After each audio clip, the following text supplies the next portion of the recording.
Chapter 2065. Before the helicopter's propellers stopped spinning, Lu Yuan had already jumped out of the helicopter. Lu Jin stumbled down behind him. As soon as he steadied himself on the ground, Lu Yuan grabbed his hand and asked anxiously, "Where's Director Song? Didn't you say she's here?" Lu Jin looked around. When he was in the air, he had looked down and remembered that this was the direction of the sea. However, the helicopter couldn't stop on the main road.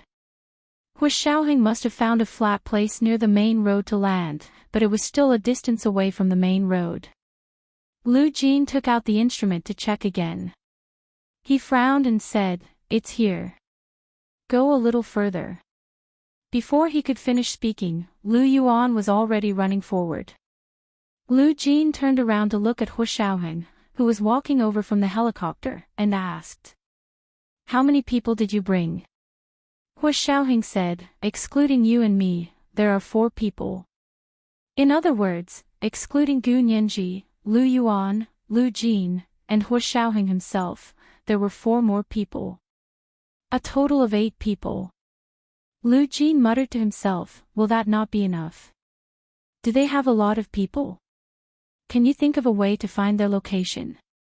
Gu Nianji became nervous. She walked over to stand beside Lu Jin and tilted her head to look at the instrument in his hand. Lu Jin shook his head. "I'm not sure if they have a lot of people, but this place is very big. We might have to conduct a carpet search." Hu Xiaoheng, a carpet search along the coastline. Was he joking? Gu Nianji also glared at Lu Jin. "Dad, can't you find their coordinates? Someone has already eliminated the residual magnetic field energy from their bodies." Lu Jin scratched his head and glanced at Hu Xiaoheng embarrassedly. "Right now, I can only deduce that they should be near the coastline. As for where they are, the signal has disappeared." "Dad, how do you know that someone eliminated the residual magnetic field energy from their bodies and didn't disappear naturally?" Gu Nianji asked curiously and looked around. This place wasn't remote, but it definitely wasn't prosperous either. Not far from here, there were a few buildings that were under construction. In the boundless moonlight, the tall eagle beak frame stretched across the horizon, and the green net covered the unfinished high-rise building tightly. There was a neighborhood nearby that had already been built. It was obviously a condominium with a sea view. 4 to 5 high-rise buildings were sparsely arranged, striving for the best view of the sea. The occupancy rate of the residential area should not be too high. It was not even 10 o'clock at night, and there were not many people who went to bed early. There were also very few buildings with lights on. Gu Nianji looked away and at the coastline in front of her. The road was not smooth, and they could not see the sea at a glance. However, they could already hear the sound of the waves lapping against the shore. The night wind brought the unique salty smell of the sea. It was not unpleasant, but it was refreshing. Because it was near the sea, it was not as cold as the imperial capital. "What should we do? With just the few of us, we'll have to search until the end of time," Gu Nianji muttered as she looked up at Hu Xiaoheng's profile. Hu Xiaoheng didn't look at her, but he had already reached out and pulled her to his side. He thought about it quietly for a while and said, "I'll inform someone to come over. Even if we have to do a carpet search, we have to find him." Even if they had to search 18,000 kilometers of the country's coastline, they wouldn't hesitate to do so. Lu Jin searched for information for a while and whispered, "There's a Christmas yacht race here today. It was scheduled half a year ago. It leaves at midnight, and whoever arrives at their destination the fastest before dawn will win the grand prize of 50 million yuan. Because the prize money is relatively large, there are also a lot of boats participating. According to preliminary estimates, there are 3,000 yachts gathered on the coastline here tonight." Gu Nianji sucked in a breath of cold air. Half a year ago. Who's so capable? Chaos mathematics. Lu Jin snorted. Although he was reluctant, he said honestly, this person can probably go one step further than chaos mathematics. Gu Nianji. Lu Yuan ran further than Hu Xiaoheng and the others. He had already arrived at the seaside and looked at the densely packed boats of all sizes moored in the harbor. It was almost 10 o'clock, but it was still bustling with noise and bright lights.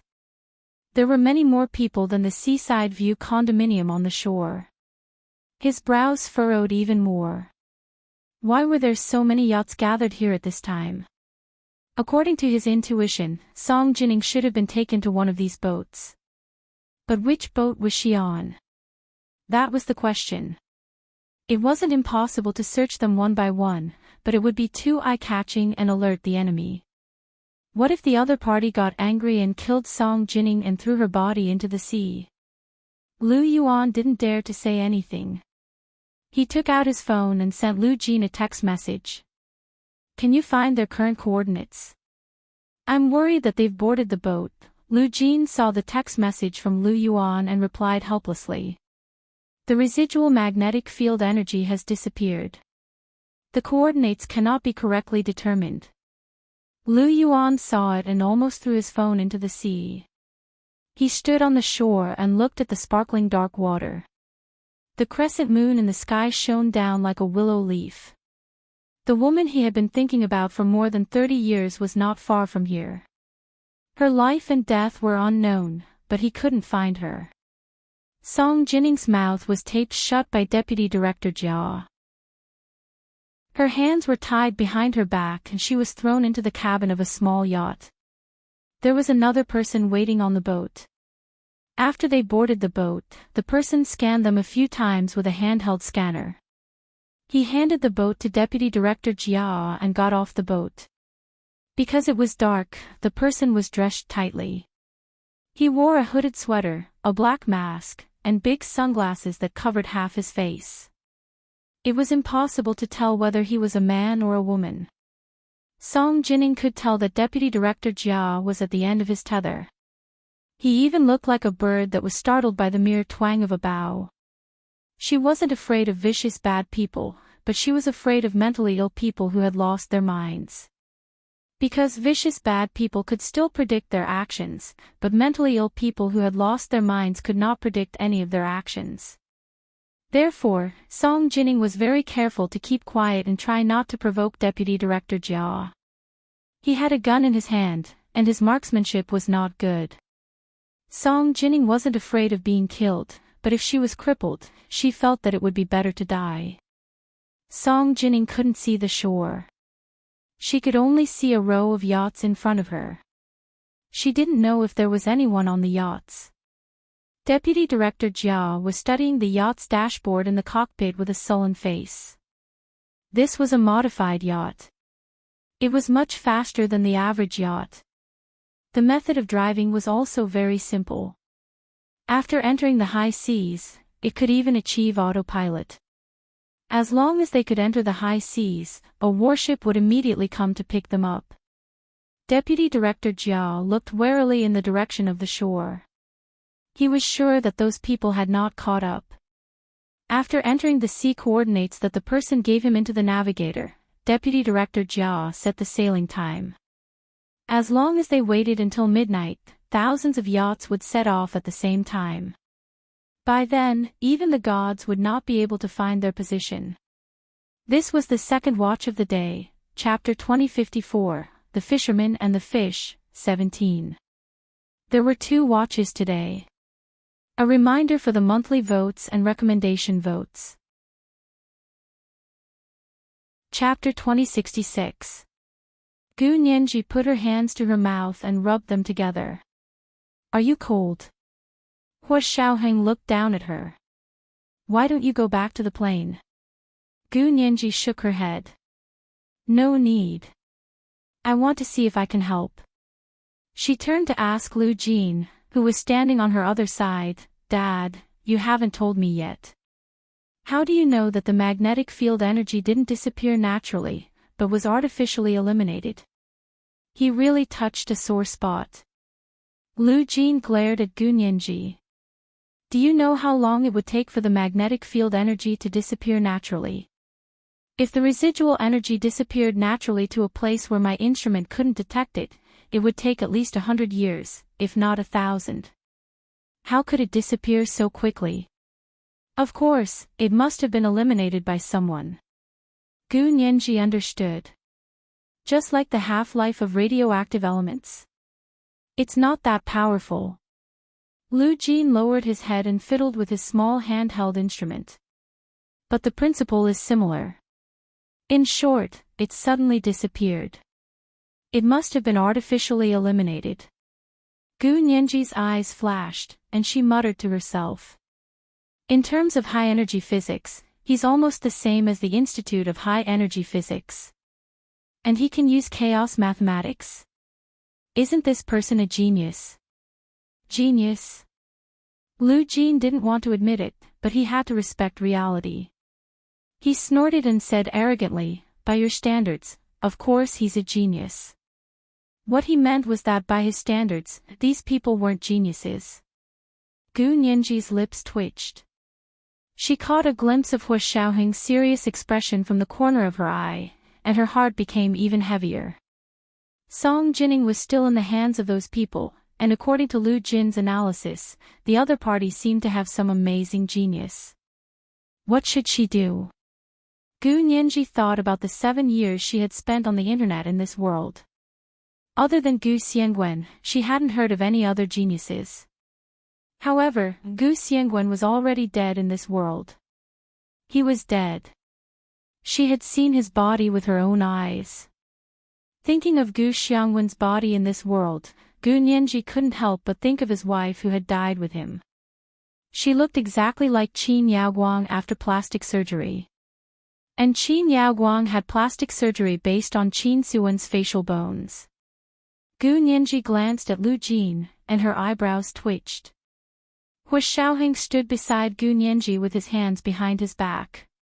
He listened to her jesting with Lu Jin, but his mind was racing. He was thinking about how he could find Song Jining's whereabouts and rescue her without anyone noticing. They had never expected that there would be so many yachts here. The other party must have hidden Song Jining in one of these yachts. However, they couldn't figure out the other party's movements, so they didn't dare to let the other party discover that they had already caught up. Hua Xiaoheng's heart skipped a beat. He immediately sent a message to Hua Guanchen, telling him to not let the other party know when he brought reinforcements over. In other words, he couldn't let the planes and tanks make a big fuss. I have to come over quietly. When Hua Guanchen saw Hua Xiaoheng's message, he had just finished reorganizing the army. He sent the members of the Special Guard back to the military headquarters and replaced them with another group of Special Guard members. This time, it was the 3rd company of the Special Guard. The armed helicopters were ready and waiting for him to give the order. They were going to head southeast. Hua Guanchen expressionlessly looked at the phone that his personal secretary had given him for a while. He read the message from Hua Xiaoheng several times before giving the order in a low voice. Gather in a row of guards. Hua Guanchen's subordinate froze for a moment. Chief, the guards in a row are ordinary soldiers who are on guard duty. Do you want them to gather? They were now gathered in a row of the Special Guard. Hua Guanchen raised his hand. Yes, gather in a row of guards. Get on the helicopter and fly southwest. At the same time, the military vehicles on the ground will open the way. Make a big fuss. There must be an alarm, the kind that will disturb the people. The platoon commanders and company commanders. Chief, are we really going to disturb the people? Although military orders were obeyed, this order was against the tradition of the army. They didn't dare to obey it easily. Hua Guanchen nodded. Do as I say. If anything goes wrong, I'll take responsibility. Yes. Chief. The platoon commander of the guards no longer dared to question the chief's decision. He immediately transferred the soldiers onto the helicopter and sent some of the soldiers onto the military vehicles. They sounded the alarm along the way and sped southwest. The members of the 3rd Company of the Special Guard followed Huguanchin and secretly boarded a modified large truck. They took the drone and headed southeast. This move, which was a covert move, had successfully paralyzed the other party. When will the ship depart? Will it be too late? What if they catch up? Deputy Director Jia was talking to someone on the phone in the cockpit. He was so nervous he was almost going crazy. It's okay. We have people watching the movements of the military closely. They're heading in the wrong direction. They're heading in the southwest direction. No one will come over. Deputy Director Jia quickly turned on his phone to look at the news. Sure enough, the internet was flooded with reports of military vehicles and armed helicopters suddenly gathering southwest at 10:00 in the middle of the night. He didn't know what had happened. There were also many passers-by taking pictures online to show that there were pictures. Deputy Director Jia finally breathed a sigh of relief when he saw the pictures. He had always felt that the enemy had caught up and suspected that they were not far away. It wasn't until he saw the news that he believed that he had finally gotten rid of the pursuers. It seemed that their people were quite good at misleading others. They had led the enemy to the southwest, and southeast. Although there was only a difference of one word, in terms of direction, they were indeed 2 completely different paths. Deputy Director Jia's heart felt hot and cold. He couldn't help but take out a bottle of cold beer from the freezer in the cockpit and take a sip.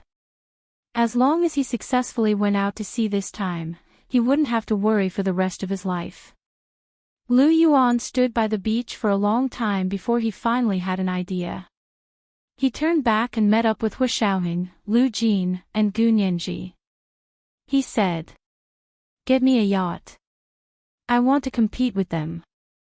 Hu Xiaoheng looked at him calmly and said, "It's easy to get a yacht, but how can we determine Miss Song's location? That's the most important thing." Lu Yuan clenched his fists. "Even if I have to search them one by one, I have to find her. Isn't that nonsense? If we can search them one by one, how can we not find them?" Lu Jin rolled his eyes again. "But can they let you search them one by one? Then what should we do?" Lu Yuan was so concerned that his mind was in a mess. He couldn't think of a suitable solution. Lu Jin had thought of a solution, but he could only rely on Hu Xiaoheng to complete it. He didn't have that much equipment and energy for the time being. Lu Jin looked at Hu Xiaoheng and said, "Xiaoheng, this is your mother's accident. Can you use your official position for personal gain?" Gu Nianji rubbed her forehead. It was clearly an open and above-board matter, so why did it sound so unreasonable when her father said it? She quickly stopped Lu Jin from continuing. "Dad, how is this using official position for personal gain?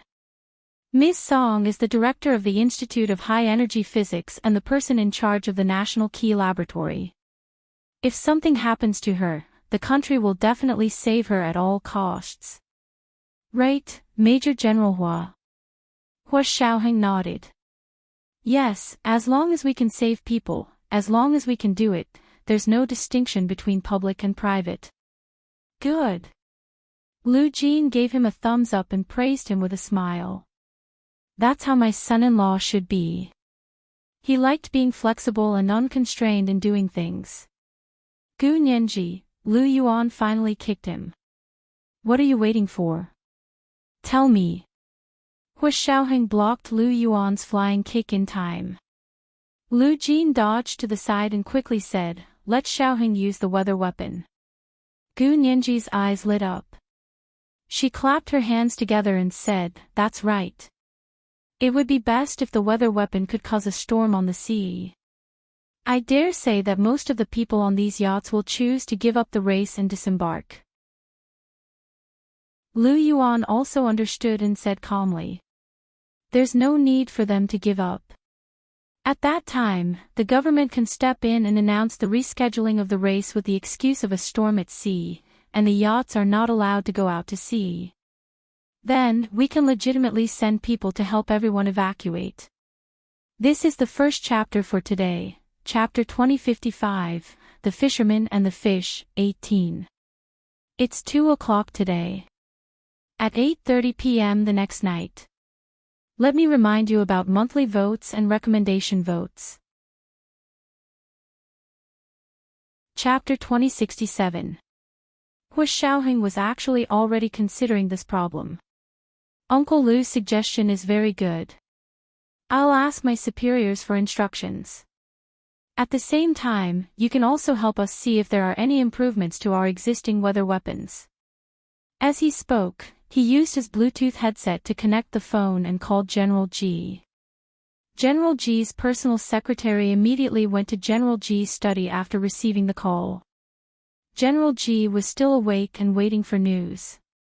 His special guards had been mobilized, so the seriousness of the matter was self-evident. Seeing that it was Hu Xiaoheng's call, he immediately asked, "Have you found Director Song? Is Nianji okay?"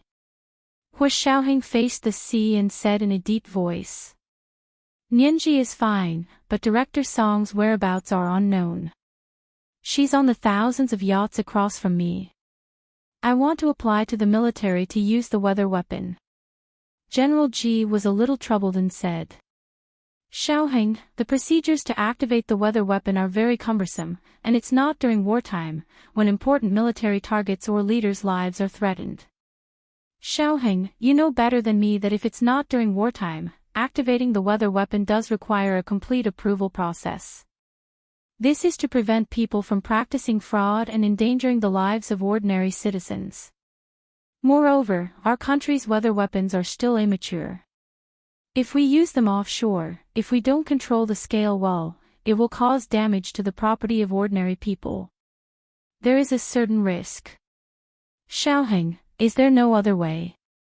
Do we have to use it? Can Director Song wait in time?" General G asked a few questions in rapid succession, but Hu Xiaoheng was already prepared. He glanced at Lu Jin and said calmly, "General G, it's precisely because our country's weather weapons are not mature enough that we need to test them in practice. There are 3 reasons why I'm applying to use the special clause to activate the weather weapon immediately. First, Director Song is an important scientist in our country and has made great contributions. The military use of high-energy physics that she has mastered has exceeded the importance of ordinary important military targets or leaders. When her life is threatened, it meets the special clause. Second, our opponent is related to the failure of the experiment 18 years ago. The failure of that experiment caused a heavy loss to the military and the country.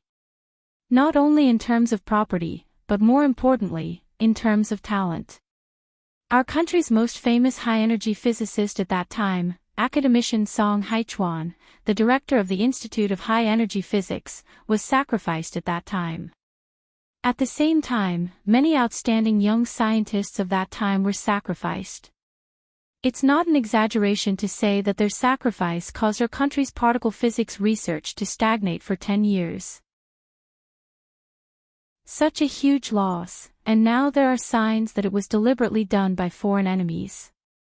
Can we just sit back and do nothing? Could it be that this level of threat cannot be considered as a declaration of war against our country? Thirdly, Professor Lu Jin, an important scientist who has just been introduced to our country, has suggested that he can help us test the scale and strength of the new weather weapon. With him in charge, I think you can rest assured. It will definitely not cause major damage to the lives and property of ordinary people." When General G heard the first 2 reasons, he already agreed. When he heard the third reason, he couldn't resist.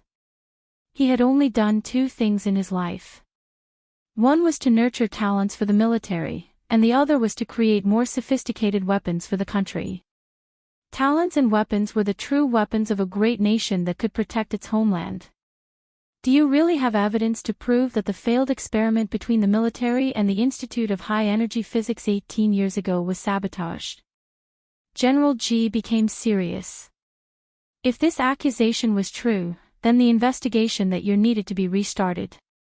Even the investigators that year had to be re-examined. This was because the official results of the investigation that year ruled out the possibility that the failure of the experiment was sabotaged by humans. Hu Xiaoheng didn't know much about what happened that year, but his father, Hu Guangqin, had revealed some information to him this time. Then, in the process of pursuing the enemy, the bomb they used was exposed. It could be said that it was a classic example of not courting death. Hu Xiaoheng also had doubts in his heart. He said calmly, "It's too early to conclude that there was a problem with the investigation that year. And if it was indeed sabotage, why did they jump out and expose their shortcomings after so many years? These are all problems. But for now, General Ji, please immediately agree to Professor Liu personally presiding over the weather weapon to rescue Director Song." General Ji thought about it and felt that what Hu Xiaoheng said made sense. He immediately said, "Okay. I agree to your request. It's a special case.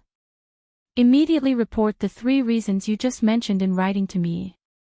I will immediately approve it. You let Professor Liu preside over the operation of the weather weapon." "Yes, Chief."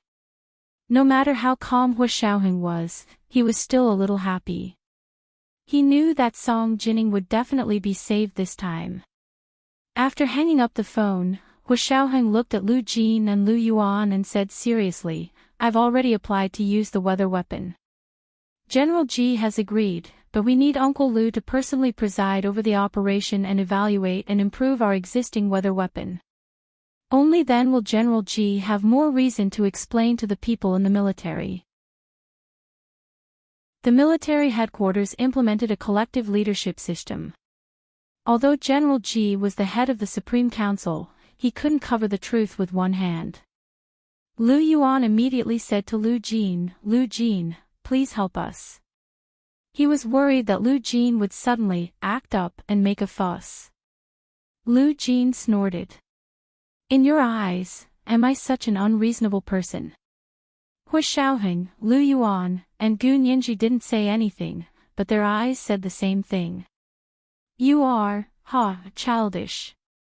Lu Jin was disdainful, but he also knew that he had been too willful and rash in the past. It was normal for these people to have doubts about him. However, he was a patient with severe interpersonal disorder, and he wasn't a useless person. He patted Lu Yuan on the shoulder and said provocatively, "Boss Lu, if it weren't for the fact that your cooking is so delicious, I would have snatched Director Song over. I've only admired 2 women in my life.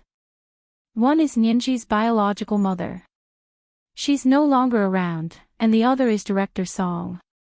If I make a move, do you think you and Director Song have any hope?" He snorted coldly and left with a flick of his sleeves.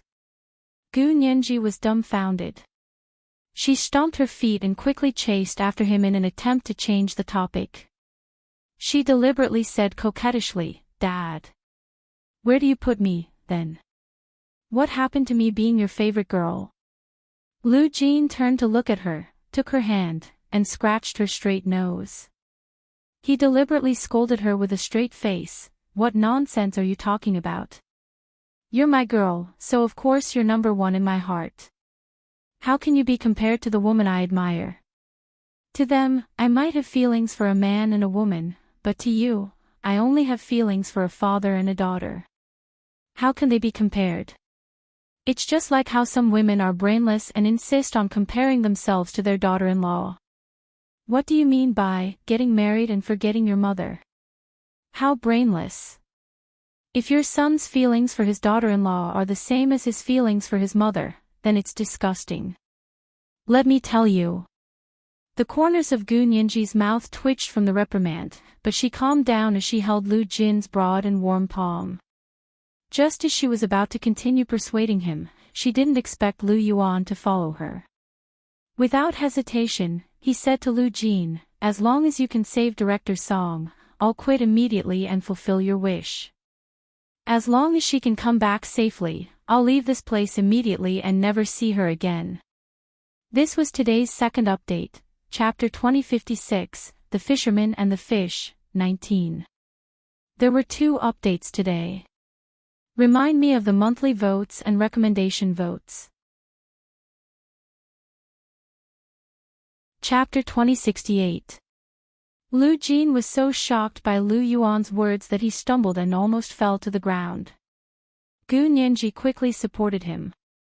She was also shocked by Lu Yuan's words. She turned to look at Lu Yuan.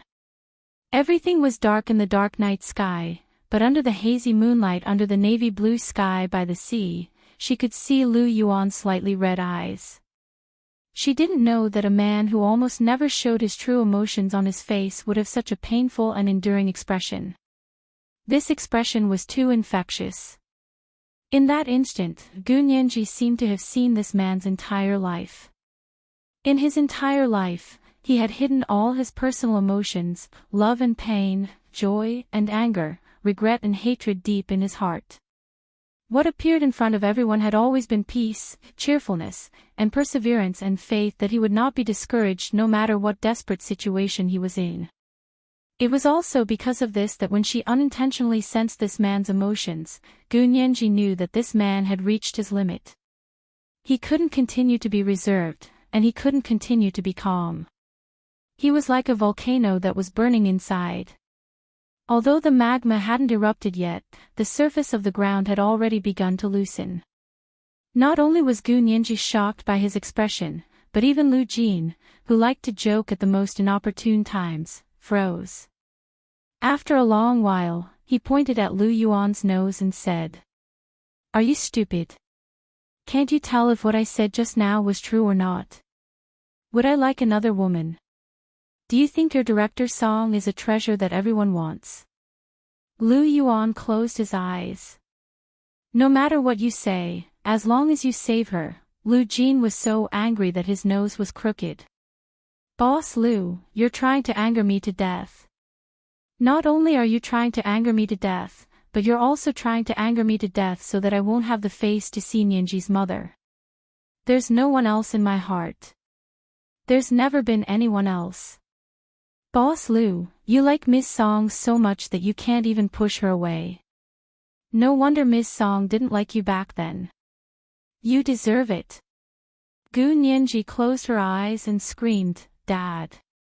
Stop talking. Let's go take charge of the weather weapon. I'll go with you." Hua Xiaoheng walked over and grabbed Gu Nianji's hand. He said calmly, "Let Uncle Lu go back with my men. You stay with me and don't go anywhere." Gu Nianji, on the other end of the Bluetooth headset, Yin Shixiang and Zhao Liangze were on standby in the central control room. Hearing Hua Xiaoheng's words and the argument between Lu Yuan and Lu Jin, both of them were very emotional. Yin Shixiang shook his head and turned off his headset. He laughed strangely and said to Zhao Liangze, "Even Hua Xiao has a day when he's so clingy. Actually, it's pretty good for Nianji to follow Professor Lu back to the military headquarters. It's safer than staying at the beach." Zhao Liangze understood Hua Xiaoheng's actions.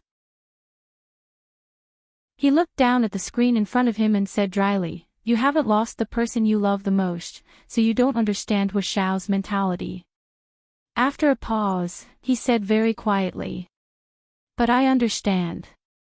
If Bai Shuang hadn't died, he would have been the same as Hua Xiaoheng. At any uncertain moment, he would have wanted her to be with him. Even if he had to tie her to his side with a rope, he would have done it."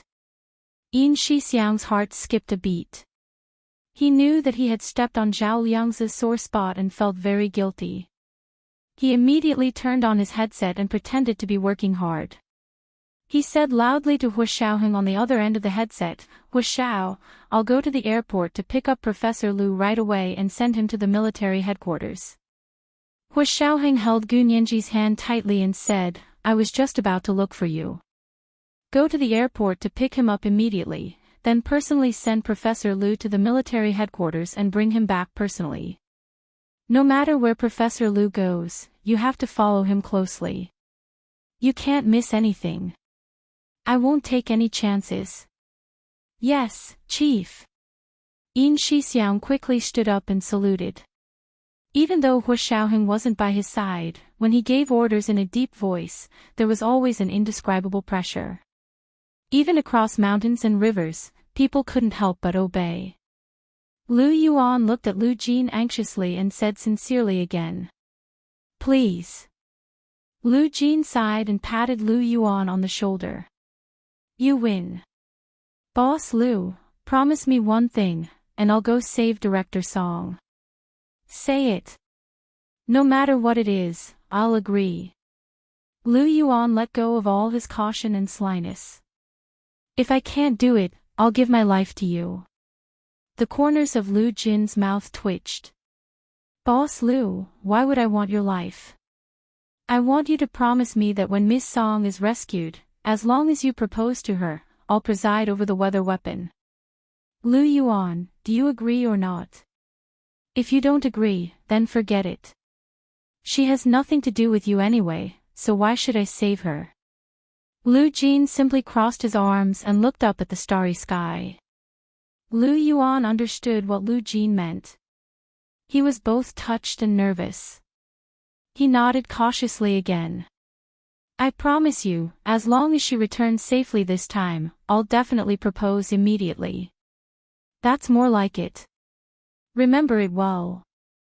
Lu Jin suddenly flashed his phone and waved it at Lu Yuan. I recorded everything you said today. When the time comes, whoever dares to snatch Miss Song from you, I'll release it and embarrass him to death. I'll make him back off. Lu Yuan, Gu Nianji helplessly buried her head in Hu Xiaoheng's arms. Who was going to be embarrassed to death? Hu Xiaoheng waved at Lu Jin and motioned for him to hurry to the helicopter. Not long after, the helicopter took off. Hu Xiaoheng's soldiers included a helicopter pilot. He and 2 other soldiers escorted Lu Jin back to the military headquarters in the imperial capital.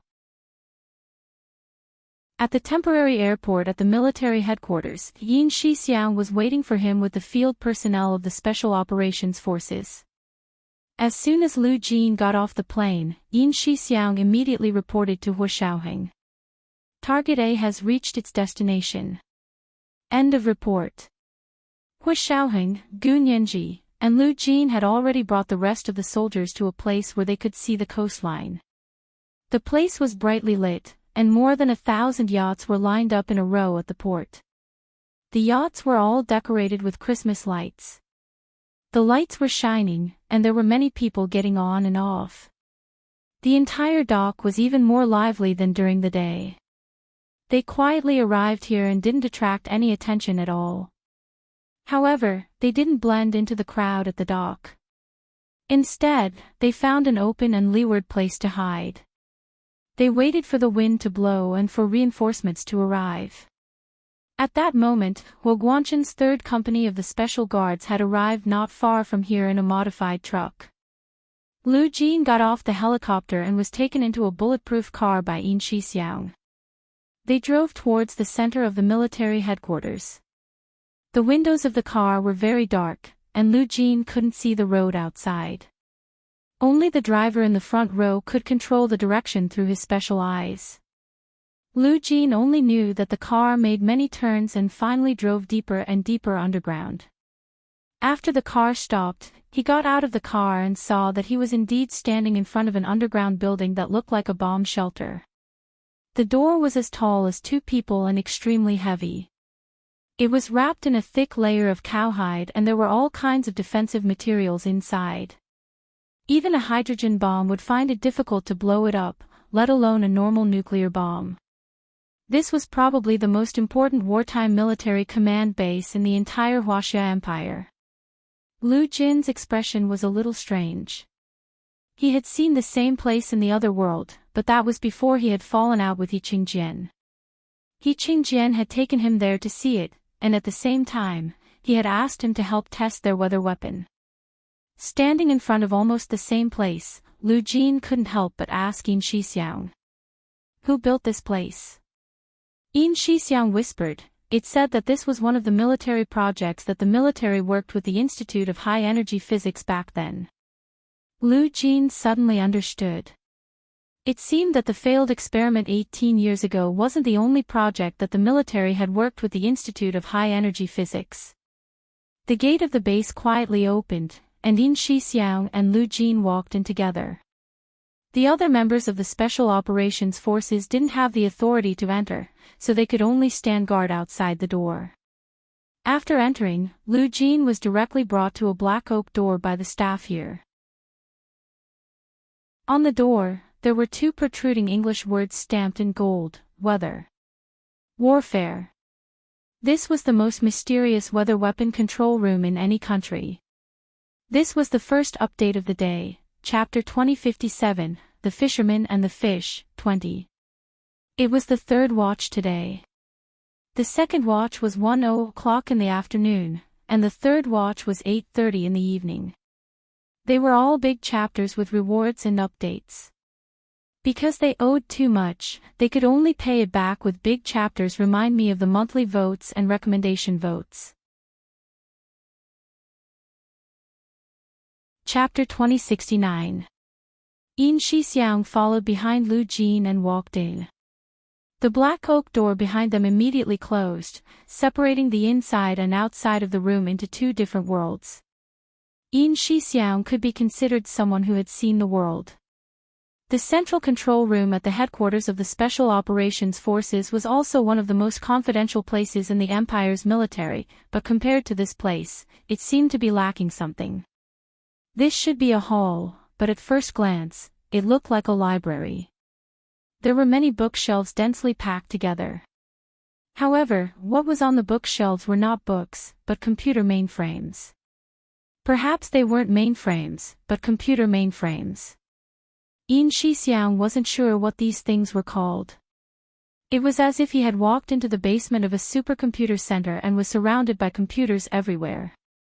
The staff in this room were all wearing white coats and looked no different from scientists in ordinary laboratories. However, Yin Shixiang knew that these people were not only professional, but also had a strong background. They had all gone through the most stringent background checks and were the military's best reserves of talent. They all looked at Lu Jin eagerly, like fanatical fans meeting their own celebrities. They couldn't wait to worship him like a god. Lu Jin was quite polite to them. As he walked, his gaze casually swept around the hall. He nodded at the staff and said, "Is the weather weapon control room here?" "Yes, Professor Lu. All the control systems related to the weather weapon are in this laboratory." A man in his 30s looked at Lu Jin excitedly. "The organization has asked you to preside over this weather weapon experiment. All the personnel in the military's weather control laboratory have been ordered to assist." Lu Jin smiled slightly and raised his hand. "Cut the crap. Give me the password to the console. Use the same number of people as usual. Listen to my instructions." "Yes, Professor Lu." The man stood at attention and saluted happily, treating him like a chief. The corners of Yin Shixiang's mouth twitched. He thought to himself that Ninji's father was actually quite reliable. Lu Jin seemed to have heard his thoughts. He turned around and glanced at him, then said seriously, "Stand behind me. Don't make a sound and affect everyone's operations." Yin Shixiang immediately shut his mouth like a clamshell. After bypassing the rows of bookshelf-like buildings, the view before them suddenly became clear. In front of them were rows of long desks, and the desks were also filled with computer screens. The surrounding walls, the ceiling, and even the floor beneath his feet were all OLED displays. When the lights dimmed, it was as if they were in the depths of the vast starry sky, surrounded by blue light. Yin Shixiang suddenly felt a sense of awe.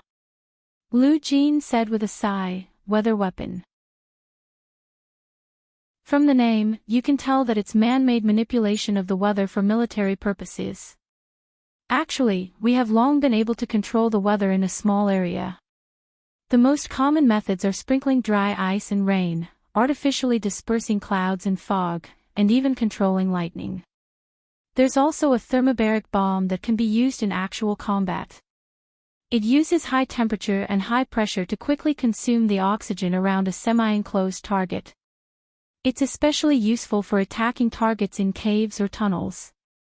In addition, there are also cold weapons and high-temperature weapons that use the weather to attack the enemy. As Lu Jin spoke, he used the highest password that the other party had given him to turn on the central computer mainframe of the console. At the same time, he began to teach the staff who were all ears. However, these weather weapons that are used in actual combat all have a characteristic, which is that their usable range is very small. Why? Because our grasp of weather weapons isn't precise and thorough enough. Just like many years ago, when nuclear weapons made a theoretical breakthrough, everyone knew that they could create nuclear bombs this way. However, before a nuclear bomb with a controllable explosive yield was created, no one dared to use a nuclear bomb. Because you don't know how much damage the nuclear bomb you throw will cause. If the damage is uncontrollable, it's a double-edged sword. It hurts both others and oneself. Such a weapon can only survive in the laboratory and can't be used on the real battlefield. The same is true for weather weapons. The current weather weapons are powerful, but if we can't control their attack range, they can cause an earth-shattering disaster. Nuclear bombs and hydrogen bombs are not worth mentioning in front of real weather weapons. The laboratory staff were busy operating the equipment while listening attentively to Lu Jin. They wished they could be more careful and multitask. Lu Jin turned on the computer mainframe in front of him and selected the Hurricane at Sea file on the menu. At this moment, the OLED screens in the room immediately changed patterns, showing thick, undulating clouds that were as thick as cotton candy. Yin Shixiang immediately felt the power of nature. Lu Jin's hand paused for a moment before he continued. Someone once said that the biggest hurricane the United States experienced a few years ago, Katrina, was caused by a weather weapon developed by Russia. Although Russia strongly opposes it, this statement isn't groundless. I can be sure that all countries in the world, as long as they have a certain amount of talent and economic strength, are researching weather weapons. It's just that the development of this weapon is more difficult than nuclear and hydrogen bombs. Because if you're not careful, it's very likely that you'll wipe your own country off the face of the blue planet first. So there are no more than 3 countries on the entire blue planet that are really developing weather weapons. When Lu Jin said 3, Yin Shixiang wanted to laugh. Other than Huaxia, the United States, and Russia, why don't you find a 4th country that can develop weather weapons? I'll admit defeat if I can't find it. The laboratory staff couldn't help but curl their lips. They were more reserved and didn't laugh out loud. Lu Jin shrugged. He didn't think what he said was funny. It was all the truth. His hands began to quickly type out a series of instructions on the keyboard. Setting the hurricane on the sea. Enter the coordinates of the coast. Within 5 nautical miles. Hurricane level 3. Because Hu Xiaoheng's goal was only to find a legitimate reason to stop the 1,000-yacht race that had started at midnight tonight, he didn't want to cause too much trouble at sea, so a hurricane level 3 was enough. The laboratory staff put on their headphones and clearly listened to Lu Jin's instructions in English. The most difficult thing about weather weapons was controlling their scale and intensity. They had simulated it many times on the computer, but they still couldn't figure out what would happen in reality. Because the weather and environment in reality were very different, any small change would cause a butterfly effect, making their control formula unsuitable. If the control formula failed, it would be equivalent to the weather weapon failing. An uncontrolled weather weapon would attack indiscriminately. No one would be stupid enough to kill themselves when they killed the enemy. The control formula code that Lu Jin had written using chaos mathematics was irreplaceable in correcting errors in time. Lu Jin entered the formula into the control system. After doing the calculations a few times, he had a plan. Atmosphere 1, activate. Atmosphere 2, activate. Atmosphere 3, activate. Lu Jin didn't stop reporting until Atmosphere 180 was activated. The code names that he mentioned were actually the tall windmills that had been erected on the seaside and hillsides around the imperial capital over the years. These tall windmills, which were made of white concrete and special alloys, could be used to generate wind power on the surface. At the same time, they could be used for military purposes. These tall windmills were actually antennas that were mainly used to transmit high-frequency electromagnetic waves. They could emit short-wave electromagnetic waves into the atmosphere and use atmospheric particles to focus and charge them. This would change the temperature and density of the atmosphere above the blue planet and create the eye of the hurricane. Lu Jin's instructions were to activate the antenna function of these tall windmills and begin to release a huge shortwave electromagnetic wave to the corresponding coordinates above the blue planet. Gu Nianji, Hu Xiaoheng, Lu Yuan, and the others hid behind a shelter from the wind and quietly waited for the hurricane to arrive. Not long after, Wu Guanchen arrived with the modified truck. He spoke to Hu Xiaoheng on the phone, and under his guidance, he parked the truck some distance away from the dock. The modified truck's engine was almost completely silent. It didn't alert anyone along the way. At least everything was normal on the yacht at the dock, and there were no special movements. Hu Guanchen walked over quietly with the members of the third company of the special guards. He frowned and asked, "Why are you still waiting? Why aren't you making a move? How long are you going to wait? Director Song, don't hold him hostage for too long." Hu Xiaoheng looked at his watch and felt a sudden whirlwind. He looked up and narrowed his eyes. He said, "Soon." As soon as he finished speaking, the whirlwind suddenly grew stronger. It was so strong that people couldn't help but spin in place. Gu Nianji was the lightest there, and she was almost blown away. Hu Xiaoheng hugged her and looked up at Hu Guanchen. "General Hua, I'll have to trouble the comrades of the special guards to put on the local garrison uniforms and board the yacht to help evacuate the crowd." Hu Guanchen. "Why do we have to evacuate the crowd?" He was a little confused, but looking at Hu Xiaoheng's confident expression and Lu Yuan standing beside him with his hands behind his back, it seemed like they had made some kind of deal in private. Hu Guanchen looked away unhappily. He was about to continue asking questions when the whirlwind grew stronger and stronger. Especially at the dock, which was the center of the whirlwind, it was visibly boiling. The sparkling seawater began to churn. Wave after wave, from small to large, rolled up huge waves that washed over the yacht moored by the dock. What happened? The weather forecast didn't say that it would be windy tonight. The people on the yacht got out, wearing raincoats. They put their hands on their foreheads and looked up at the sky. The originally clear navy blue night sky was now covered in thick clouds that pressed low above their heads. The cyclone almost scraped their faces, and it was bone-chilling. Everyone shivered and went back into the cabin, closing the doors and windows tightly. But this was far from enough. The quiet bay seemed to have been violently awakened. It rolled and flopped to vent its anger. Whoosh! A high wall of seawater rolled up and slammed into the yacht closest to the side. The yacht was originally parked in a slightly off position, and it was smaller than the other yachts. Immediately, half of its body was tilted by the waves. Water. It's flooded. The yacht is flooded. 3 men wearing orange life jackets on the yacht ran out in panic. They jumped into the sea and quickly swam to the shore. But when they reached the sea, they realized that the waves were bigger than they looked.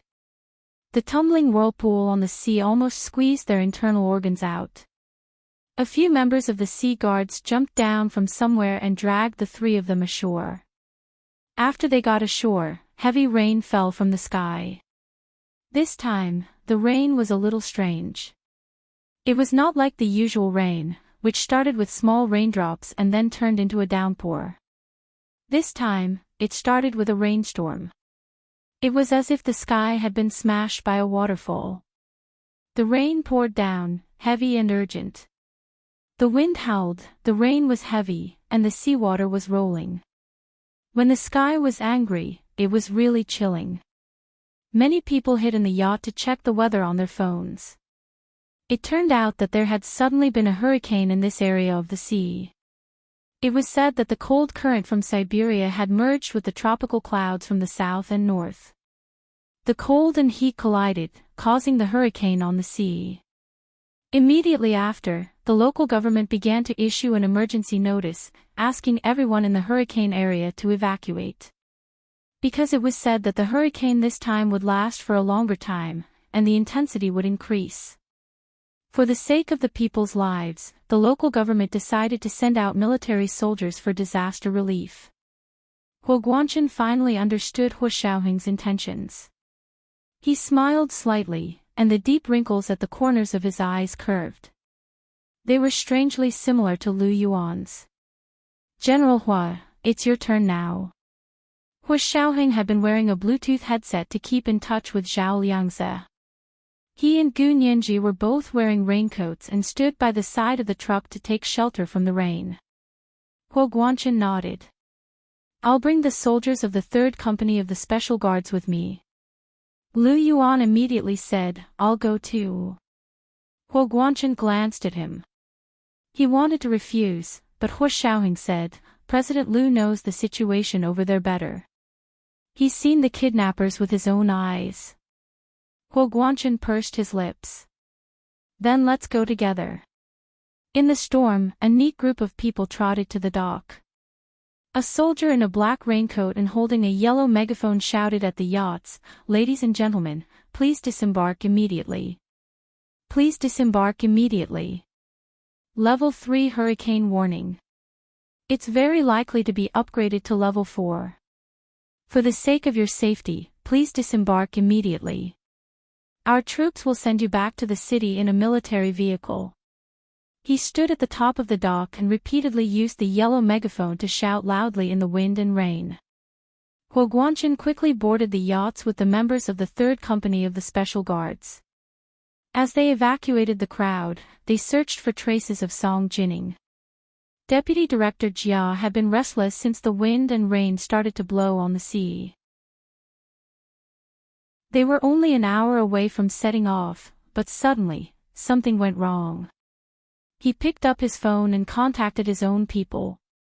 He asked angrily, "What's going on? Why did a hurricane suddenly blow? When you arranged the time, didn't you look at the weather in advance?" The other party was also very aggrieved and said unhappily, "This plan was set half a year ago. Those weather forecasters sometimes can't even predict the weather the next day. Who can guarantee that the weather forecast half a year ago will be accurate?" This was the second major chapter of today's update, Chapter 2058, The Great Country's Important Weapon. P.S. 100,000 Chidian coins as a reward to the president of Wu Ai Hall in September have been delivered with 2 updates. It was the 3rd night today. 8:30 p.m. of the 3rd night. They were all major chapters of rewards and updates. A reminder for monthly votes and recommendation votes. Chapter 2070. Deputy Director Jia was speechless. He also knew that the weather out at sea was highly unstable. The weather forecast was indeed not that accurate. Not to mention the weather forecast half a year ago, even the forecast yesterday might not be 100% accurate. However, he was flustered and would not feel comfortable if he did not scold others. After yelling at the person on the phone for a while, he said angrily, "Then what should we do? If not today, when will we leave?" The other party could not make up his mind and said, "I will ask the higher-ups again. Wait for a while." After hanging up the phone, Deputy Director Jiao looked out the window. The wind on the sea was getting stronger. Raindrops the size of fists were smashing against the hull of the yacht, as if they were trying to drill a hole in the boat. Deputy Director Jiao moved to the window, picked up the infrared night vision binoculars and looked down. He saw that there were indeed many people coming from the shore to help evacuate the yacht. The people on the yacht also got off the yacht. He also heard the people on the yacht come out and say that the competition tonight was cancelled. They would have to wait for further notice when they would gather again. After talking to Deputy Director Jia, the person on the other side quickly reported to the higher-ups. Their team looked loose on the outside, but in fact, they were tight on the inside. Most of the time, they only communicated one way. It was not that easy for him to find the higher-ups. Fortunately, the person above him also realized that the situation had changed. Not long after, he took the initiative to contact him. What's going on? Why is there suddenly a hurricane at the port? Didn't we check the weather forecast? The person quickly said, yes, but it was half a year ago. At that time, I reminded you that the weather forecast is not that accurate. How can you believe a forecast from half a year ago? The other party actually scolded him. What do you know? Normal weather forecasts are not accurate, but our forecast is not accurate. The person was scolded until he was speechless. He only glanced at the satellite image on the TV. How could the gathering clouds be accurate? However, he only dared to mutter in his heart. He did not dare to say it out loud. After the person above him finished speaking, he did not speak for a long time. It was unknown if he was thinking of a solution or talking to someone else. However, when the person above him spoke again, his voice changed. There was a hint of fear in it. The yacht competition is cancelled, but tell Deputy Director Jia to leave quickly. That's not a sudden change in the weather. It's Huaxia using their weather weapons. Weather weapon. The man's heart trembled, and his whole body trembled. Really, really? You're so powerful, can you escape? What's the use of asking me?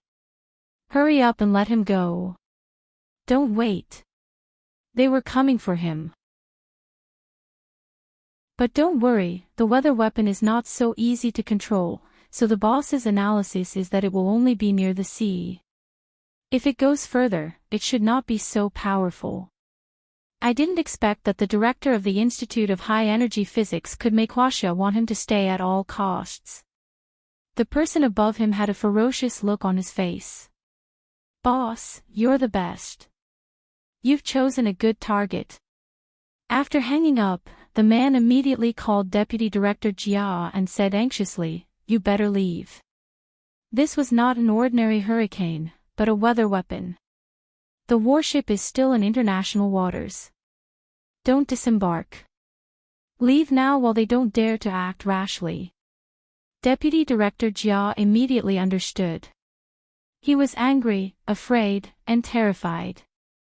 Raising his head to look at the dark sky above his head and the low pressure of the thick clouds, he felt as small as a flying insect on a spider's web, stuck in the spider's web and unable to move. Such a big deal. It's to prevent me from going out to sea. Deputy Director Jia quickly made a decision and said in a deep voice, since they did this, they probably didn't dare to let me know their real purpose. So even if I leave immediately, they won't dare to do anything to me. As long as they didn't kill him, he had nothing to be afraid of. That's for sure. Otherwise, why would they use the weather weapon? Can't they just search the yacht? It seems that they really value Director Song. You have to remember to send her to the warship in one piece. A powerful scientist could be equivalent to an entire division. This was a common understanding. And the most powerful scientist could even be equivalent to an army. This was what Huo Guanchen was thinking at this time. He was wearing the military uniform of the local garrison and led the 3rd Company of the Special Guards to help evacuate the crowd on thousands of yachts. He was also nervously searching for traces of Song Jining. 1 ship, 2 ships, 34 ships, 58 ships, 226 ships. As he searched by himself, he listened to his subordinates' reports. His heart was burning with anxiety. Where were they hiding Song Jining? Lu Yuan also followed them onto the boat and searched the yachts one by one. At this moment, a yacht suddenly started its engine regardless of the wind, rain, and waves. It broke through the turbulent water in front of it and rushed out like an arrow leaving the bow. Lu Yuan's mind raced and he quickly realized that Song Jining must be on that yacht. At this moment, he had just helped 2 members of the 3rd Company of the Special Guards evacuate the people on a yacht. He was originally the last to leave, but seeing that the situation had changed, he immediately returned to the cabin. Without another word, he found the spare key and started the yacht. An ordinary soldier might not know how to drive a yacht, but Lu Yuan was the CEO of a listed company in the other world. He was very proficient in this kind of rich people stuff. Huo Guanchen noticed the unusual movement here and understood after pondering for a moment. His face was livid, and he shouted at the stormy sea, "Come back." His assistant checked along the way and quickly confirmed the registration information of the 2 yachts that had left. He said to Huo Guanchen, "Chief, the first yacht belongs to a home improvement company, and the second one belongs to a logistics company. However, the owner of the second yacht just called the police, saying that someone stole their yacht and went out to sea." Huo Guanchen gritted his teeth and said angrily, "Where's our boat? Go out to sea and chase after them." Under the attack of the weather weapon, they still dared to sail out to sea.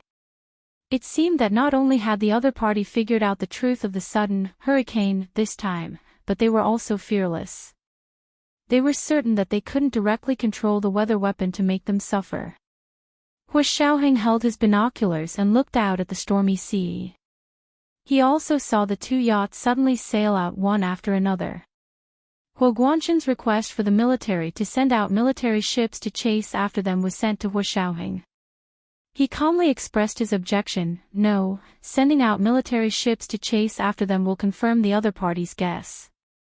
They don't have evidence to prove that the hurricane this time was caused by the weather weapon. It's just a guess.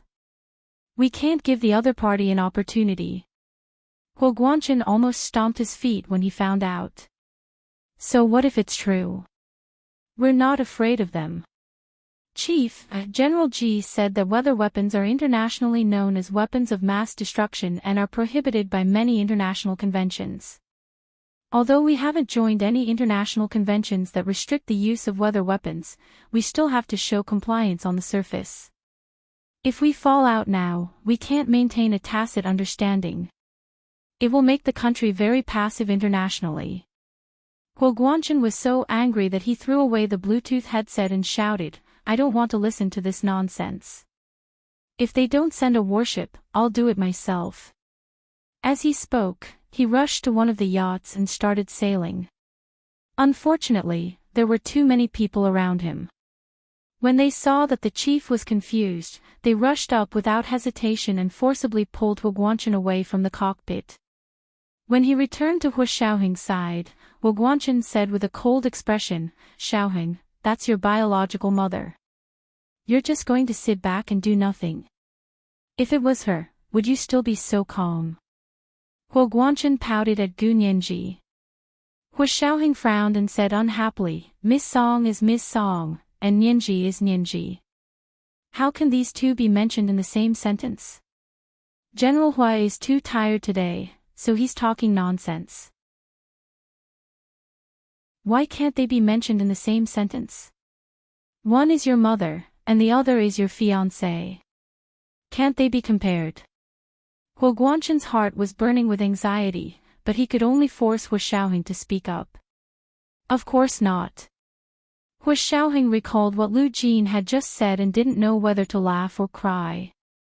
He shook his head and said, "I have a mother-son relationship with Miss Song, and a romantic relationship with Nianji. How can they be compared?" Huo Guanchen was rendered speechless by Hua Xiaoheng. He snatched his guard's binoculars and stared ahead. Lu Yuan's yacht driving skills were much better than Deputy Director Jia's, and he was better at driving in extremely bad weather. Before long, he caught up to Deputy Director Jia's yacht and kept abreast of him. He wore far-infrared night vision goggles and looked carefully into the yacht. There were only 2 figures in the entire yacht. One was hunched over in the cockpit, and the other was tied up and stuffed into a cabin at the bottom of the yacht. Needless to say, the person who was tied up and stuffed into the bottom of the yacht was Song Jining. Lu Yuan was delighted. He took out the pistol from his waist and fired at the yacht that was moving abreast of him with one hand at the helm. Bang! Sparks flew from the yacht, but not a single bullet hole was made. The hull of the yacht was only slightly dented, leaving a crater. Lu Yuan narrowed his eyes. This yacht was powerful. It seemed to have been modified.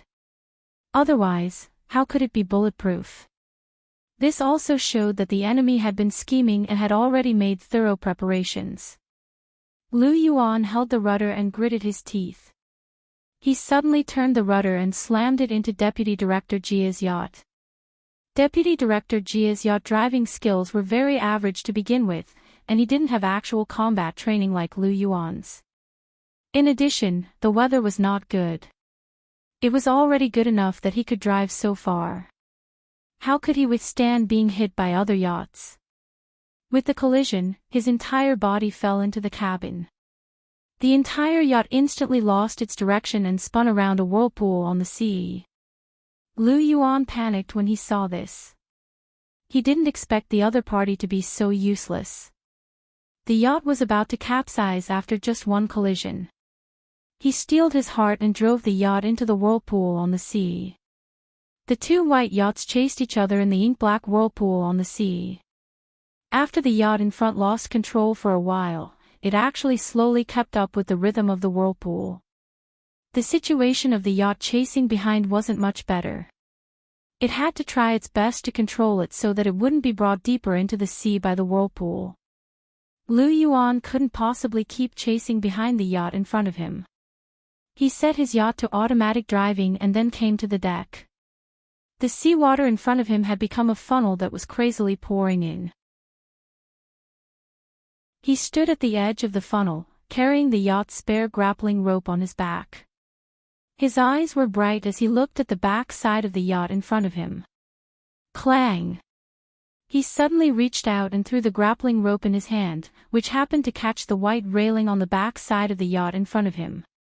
He tugged hard. After making sure that he had a firm grip, he took a few steps back, half-squatted, and started to run. Then, he leaped up like a seagull spreading its wings and soaring. The grappling rope guided his direction.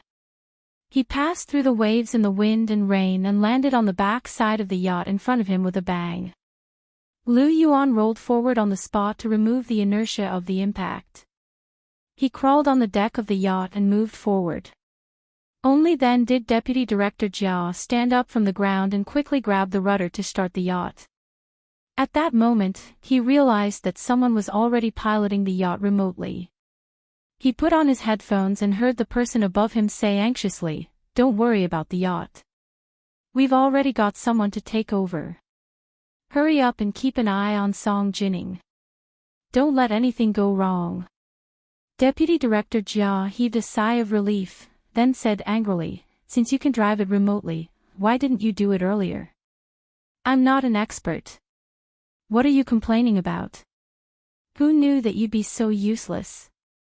Don't tell me we're going to reveal all our secrets just for you." Deputy Director Jia was scolded, but he was in a much better mood.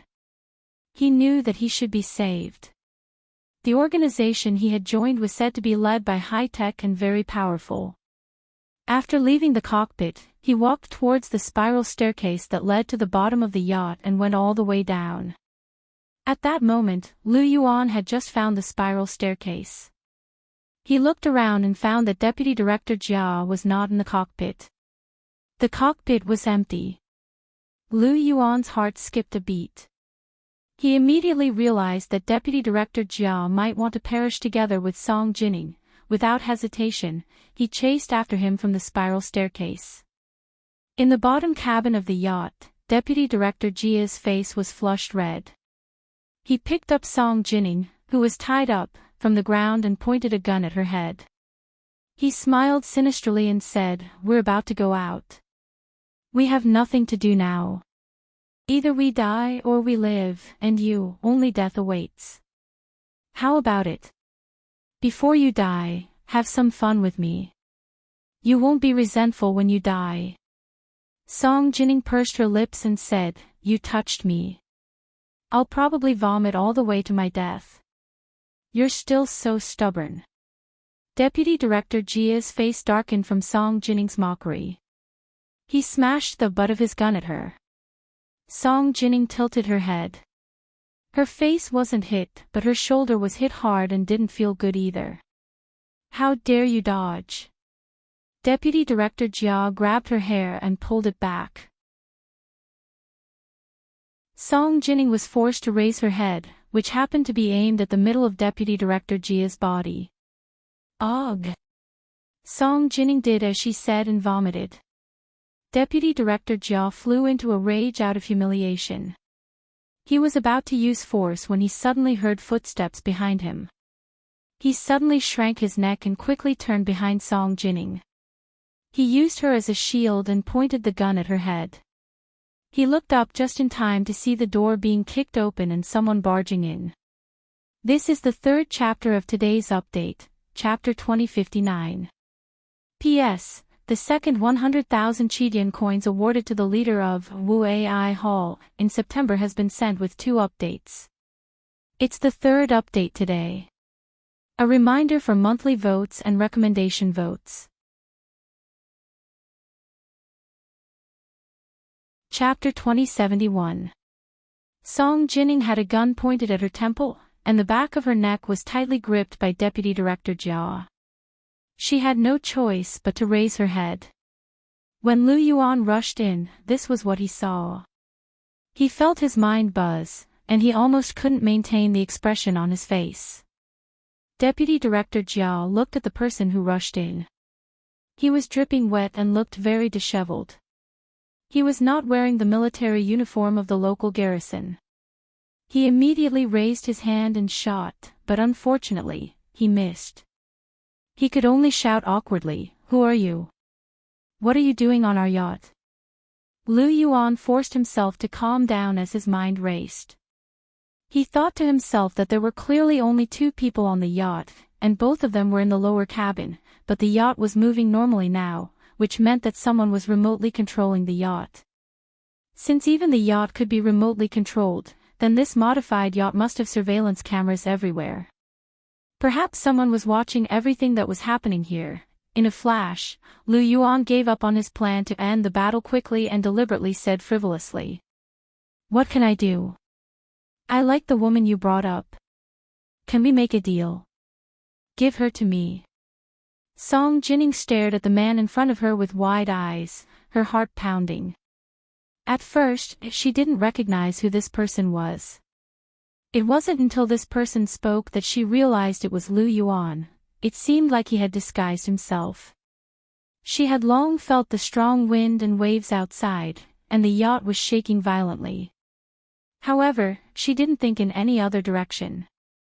She only thought that the weather at sea was changeable, and it was entirely possible for there to be a storm. Later, it was chaotic outside. She couldn't hear anything from the bottom cabin of the yacht, so she had no idea what was happening outside. Now that she saw Lu Yuan come in, she knew that he was definitely here to save her.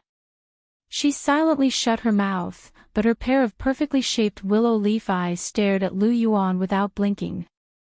Lu Yuan looked calm on the surface, but under Song Jinning's gaze, he felt the tips of his ears heat up. Fortunately, the bottom cabin of the yacht was very dark. Otherwise, someone might have seen through him. Deputy Director Jia heaved a sigh of relief. As long as it wasn't those pursuers, he wasn't that afraid. However, this person had come at the right time, and he was a little worried. He pointed the gun at Song Jinning's temple and asked Lu Yuan suspiciously, "When did you see her?" "When I brought her onto the boat, no one seemed to see her." "Hee, I was on the yacht across from you." Lu Yuan pointed casually. "When you brought her onto the boat, I happened to get up to drink.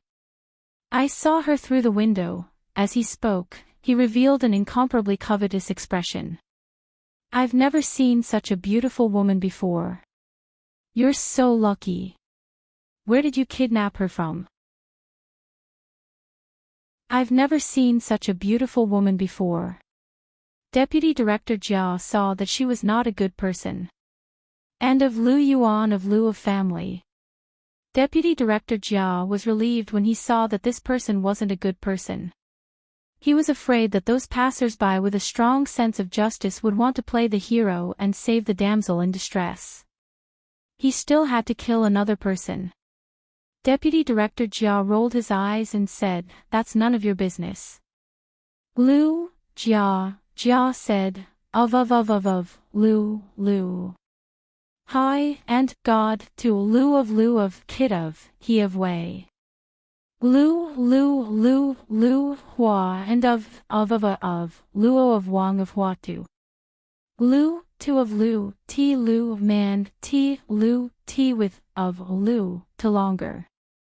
Lu, it was obvious that he was a man who would risk his life for a woman. Deputy Director Jia despised him in his heart, but he still smiled and said, "Fine, since you fell in love with this woman at first sight, I'll give you a chance." Seeing that Lu Yuan was about to walk over, Deputy Director Jia quickly stopped him. "I have conditions. Don't come over now." Lu Yuan's heart ached when he saw that the gun had left a red mark on Song Jinning's temple. He couldn't help but stop in his tracks and say with a smile, "What conditions? Just tell me. Do you want money? Name a price, or you can sell her to me. I have plenty of money. Tell me how much you want."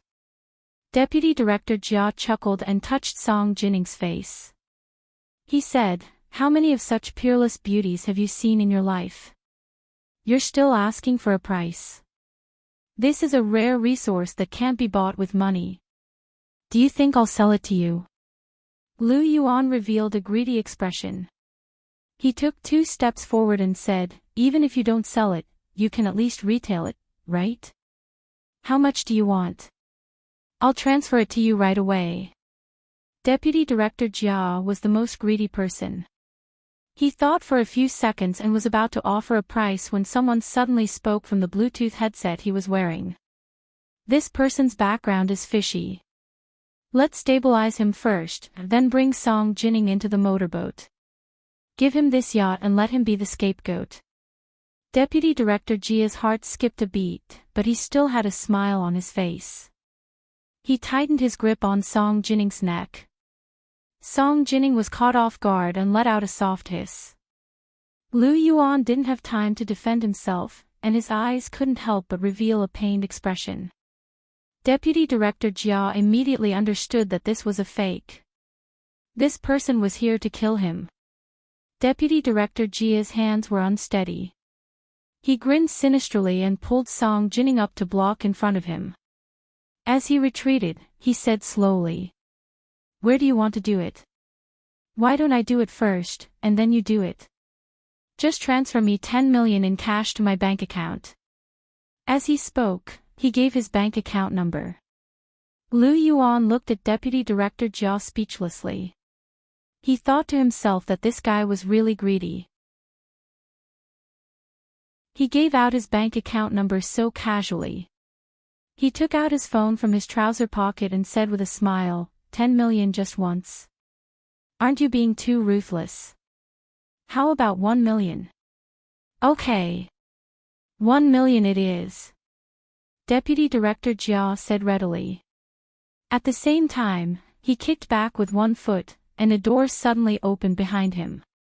He pulled Song Jinning back, and the sound of gunshots immediately rang out in the lower cabin. Lu Yuan hurriedly lay down. The bullets flew over his head, leaving bullet holes everywhere in the lower cabin. He hadn't expected that this modified yacht would even be equipped with a long-range gun. Lu Yuan's blood was stirred up. He fearlessly leaped up from the ground and used the momentum to pull down an iron chair that was welded to the ground to block his head. He was wearing a bulletproof vest made by Lu Jin, so he wasn't afraid of bullets.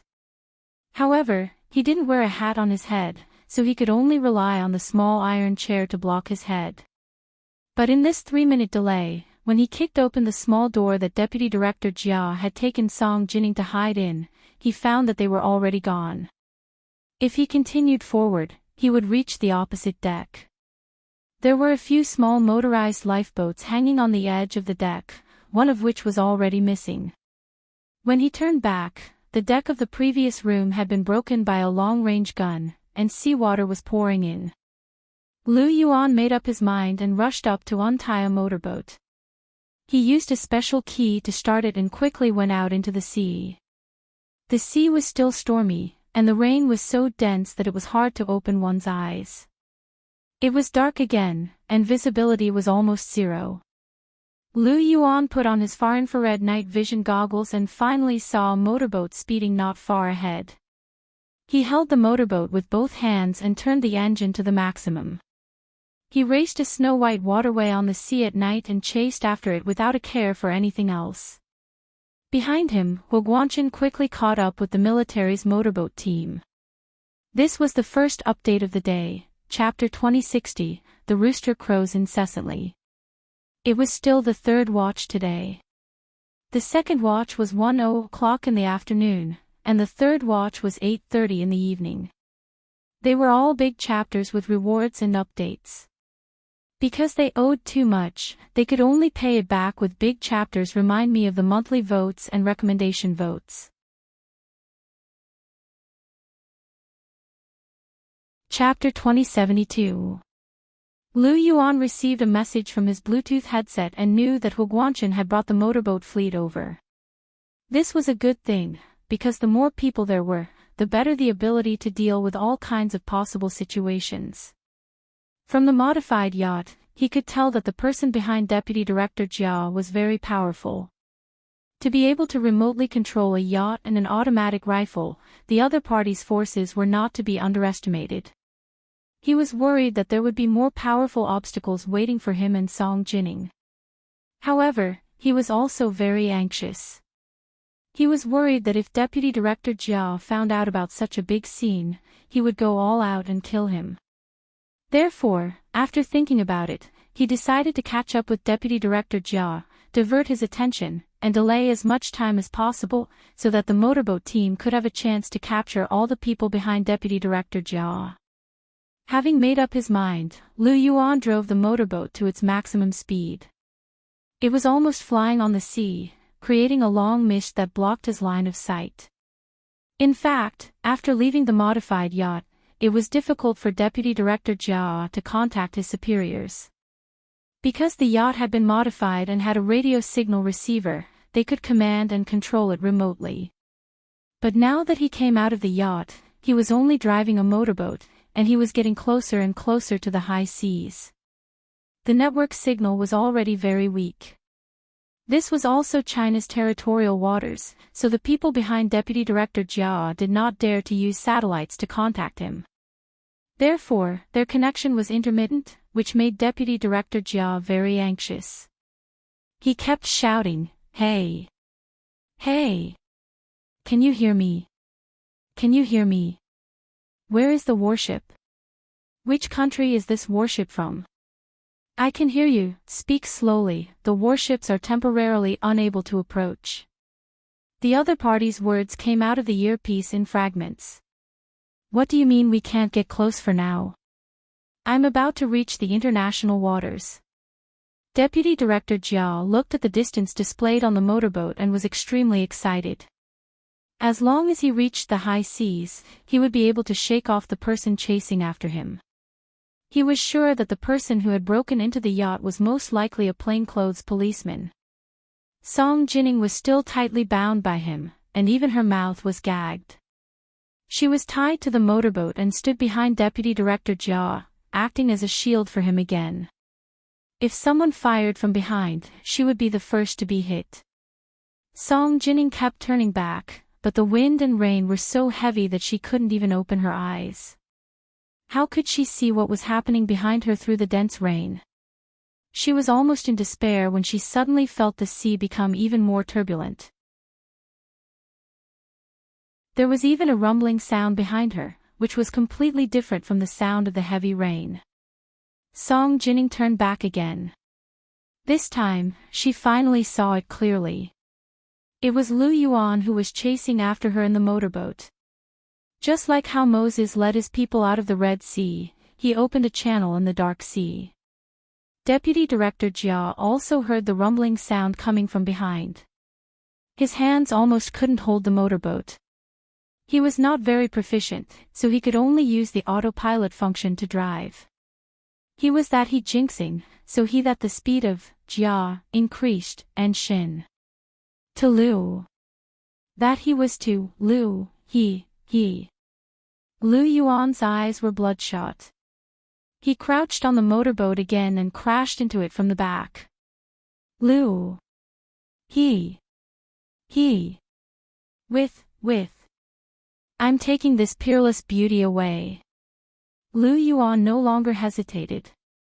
He held the motorboat firmly in his left hand and the pistol in his right hand. He shouted, "Get down." Song Jining understood and hurriedly bowed. Just as she bent over and lowered her head, Lu Yuan aimed at the back of Deputy Director Jia's head and pulled the trigger steadily. Bang! A few bullets shot out of the barrel and into the back of Deputy Director Jia's head before exiting from his forehead.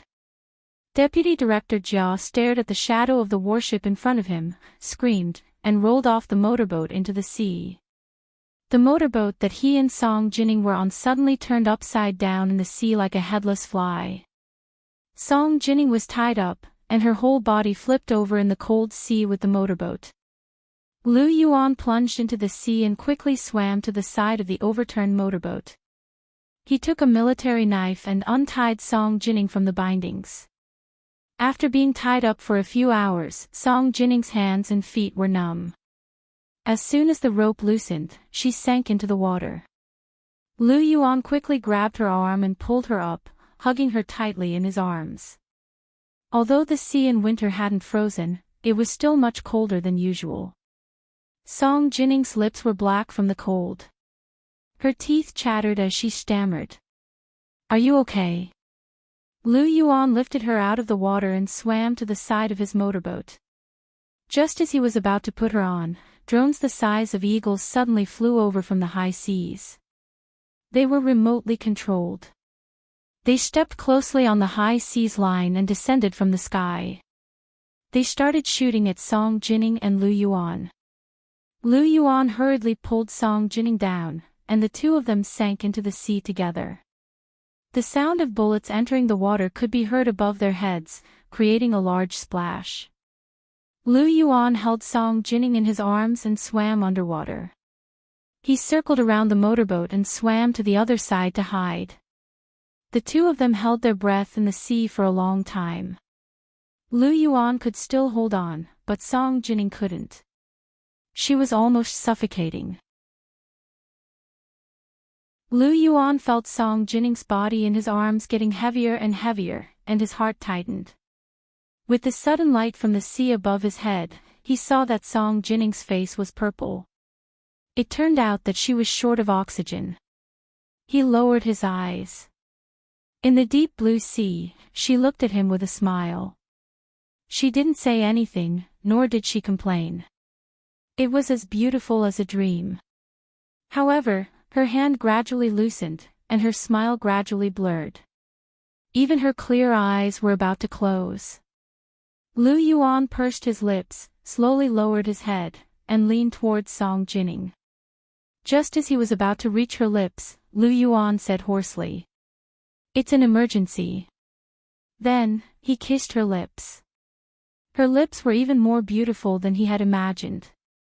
The moment he touched her lips, all the blood in his body was screaming, wanting to break through the restraints of his blood vessels. His bones were so stiff that he couldn't move. However, he didn't indulge in her lips. Instead, he quickly stuck out the tip of his tongue, pried open her lips, separated her teeth, and sent all the oxygen he had left into her mouth. Song Jining gradually recovered from Lu Yuan's oxygen delivery. Lu Yuan ignored the danger to his life and floated to the surface of the sea. He took a deep breath and sank back into the sea to deliver air to Song Jining. After a few times, Song Jining finally recovered. Song Jining felt bad and wanted to go up to breathe herself, but Lu Yuan didn't allow her to go up. He was worried that she would be hit by the drones flying on the sea. Now, not only had the other party sent out the drones, but they had also asked the drones to turn on their lights. The sea was illuminated as if it was daytime. Two pitch-black motorboats, one upside down and one upside down, could be seen floating on the surface of the sea. When Huguanshan arrived with the motorboat troops, he saw the two empty motorboats and was very anxious. He looked around and immediately found the drones that were still testing the waters at the edge of the high seas. He was immediately angry and ordered in a deep voice, "Drones, get ready. The coordinates are the high seas."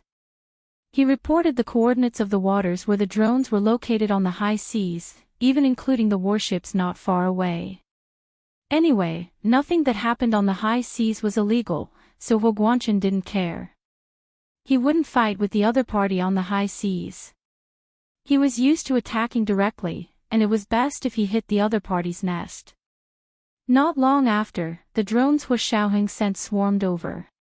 They were almost 10 times the number of drones. This time, it was a dense swarm of drones that whizzed over like a hornet's nest. The firepower was fiercer, the aim was more accurate, and the attack range was wider.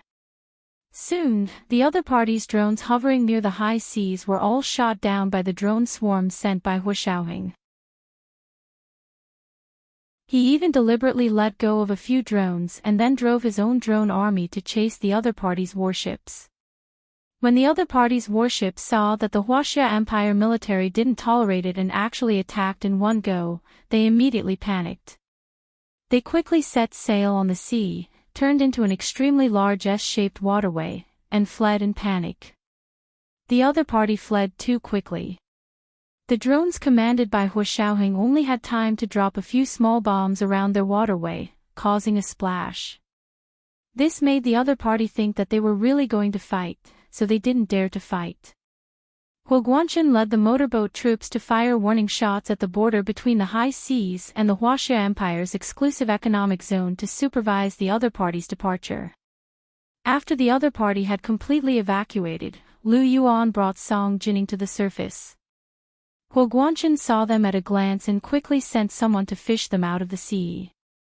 Song Jining was still wearing a woolen sweater. Her entire body was drenched and hung heavily on her body. She kept shivering. Huguanshan's heart tightened. He immediately took off his military uniform and put it on Song Jining. However, Song Jining dodged to the side and hugged Lu Yuan's arm. "Let's go back quickly. Xiaoheng and the others must be getting impatient, right?" As they spoke, the roar of a helicopter sounded above their heads again. Song Jining looked up and saw that it was a helicopter with the logo of the Huaxia Empire Military Special Operations Forces flying over. She was immediately happy. "Xiaoheng came to pick us up." Lu Yuan nodded. At the same time, he said magnanimously, "General Hua also contributed a lot. If General Hua hadn't arrived with his men, we might not have been able to float up from the sea." Song Jining turned around to look at Huguanshan. She saw that he was holding his military jacket and was retracting his hand awkwardly. Song Jining smiled faintly and nodded. "Thank you, General Hua.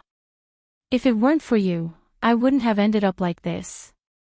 Huguanshan, Lu Yuan wasn't very clear about the entanglement between Song Jining and Guohuaning. He just put his hand on Song Jining's shoulder and raised his hand to pull the rope ladder that had fallen from the helicopter. He urged, "Jining, you go up first." Huguanshan was stunned again, and his eyes immediately narrowed. Even the way he addressed her had changed. What had happened just now that he didn't know? Song Jining nodded. "I'll go up first. You should come up quickly too." Lu Yuan laughed. "I'll go up first. You should come up quickly too." Song Jining climbed up the rope ladder without looking back. Gu Nianji poked her head out and smiled as she handed her hand to her. "Miss Song, this way." Song Jining smiled, grabbed Gu Nianji's hand, and climbed up with all her might. As soon as she went up, Gu Nianji handed her a bag of clothes and said, "Miss Song, quickly go over there and change out of your wet clothes. Song Jining didn't bother with pleasantries. Seeing that there was a door in the corner of the helicopter, she quickly walked in and took off all her wet clothes. She changed into the clothes that Gu Nianji had brought for her. Gu Nianji was very careful this time. She had brought everything from the inside to the outside. Song Jining only felt alive after changing into clean and refreshing clothes. She pushed open the small door and came out. Seeing that Lu Yuan had also come up, she quickly said, "CEO Lu, you should go and change too." Gu Nianji had also brought a set of clothes for Lu Yuan, which was prepared by Hu Xiaoheng. Lu Yuan wiped his head with a towel and went in to change as well. Song Jining changed her clothes and wiped her head as she sat by the window. She looked down at the sea and saw that the motorboat fleet was still quietly lined up on the sea. Huo Guanchen stood alone on the command boat and looked up at the helicopter. Song Jining pursed her lips and said to Gu Nianji, "Nianji, shall we change seats?" "Sure." Gu Nianji agreed without hesitation and sat by the window. She casually glanced out of the window and saw Huo Guanchen. She immediately understood. She held Song Jining's hand and looked her up and down. "Are you okay? Where's Deputy Director Jia?" Song Jining looked fine, but there was a red mark on her temple, as if she had been pointed at by a gun. There were also faint strangulation marks on her neck, and her face was relatively pale. Chen Lai also rushed over. He came over with a medical box to examine Song Jining's body. As he took her pulse, he said, "Fortunately, Director Song wasn't injured. She was just frightened, and her heart was beating faster." Song Jining blushed a little. Her heart was beating fast, but it wasn't because she was frightened. Gu Nianji waited by the side. After Chen Lai finished his examination and went to examine Lu Yuan, Gu Nianji continued to ask, "Did you fall into the sea just now? Who saved you?" "It was CEO Lu," Song Jining said generously and turned to look at Lu Yuan. Lu Yuan didn't look at her. Instead, he was focused on talking to Chen Lai. From her angle, she could only see Lu Yuan's back. Song Jining was suddenly startled. However, she quickly retracted her gaze and continued to say to Gu Nianji, "The other party came prepared this time, and their technical methods are very clever. Even a piece of trash like Deputy Director Jia can compete with CEO Lu." Gu Nianji quickly nodded and agreed. "The other party is indeed very powerful. I heard from my dad that the technical methods used by the other party this time are even higher than chaos mathematics." Song Jining frowned and said, "It's not just chaos mathematics. She wanted to talk about the explosion, but she looked at Gu Nianji and didn't continue. Instead, she changed the topic and whispered, "Are you okay? I saw someone forge your photo." Gu Nianji didn't know about this yet. She was shocked. "Forged my photo? What photo?" This was the second chapter of today's update, chapter 2061, Seeing a Gentleman.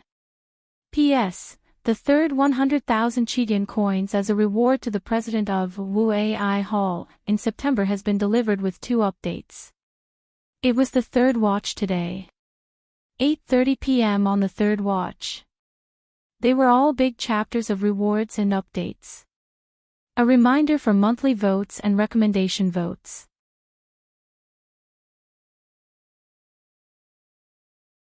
Chapter 2073. Song Jining wasn't a person who was good at chatting.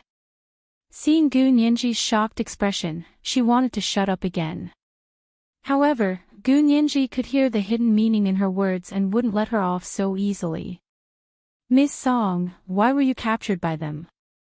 Is it related to what you just said?" Gu Nianji asked in confusion. Song Jining closed her eyes and rubbed her forehead. "I have a headache. I'll answer your question after I get some sleep." She tilted her head and fell asleep against the seat. Gu Nianji stared at Song Jining for a while and thought about what had happened that day. She had been in danger at the Sheraton Hotel, and Song Jining had been lured out of the imperial capital with a detour. She hadn't thought about why Song Jining would drive out alone at night and be lured out of the imperial capital. Now that she thought about it, did it have something to do with Song Jining's forged photos? Lu Yuan finished his checkup and walked over from behind.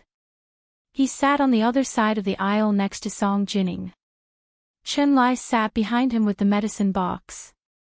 There were also a few soldiers in the front and back rows. Hu Xiaoheng was the one driving the helicopter. There were so many people in the helicopter that it was packed to the brim. The engine of the helicopter rumbled. If they weren't very close, they would have to rely on roars to communicate. Because they were worried about Song Jining and Lu Yuan's injuries, and Lu Jin was also anxious to see them, Hu Xiaoheng and Gu Nianji didn't continue to ask questions. The helicopter whizzed through the night sky, and Gu Nianji looked ahead through the window. In the territorial waters not far away, the clouds had already dispersed, revealing the dark peacock blue night sky. The moon hung in the air like a willow leaf, and there was an indescribable elegance and tranquility in its delicate manner. Of course, the heavy rain was gone, and the strong wind had stopped. The harbor that had been in the middle of the storm was now as peaceful and beautiful as a meticulous painting. Gu Nianji sighed and thought to herself that the weather weapon was really too awesome. If it could really be controlled by energy, wouldn't it be able to hit wherever it was pointed? Lu Yuan seemed to have heard Gu Nianji's thoughts and suddenly sent her a text message. The other party seems to know that we're using the weather weapon. Gu Nianji. She looked down at her phone and replied after a while, was there anyone else present when my dad made the suggestion? How did this information get leaked? It was no wonder that Deputy Director Jia knew that it would be very eye-catching for him to go out alone when the other yachts cancelled their races and went ashore. Lu Yuan shook his head and replied, it might not be a leak. When Director Song wakes up, you can discuss it with her and Professor Lu. Gu Nianji raised her eyebrows. Did Lu Yuan have more direct evidence to prove that there wasn't a mole leaking the secret? In the middle of the night, the Special Operations Forces armed helicopter slowly landed at the Special Operations Forces headquarters airport. As soon as the sound of the propellers stopped, Gu Nianji jumped out of the plane. Lu Jin, Zhao Liangze, and Yin Shixiang waited by the side. Dad! Gu Nianji ran over, her eyes sparkling with adoration and admiration. You're amazing. Too cool. Weather weapon. His control is practically at the point of perfection. Adding a little more would be too much, and subtracting a little would be showing weakness. Lu Jin's heart, which had been in high spirits, finally relaxed. The corners of his mouth curled up as he patted Gu Nianji's head and praised himself without hesitation, of course. He had taught them a good lesson. Something like a weather weapon does require an extremely strong control system.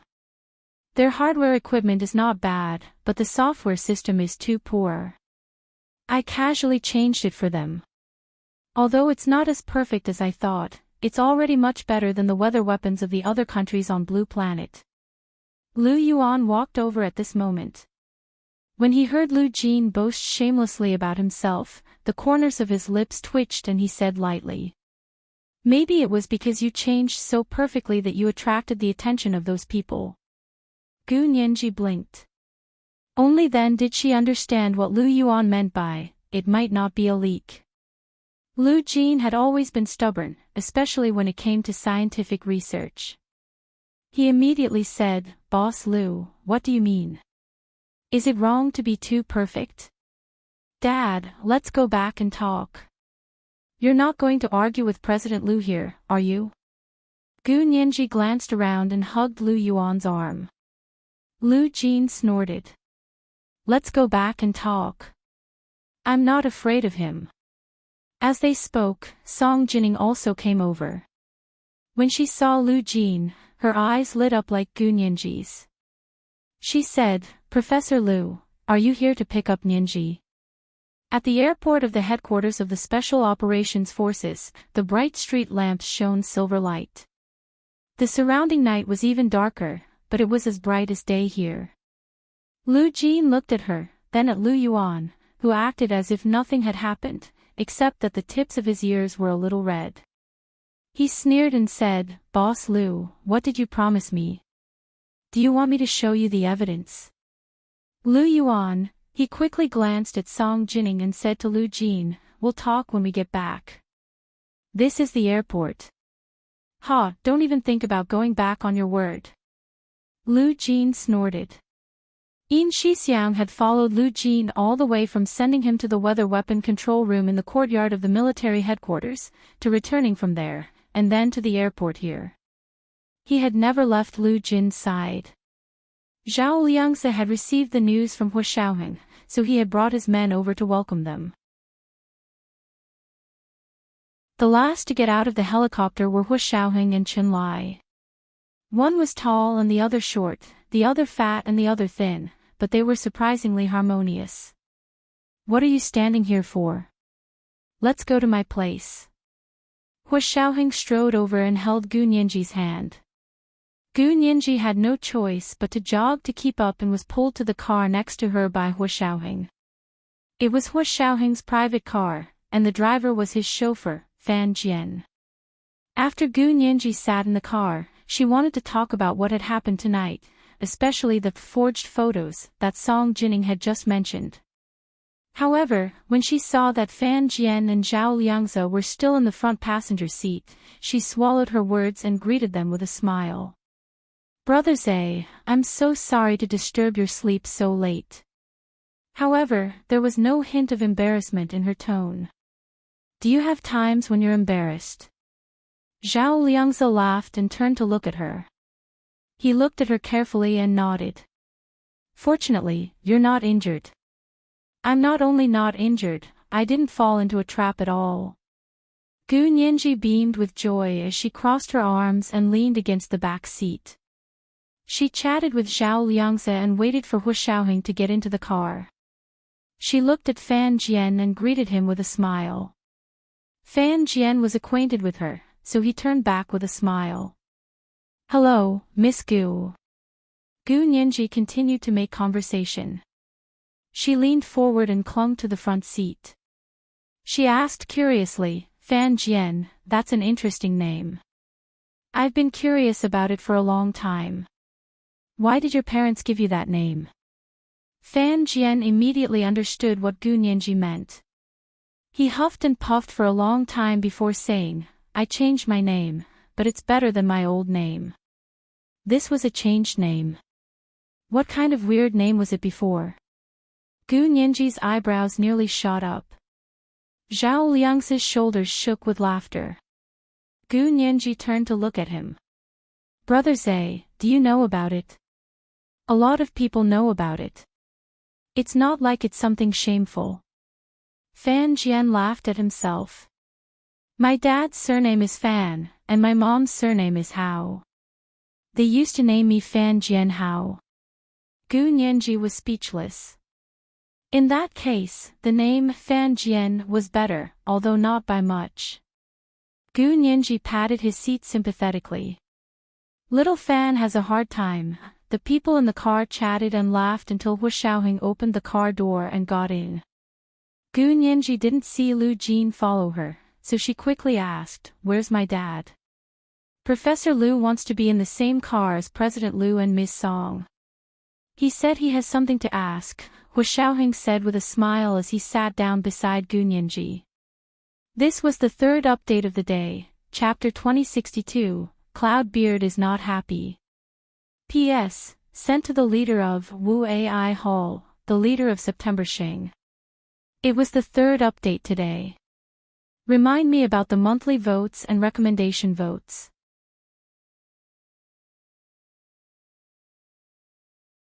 Chapter 2074. Gu Nianji recalled how Lu Jin and Lu Yuan had wanted to say something but hesitated. Her eyes darted around and she immediately understood. She smiled slyly and said, "Hey. I really want to watch." It would be great if she could see CEO Lu propose with her own eyes. She knew that her father was a man of his word. If he asked CEO Lu to propose to Miss Song, he would do it. If CEO Lu didn't ask, he would definitely throw out the video. Gu Nianji's guess was right. In another car, Lu Jin was sitting between Lu Yuan and Song Jining. He winked at Lu Yuan proudly. "Boss Lu, what about what you promised me?" "Lu Yuan, why did these words sound so awkward?" Lu Yuan moved to the side without a trace. Fortunately, this was a modified military SUV that Hu Xiaoheng and the others had brought. The back seat was spacious enough. Song Jining had been looking out of the car window uneasily. Hearing Lu Jin's meaningful words, her eyes drifted to the side. Lu Yuan happened to be looking in her direction. Both of their eyes met. Song Jining had always been very direct when it came to relationships. If she liked someone, she liked them. If she didn't like them, she didn't like them. She never hesitated.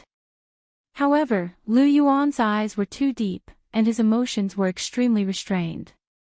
Moreover, the two of them didn't cross the line at all when they were usually together, giving her a chance to daydream. Therefore, even someone as confident as her was a little uncertain. However, this time, when Lu Yuan gave her air at the bottom of the sea, she really felt a little different.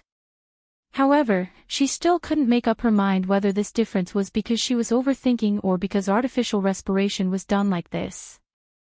Lu Yuan stared at Song Jining. The light in the car was relatively dim, so he could only see Song Jining through the flashing light of the street lamps by the roadside. Her beautiful face and youthful face were exactly the same as when he had left 18 years ago. But he was already old. Lu Yuan's hands tightened and he coughed. Suddenly, he couldn't say a word. All his courage seemed to have been used up when Song Jining was in danger. At that time, he seemed to be able to say anything without any psychological barriers. But now, he had to say it in front of Song Jining. Lu Yuan supported his head with his hand and leaned against the window. He sighed and said, "Professor Lu, I'll make you a delicious supper when we get back. What do you want to eat? What about Nianji? Should I give her a call and ask her?" As he spoke, his eyes turned slightly. The wrinkles at the corners of his eyes were clear and deep as he looked at Song Jining. "Superintendent Song, what do you want to eat? Do you want to buy some groceries on the way?" Lu Jin rolled his eyes and hesitated for a second between going back to eat delicious food and watching Lu Yuan propose.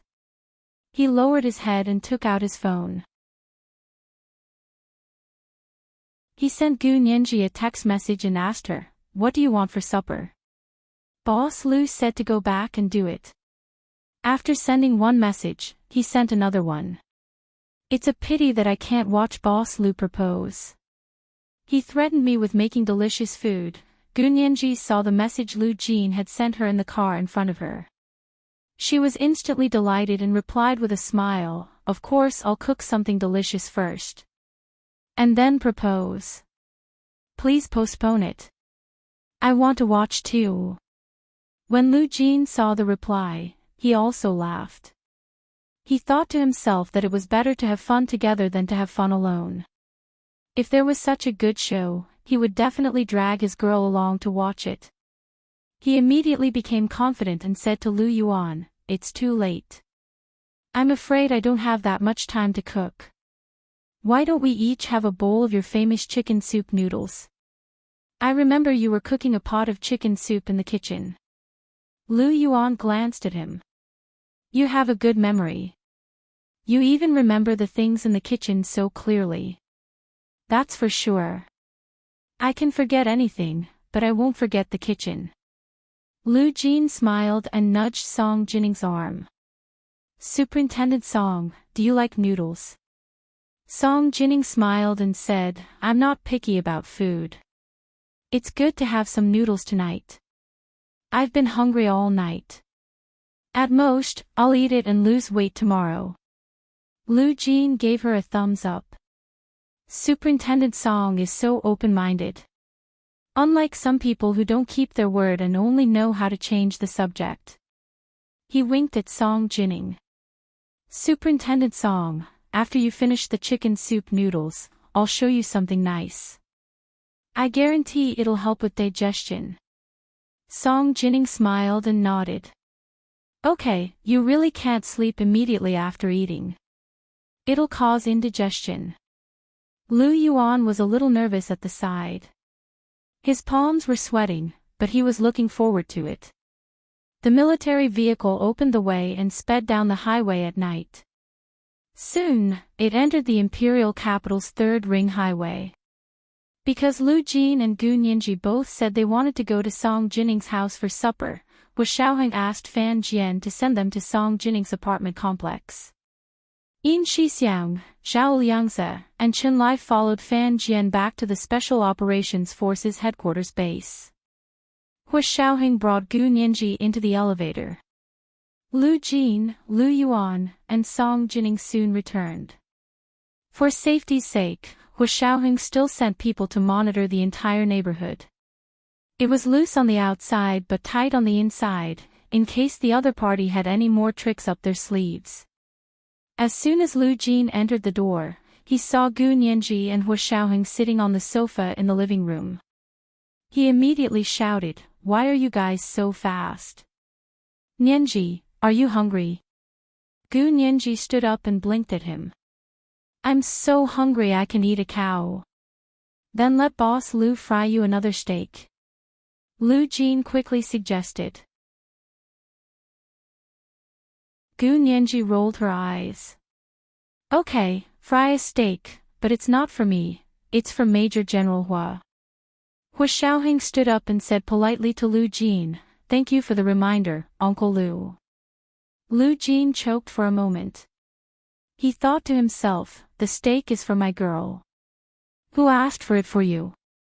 However, seeing how good Wu Xiaoheng was to his girl, giving it to Wu Xiaoheng would be rounding it up, so it would be considered giving it to his girl.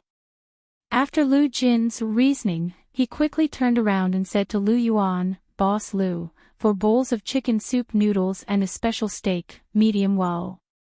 Lu Yuan nodded. "I'll make it right away." Without another word, he went into the kitchen and continued making supper, so he didn't want to be alone with Song Jining. Song Jining didn't mind and said to Gu Nianji, "Nianji, do you want to take a shower? I'll go to the master bathroom, and you can go to Professor Lu's guest bathroom." Gu Nianji waved her hand. "I don't need it. I'll shower when I get back. Miss Song, you can go and clean up." Song Jining had only wiped her body and changed her clothes on the plane today, but she still didn't feel very comfortable. She didn't stand on ceremony and went into the master bedroom bathroom to take a shower. Wu Xiaoheng went to the balcony to make a call and arrange for the follow-up. Gu Nianji and Lu Jin met in the living room to discuss how to get Lu Yuan to propose later. But soon, the smell of chicken soup wafting out of the kitchen made them unable to continue their conversation. "Dad, let's talk after we eat. How about that?" Gu Nianji gulped. Lu Jin nodded heavily. "Of course, let's eat first and talk later." Not long after, Lu Yuan brought 4 bowls of chicken soup noodles and freshly fried steak to the dining room and called them over for supper. Gu Nianji and Lu Jin arrived at the dining room first, and Wu Xiaoheng came in after a while. Lu Yuan didn't see Song Jining, so he couldn't help looking around and asked, "Where's Director Song?" Lu Jin was about to speak when Gu Nianji rolled her eyes and shook her head slightly at him. She then said to Lu Yuan with a frown, "I don't know. Miss Song said she wasn't feeling well just now and wanted to go back to her room to rest. I don't know how she's doing now." Sigh, Miss Song is really pitiful. She's all alone and can only rely on herself when she's sick. I don't even know if she's taking medicine. Lu Jin was a little confused. Didn't Chen Lai check that she was fine just now? Gu Nianji quietly stepped on Lu Jin's foot.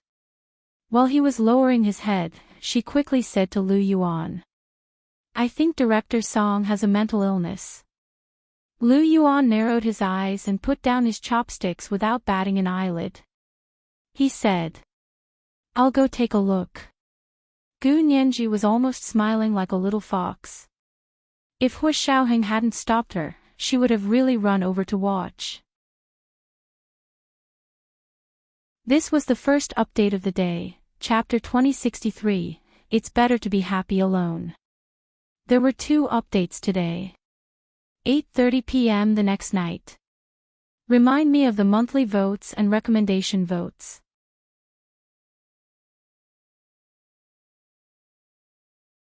Chapter 2075. Lu Yuan came to Song Jinning's bedroom and gently knocked on the door. Then, he waited at the door for a while. There seemed to be a sound inside, and then it became quiet again. There was still no one to open the door. Lu Yuan was a little hesitant. He didn't know how Song Jinning was doing inside. When Lu Yuan knocked on the door, Song Jinning had just turned off the shower and wrapped her body in a 1.5 meter long and 1 meter wide white bath towel. She didn't hear the faint knock on the door. She wrapped her wet hair in a towel of the same color before walking out of the bathroom and sitting down in front of the dressing table in the bedroom. Song Jinning's dressing table was very simple and elegant. There was almost nothing else on the table except a comb and a bottle of cream. It could be said to be very minimalist. She took off the white, dry towel wrapped around her head and was about to comb her hair when she heard a bang behind her. Someone pushed open the door and came in. Song Jinning had just escaped from a kidnapping.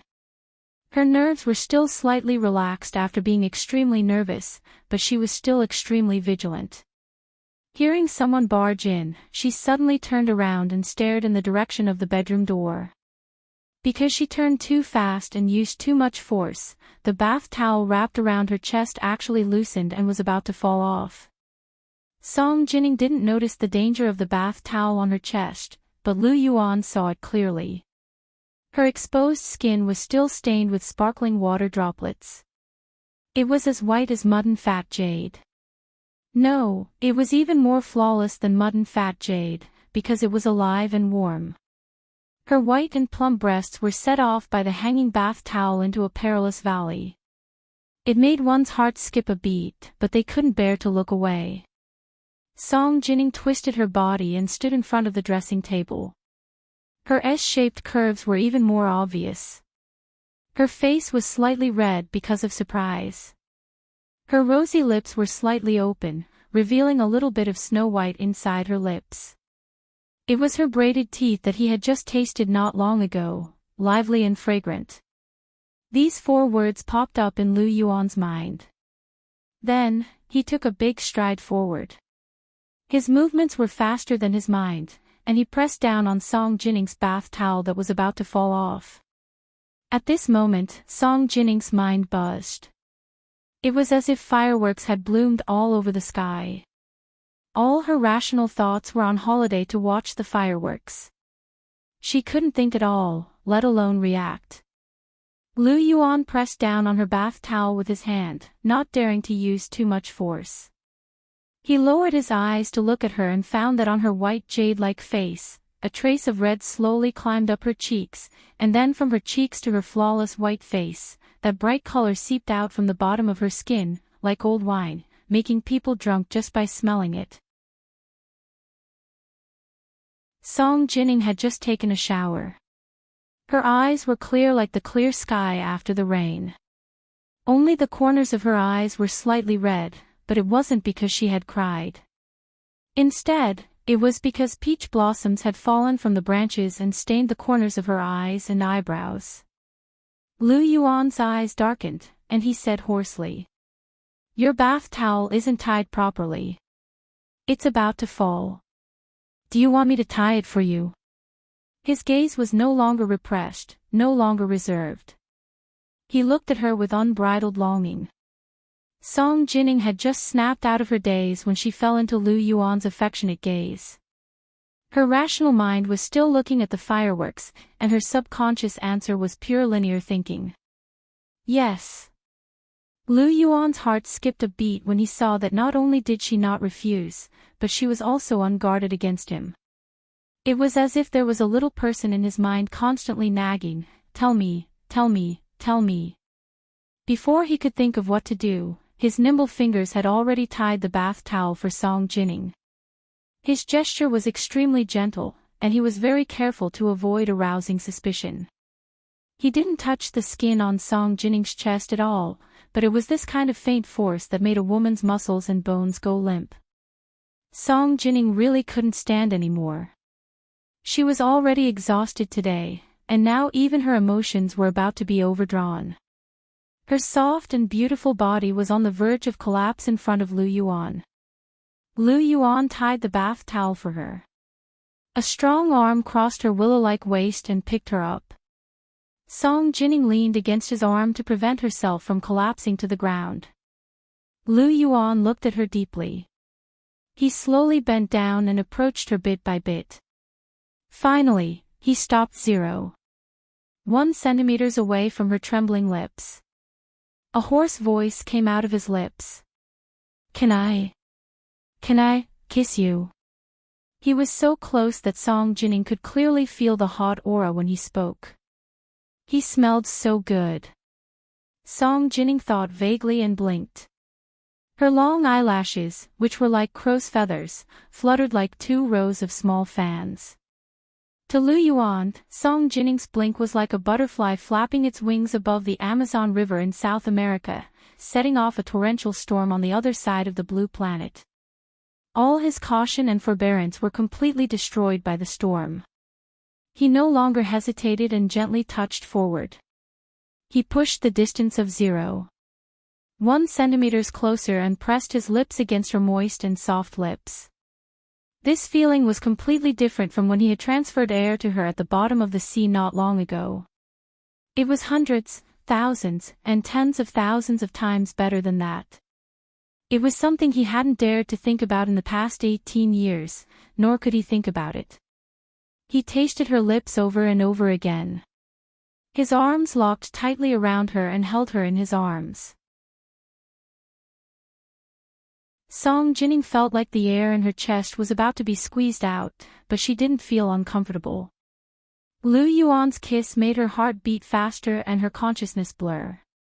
She still remembered that he smelled good, so what did he taste like? With this thought in mind, Song Jining couldn't help but open her mouth, stick out her tongue, and lick Lu Yuan's lips. It really tasted good. She smacked her lips and wanted to continue licking him, but Lu Yuan suddenly tightened his grip. He also stuck out his tongue and tasted her mouth. Song Jining wasn't used to such a deep kiss. She planned to use the tip of her tongue to push Lu Yuan's tongue out.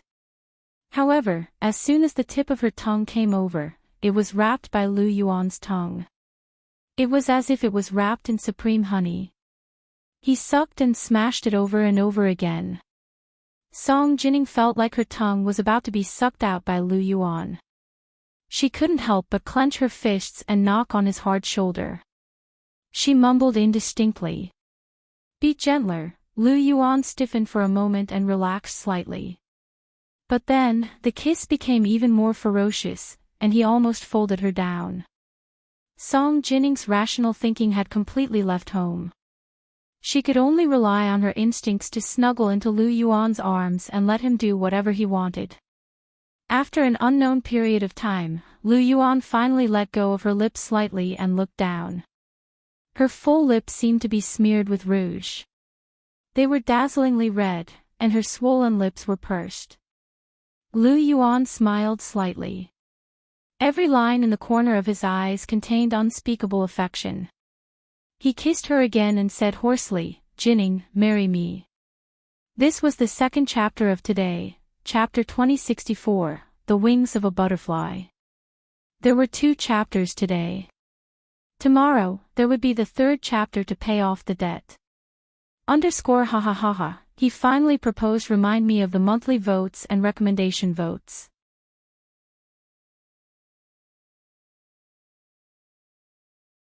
Chapter 2076.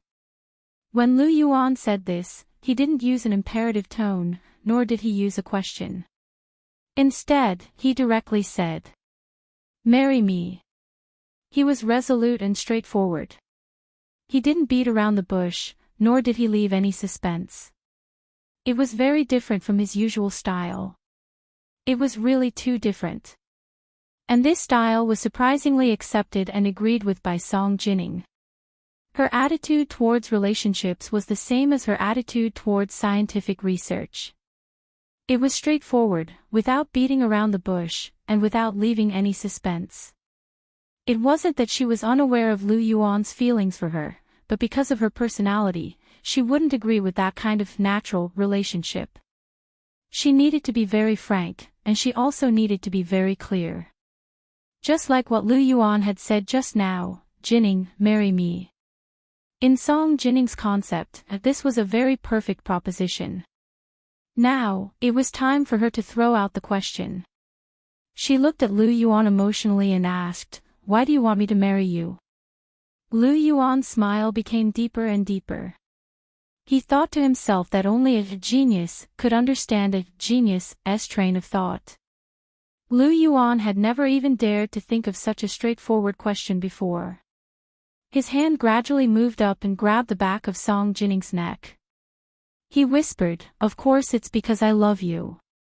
He once thought that he would never be able to say this in his life. He didn't expect that under Song Jining's gaze, he almost blurted it out. However, Song Jining was already past the age where a man would die for him just because he said, "I love you." She still stared at him and said faintly, "Then it's fine if we love each other." "Why do you want me to marry you?" "You have to know that there's no logical relationship between falling in love and getting married. Not every love will lead to marriage. Not every marriage will have love." Song Jining's voice was very calm, but if one listened carefully, they could hear a little uncertainty in her tone. Lu Yuan had a headache, but he also felt proud. The woman he loved was different from ordinary women. She wouldn't run away with someone just because he gave her a piece of candy. In fact, Song Jining was thinking about her marriage to Hu Guanchen. She and he had once truly loved each other, but that love couldn't beat all kinds of unexpected events over the years. In the end, the two of them ended tragically. Thinking of Hu Guanchen, Song Jining's expression turned cold. She still had a score to settle with this person. Lu Yuan's heart skipped a beat when he saw Song Jining's expression change. His mind raced, but he couldn't figure out what he had done wrong to make Song Jining unhappy. He didn't dare to act rashly, nor did he want to force her too much. He took a step back and put on a gentlemanly manner. He held Song Jining's hand and kissed it on the back. And said with a smile, "Then, we'll love." Song Jining's heart felt a little calm.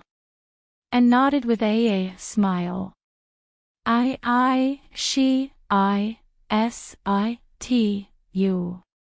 T. And J-T-I-T-T. Single quote, Lu, what a, s the T. What a coincidence. Me too, Lu Yuan said with a smile. After the two of them finished speaking, Lu Yuan went out first and waited at the door. Song Jining changed into her own clothes and the two of them went to the restaurant together. When they arrived at the restaurant, Lu Yuan thought that Lu Jin and the others had been waiting for a long time. He was about to apologize when he suddenly caught a glimpse of the water droplet-shaped alarm clock on the wall from the corner of his eye. He realized that only 5 minutes had passed. Why did it feel like a lifetime had passed? Lu Yuan shook his head and quickly glanced at Song Jining. Song Jining's expression remained the same as usual as she calmly sat down beside him. Lu Yuan placed the bowl of chicken soup noodles in front of her and picked up a piece of noodles with his chopsticks. He smiled and said, "Try it and see if it suits your taste." Song Jining ate it with his hand. Gu Nianji. Lu Jin. Hu Xiaoheng. The 6 eyes of the 3 of them stared at Lu Yuan and Song Jining. Song Jining acted as if she didn't see it. She also picked up a piece of noodles with her chopsticks and brought it to Lu Yuan's mouth. It tastes good. Do you want to try it too? Lu Yuan ate it with a smile. Because he was eating noodles, his chopsticks took a long time to eat. After he slowly finished eating the noodles with chopsticks, he took a tissue and handed it to Song Jining. Then, he turned to look at the three people beside him with different expressions and said lightly, "What are you looking at? Haven't you seen people eat noodles before?" Song Jining held back her laughter and lowered her head to continue eating the chicken soup noodles. Needless to say, Lu Yuan's cooking was really impeccable. Lu Jin couldn't hold it in anymore. He slammed his chopsticks on the dining table and shouted, "What happened just now that we don't know about? Boss Lu, tell me the truth." Gu Nianji also smiled and propped her head on her hand. She winked at Song Jining and said, "I refuse dog food." Midnight snacks turned into dog food. Have you asked the feelings of these chicken soup noodles? Miss Song, you only went to take a shower. Why do you seem to have a boyfriend when you come back? Hu Xiaoheng thought about it and felt that it was better not to speak. Lu Jin looked at Lu Yuan's smiling eyes, then at Song Jining's slightly red cheeks. He slammed the table and his heart was burning with anxiety. What's going on? Song Jining smiled at Lu Yuan. Seeing him nod slightly, she said, "Yes, it's exactly what you saw. I'm with President Lu." What do you mean you're together? Miss Song, don't avoid the point. Gu Nianji shouted. She was asking the question that Hu Xiaoheng wanted to ask but couldn't. Lu Yuan had no choice but to say softly, "Jining just agreed to be my girlfriend." Gu Nianji, Lu Jin. This was different from what they had agreed on. Song Jining couldn't hold back the smile on her face.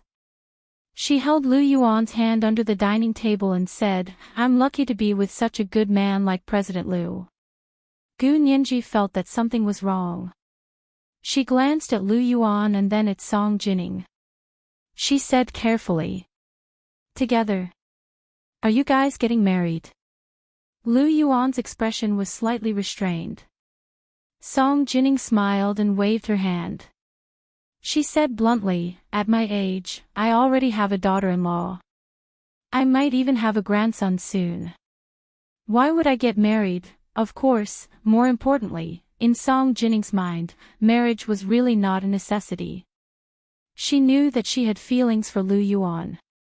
Not only did she have feelings for him, but her feelings were getting deeper and deeper. She almost couldn't leave him. And Lu Yuan also loved her, so they should have a good relationship. When necessary, it was okay to live together. Lu Jin looked at Lu Yuan and saw that he was still looking at Song Jining with a doting expression. His stupid look of, "As long as you're good to me, I'm fine with anything," made him angry. He took out his phone with a sullen face and said angrily to Lu Yuan, "If you do this, don't blame me for doing it." As he spoke, he pulled up the video he had recorded earlier and walked to Song Jining's side. He extended his hand in front of her and said angrily, "There. Look for yourself. Director Song, you really have a heart of stone. What's wrong with our boss Lu? You don't want to marry him, you just want to play with his feelings and body." This was the first watch of the day, chapter 2065, together. Today is Monday, right? Recommendation votes are very important. I'm looking for recommendation votes in the third watch. At 1:30 p.m. on the second watch. At 8:30 p.m. on the third watch.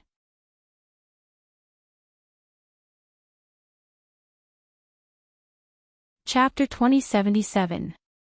Gu Nianji rubbed her forehead and almost sighed. She quickly stood up to pull Lu Jin away. Hu Xiaoheng also quickly stood up and pulled Lu Jin out with Gu Nianji. Only Song Jining and Lu Yuan were left in the dining room.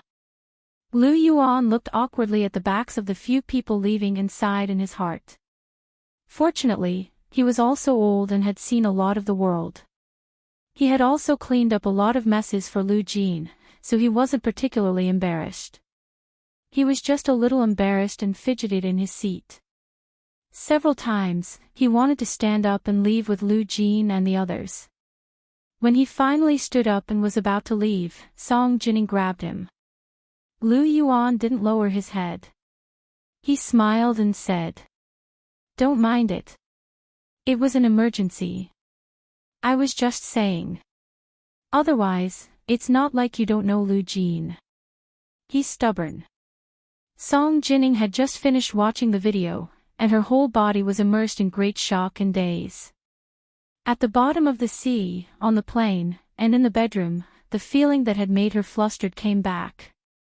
Her mind was in a mess just now, but her hand still subconsciously grabbed Lu Yuan and didn't let him leave with her. Lu Yuan's voice was faint, but it had a calming power. He was especially gentle and considerate to her.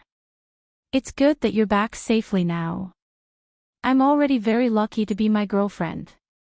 Song Jining's hand tightened. She looked up at him seriously and said, "I'm also a stubborn person."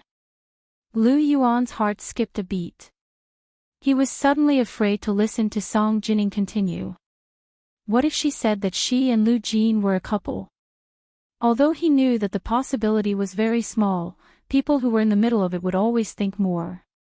Lu Yuan didn't dare to lower his head, much less look into Song Jining's eyes. Song Jining slowly stood up in front of Lu Yuan. She had a strange feeling in her heart. It was as if she had finally landed on something, but it was also as if she was drifting and just wanted to find a harbor to rest in. Marriage was indeed not a necessity for her, and she had never thought of it as a necessity. Although she looked young, she was actually quite old. Anyone with a 30-year-old son could no longer pretend to be a shy girl. Therefore, the decision to get married was very difficult for her. But after watching the video just now, she only had one thought: this man was worth marrying. Regardless of whether it was a rational analysis or an impulsive decision, she could not refuse. Song Jining didn't know what to say. She stared at Lu Yuan for a while and suddenly realized that under his calm aura, the tips of his ears were actually slightly red. She couldn't help but laugh. Song Jining separated her fingers and clasped his tightly. She said softly, "You've done so much for me." Lu Yuan closed his eyes and immediately interrupted her. "I've done so much just to save you. Don't feel burdened." In that situation, no matter who it was, I would have saved him. He didn't want to give Song Jining the impression that he was trying to repay her kindness, and he didn't want Song Jining to be with him out of pity. That was never what he wanted. Song Jining sighed softly and said, "Lu Yuan, do you really think I'm that stupid to believe your words?" In the video just now, Lu Yuan had completely revealed his true feelings. In order to save her, he was willing to do anything and give up anything. Was this something he could do, regardless of who? Once Song Jining figured it out, she would stop thinking about it. Lu Yuan was slightly taken aback and couldn't help but quickly glance at Song Jining. She looked at him with a smile. There was no pity, no sympathy, no reservation, and no arrogance in her gentle willowy eyes. There was only tenderness and determination. Song Jining let go of his hand, but hugged his waist. She looked up and said, "Does what you said just now still count?" Lu Yuan's heart skipped a beat. He quickly looked down at Song Jining. "What did you say? Can you say it again? Why do you have to say it again? I'm afraid I heard wrong." Lu Yuan wrapped his arms around her waist and said seriously, "I'm afraid I've lost my mind and am hallucinating." Song Jining wasn't a particularly emotional person, but Lu Yuan's words made her nose sting and she almost cried. "Jining, I'll say it again. Marry me, be my wife, and let me take care of you for the rest of your life." Lu Yuan held her face and said carefully. As he spoke, he looked at her expression, afraid that she would object again and come up with some irrefutable logic. Song Jining nodded. Her eyes were slightly wet as she said in a low voice, "Okay." Lu Yuan was stunned for a moment before he understood what Song Jining meant. He was so happy that his entire body swelled up. He nodded repeatedly and said, "If you agree, we can even go and register tomorrow." As soon as he finished speaking, there was a burst of cheers outside the restaurant. Lu Jin walked in with a bottle of champagne. He opened the cap with a bang, and the bubbles of the champagne immediately sprayed out. She got some shiny paper scraps from somewhere and threw them at Song Jining and Lu Yuan. She laughed and said, "Congratulations, congratulations. Congratulations on finally getting married and being together for 100 years. Lu Yuan looked at them in surprise and said, "I thought you guys had already gone far." Lu Jin looked at him righteously. "My phone is right here.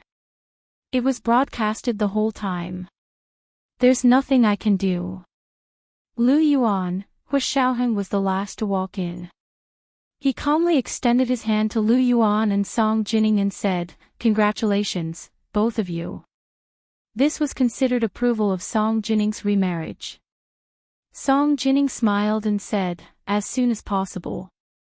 I don't want to get married after my son." Hu Xiaoheng and Gu Nianji looked at each other and held each other's hands. Lu Jin began to come up with a bad idea. "Why don't we go and register tomorrow? Or register our marriage on Christmas Day?" Song Jining pursed her lips and chuckled. "How can it be so fast? I have to file a report when I get married." Lu Yuan came back to his senses and lowered his head to touch her forehead. He said, "I have to file a report too. I almost forgot about it." "Okay, let's file a report together. When it's approved, we'll go and register." Song Jining had the mind of a scientist, so she thought about the most critical parts. She didn't think about the ring for the proposal or the ceremony for the wedding at all. But Lu Yuan wouldn't forget. Seeing that the people closest to him were all here, he decided to get engaged. Lu Yuan quickly left the restaurant and returned to his room. He took out a 12-carat diamond ring that he had prepared long ago and walked to Song Jining's side. He knelt down on one knee and said, "Jining, are you willing to marry me? This is our engagement ring." Song Jining smiled and reached out her hand. Her fingers were slender like jade. Lu Yuan treasured the ring that looked like a card and put it on her finger. It was actually just the right size. Although the diamond ring was big, it was simple and elegant, so it didn't stand out on Song Jining's finger at all. Lu Jin and Gu Nianji were finally satisfied. Gu Nianji smiled and said, "That's more like it. Alright, you guys have to remember to file a report early. If anyone tries to stop you, tell me. I'll teach them a lesson." Lu Jin also said, "I'll just say it here. Whoever opposes will be unlucky. Let's see who dares." "I don't dare, I don't dare," Gu Nianji said repeatedly. "Dad, that's enough." Hu Guanchen found out the next day that Song Jining had filed a marriage report and sent it to the military. Song Jining was a special scientist who was closely related to the military. He didn't know that Lu Yuan had also filed a marriage report, but Lu Yuan was originally from the secret front, so it was right that he didn't know about him. Hu Guanchen listened to the personal secretary's report, and his expression became uglier and uglier. "Say that again. Who filed a marriage report?" Director Song, Director Song." "Nonsense. Why would she file a marriage report at her age? Do you know who she's going to marry?" Hu Guanchen stood up, picked up his hat, and was about to go out. The personal secretary quickly said, "I heard it's a businessman named Lu Yuan." "What did you say?" Hu Guanchen's expression changed drastically, and even his voice became much hoarser. This was today's second update, Chapter 2066, Whoever Opposes Will Be Unlucky. It was time to send an update to Old Z's second, the leader of September Ascension. Today was Monday, right? Recommendation votes are very important. I'm looking for recommendation votes in the third session. It was 8:30 p.m. on the third update.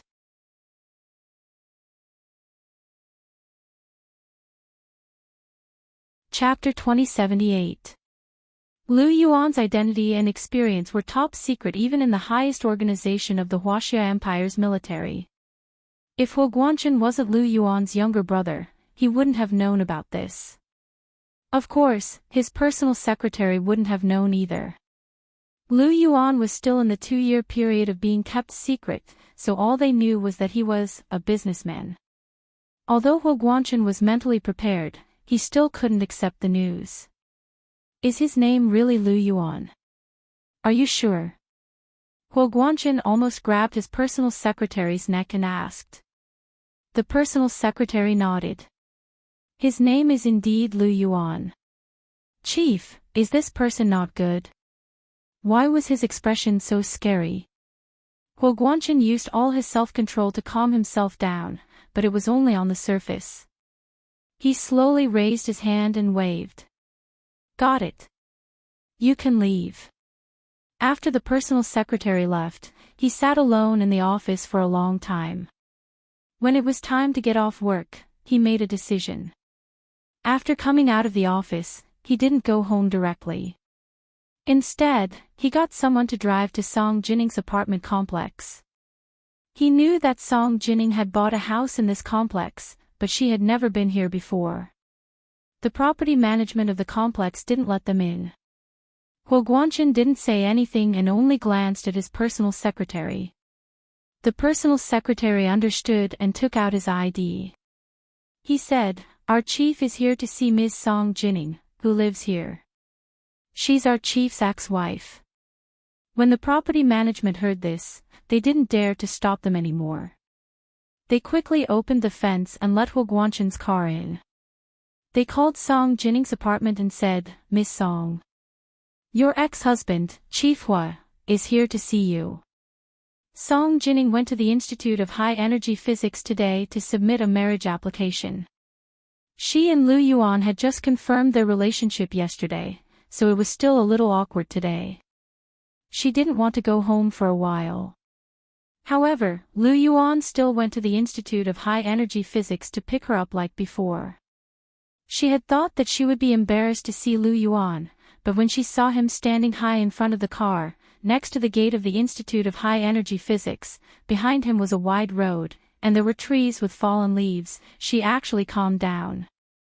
Not long after the two of them returned home, Song Jinning received a call from the property management. She was about to ask the property management not to let Huo Guanchen in, but the property management continued, He's already in.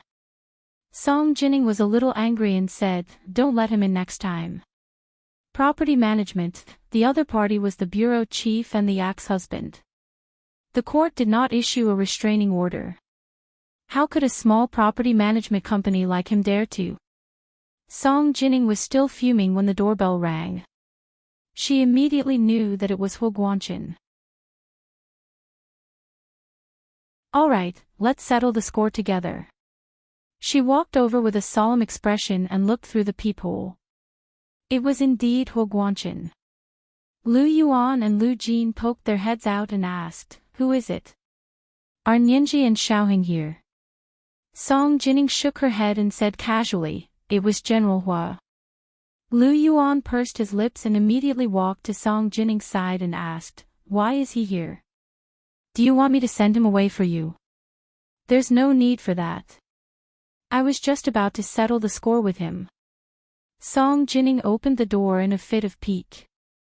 Huo Guanchen frowned and looked up, just in time to see Song Jinning and Lu Yuan standing in front of him like a perfect couple. His pupils suddenly contracted. Although he didn't want to admit it, he had to admit that his heart was deeply hurt by this scene. It was as if years of nightmares had finally come true. He almost wanted to pinch himself to see if he was dreaming or if it was a living reality. Song Jinning said bluntly, General Hua is here at the right time. I have something to settle with you. If a woman spoke in such a tone, it meant that she was looking for trouble. Huo Guanchen knew Song Jining very well, so his mood couldn't help but improve. She could still lose her temper at him, so it wasn't like she didn't have any feelings for him at all, right? He nodded and walked in. The guards and personal secretary didn't follow him in. Instead, they stood guard at the door. The chief was obviously here to deal with family matters, so they didn't want to go in. After Huo Guanchen came in, he quickly sized up the layout of the room. Just as he was about to speak, Lu Jin poked his head out of his room and asked, "Who is it? Are you here for dinner?" It was indeed time to get off work to cook dinner.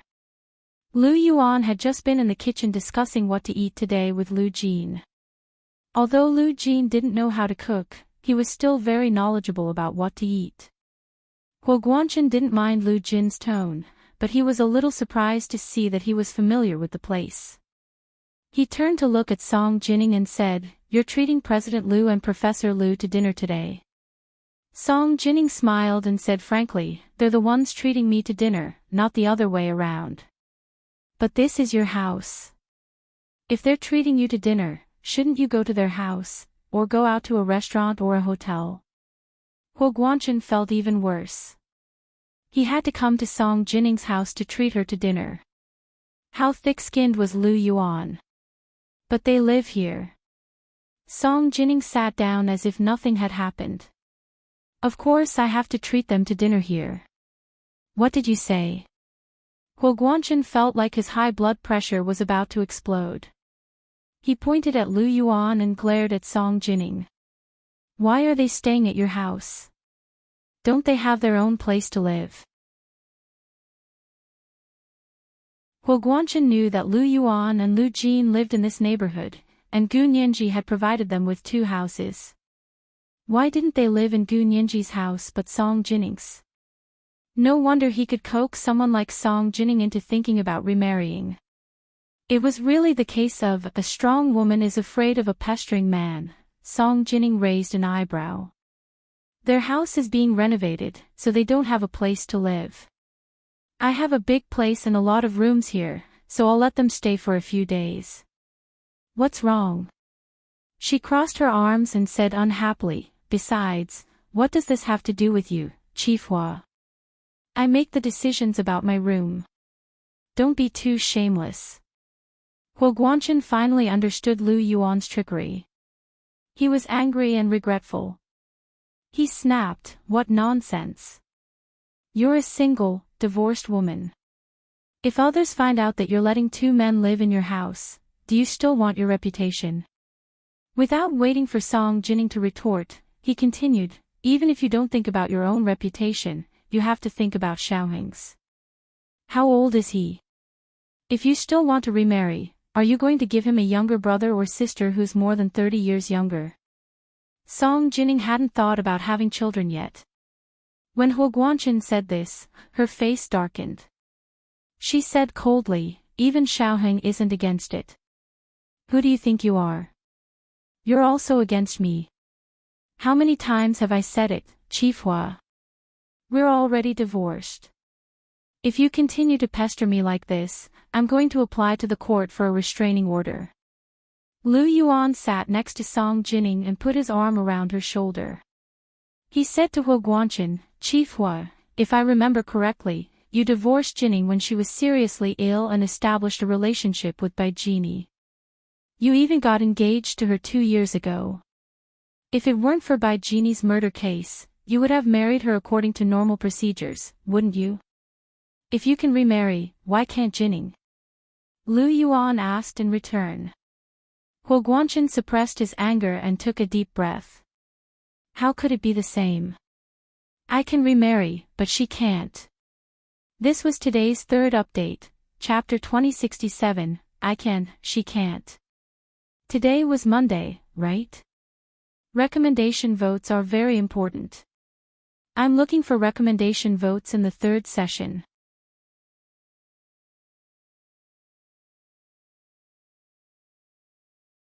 Chapter 2079. She wanted to get rid of me so that she could be with you, the rich husband, in her eyes. Song Jining glared at Huo Guanchen. Her beautiful willowy eyes were filled with anger. Do you know that I'm disgusting? She treats trash like a treasure and even wants to use me as an imaginary enemy. I'm about to throw up my dinner from last night. How can you look at me like that? Huo Guanchen felt as if someone had stabbed a poisonous thorn in his heart. His facial features were almost distorted. Be reasonable. In order to find the mastermind, for the greater goal, can't you be a little aggrieved? No. Before Song Jining could speak, Lu Yuan had already spoken first. You have your own plan, and you have no right to drag others into it. According to our disciplinary rules, you've already violated the rules. It's best if you write a self-reflection and explain the whole story to the organization. I hope the organization can be lenient. Lu Yuan hated Huo Guanchen's act of using Song Jining as a cover. You're really ruthless. Even I'm ashamed of my inferiority. When they were on a mission on the secret front, they never used innocent people as bait, nor would they let innocent people take the blame. He didn't expect Huo Guanchen to be so unscrupulous to achieve his goal. Lu Yuan's expression was extremely cold. He looked at Huo Guanchen indifferently, but it was as if there was a heavy weight pressing down on him, making him unable to breathe. Ever since he was young, this brother of his, who was unattainable in his heart, had made him angry, and in pain, was a very special existence in his heart. However, Huo Guanchen hadn't been the director of the political department in the military for so many years for nothing. He quickly recovered and said with a normal expression, in order to achieve great things, I don't care about trifles. I've already written a report to the organization. I didn't break any rules. Lu Yuan, you haven't been back for many years, so you might not know that many of our rules have changed. No matter how it changes, the purpose of our army cannot be changed.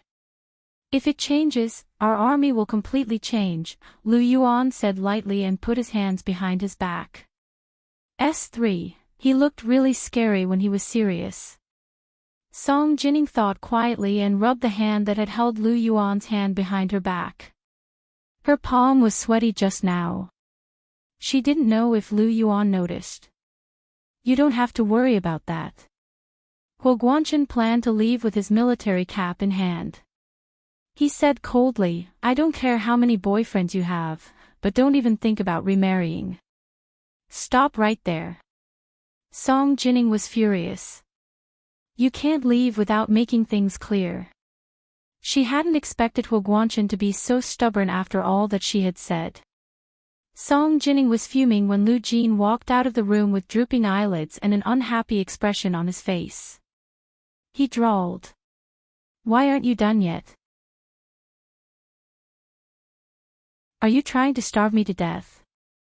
Song Jining was furious. Chief Hui doesn't allow me to remarry. There's no food for me today.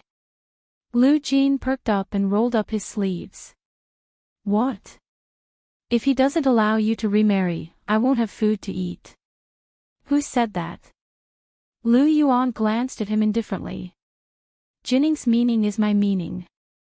Lu Jin had no choice but to glare at Lu Yuan. He knew that Lu Yuan was using him as a gun. Lu Yuan rarely revealed a pleading expression. There were some things that a person of his status couldn't do, so he could only ask Lu Jin for help. Lu Jin also understood this logic. Since Boss Lu was in trouble, as a brother, he would definitely help him to the end and help him to the end. He turned to stare at Huo Guanchen and said to Song Jining, you won't get married just because he said so. Is there any law left? Believe me, Chief Huo really does what he says. Song Jining snorted. She still had some understanding of Huo Guanchen's abilities. Lu Yuan smiled bitterly at Lu Jin and said, because Jining has worked with the military so many times in secret experiments, she's no longer a free scientist. All of her social relationships, including her future marriage, will be reviewed by the military's political department. If Chief Hui doesn't approve it, she really won't be able to marry me. Lu Jin thought for a moment and asked Song Jining, it's so troublesome. do you still want to get married? Song Jining was actually very stubborn. Once she made up her mind, she wouldn't turn back. Song Jining held Lu Yuan's arm and said, since I've decided to marry Lu Yuan, I have to get married no matter how difficult it is. S3, Huo Guanchen chuckled. You can try. He also reminded her, if you're not convinced, you can go to General Ji. Song Jining thought of Hua Xiaoheng and hesitated. She was no longer a young girl without any worries, but a mature woman and a mother at the same time. It would be too embarrassing for General Ji to go to him. Huo Guanchen was shameless, but she and Xiaoheng were. Song Jining frowned awkwardly. Lu Jin snorted and said disdainfully, it's not a big deal. Why are you so worried? How can I not be worried? Song Jining also smiled bitterly. Professor Lu, you don't know the power of the political review, why don't I know? Lu Jin sneered and shook his head. Since he won't pass your political review, then get someone else to do it. Lu Jin stared at Huo Guanchen and said seriously, I think you've reached the end of your career as the director of the political department. Do you believe that I won't let you do the job of political review? Huo Guanchen's expression changed drastically. What do you want to do? Don't forget that your daughter, Nianji, is going to marry my son. She still wants to enter the Huo family after offending me. My daughter, Nianji, is going to marry Boss Lu's stepson in the future. Maybe she'll change her surname to Lu in the future. What does it have to do with you? Lu Jin was best at stabbing people in the heart. This time, it was a fatal blow. Huo Guanchen, dead. This was the first update of the day, chapter 2068, if you don't get married, you won't be able to eat. There were 2 updates today. At 8:30 p.m., the second update.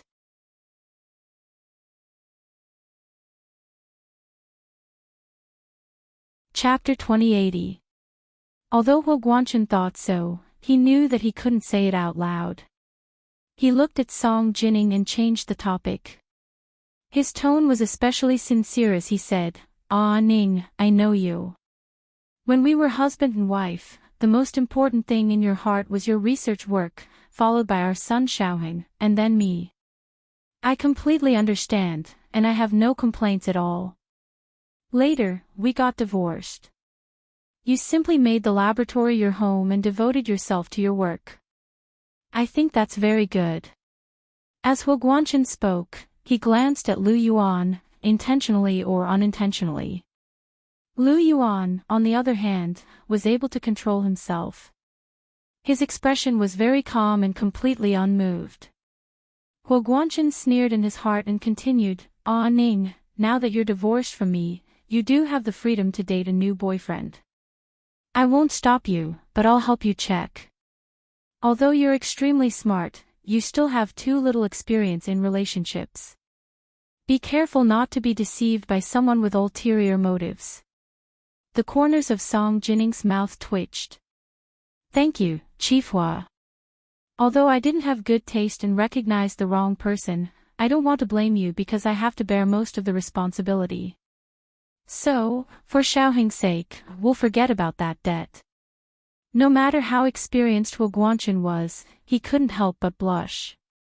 He quickly glanced at Lu Yuan. Lu Yuan was still smiling gently, and he couldn't tell how deep he was. Huo Guanchen felt even more depressed. He pursed his lips and didn't say anything. Song Jining continued, but other than that, Chief Hua, you owe me too much. Huo Guanchen was stunned.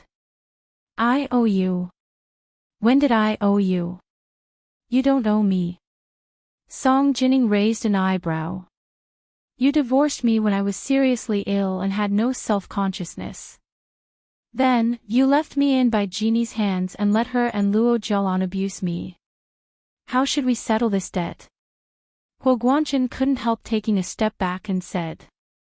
I didn't know that Bai Jeannie and Luo Zhelan would do this. If I really didn't want to care about you, I could just send you away after the divorce and let you fend for yourself. Don't you want to? But your mother doesn't agree. Song Jining snorted. If Nianji hadn't discovered my abnormality, I would have been dead by now. Chief Hu wouldn't have needed to worry about whether I would remarry. Lu Yuan's expression gradually turned solemn. He had heard these things from Hu Xiaoheng and Gu Nianji before, but he had never heard it from Song Jining herself. Hu Guanchen clenched his fists and suppressed his anger. I've been looking for a way to cure you. And I've been investigating the truth behind the failed experiment. You've seen it this time. My plan worked. The mastermind from 18 years ago has revealed himself again. Ah Ning, don't you care at all? Song Jining held Lu Yuan's hand and looked at Hu Guanchen coldly. This is the third debt I want to settle with you. After a pause, Song Jining raised her head and choked back the sobs in her throat. If you want to find out the truth, it's fine if you use yourself as bait, but why did you lure Guo Huining, that lunatic, to set everything on fire? Do you know why I almost lost my life this time? It's because she sees me as a thorn in her side and insists on getting rid of me so that she can be with you, her rich husband. Song Jining glared at Hu Guanchen. Her gentle, willowy eyes were filled with anger. Do you know that I'm disgusting?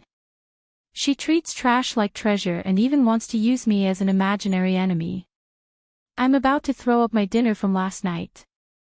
How can you look at me like that? Hu Guanchen felt as if someone had stabbed a poisonous thorn in his heart. His facial features were almost twisted.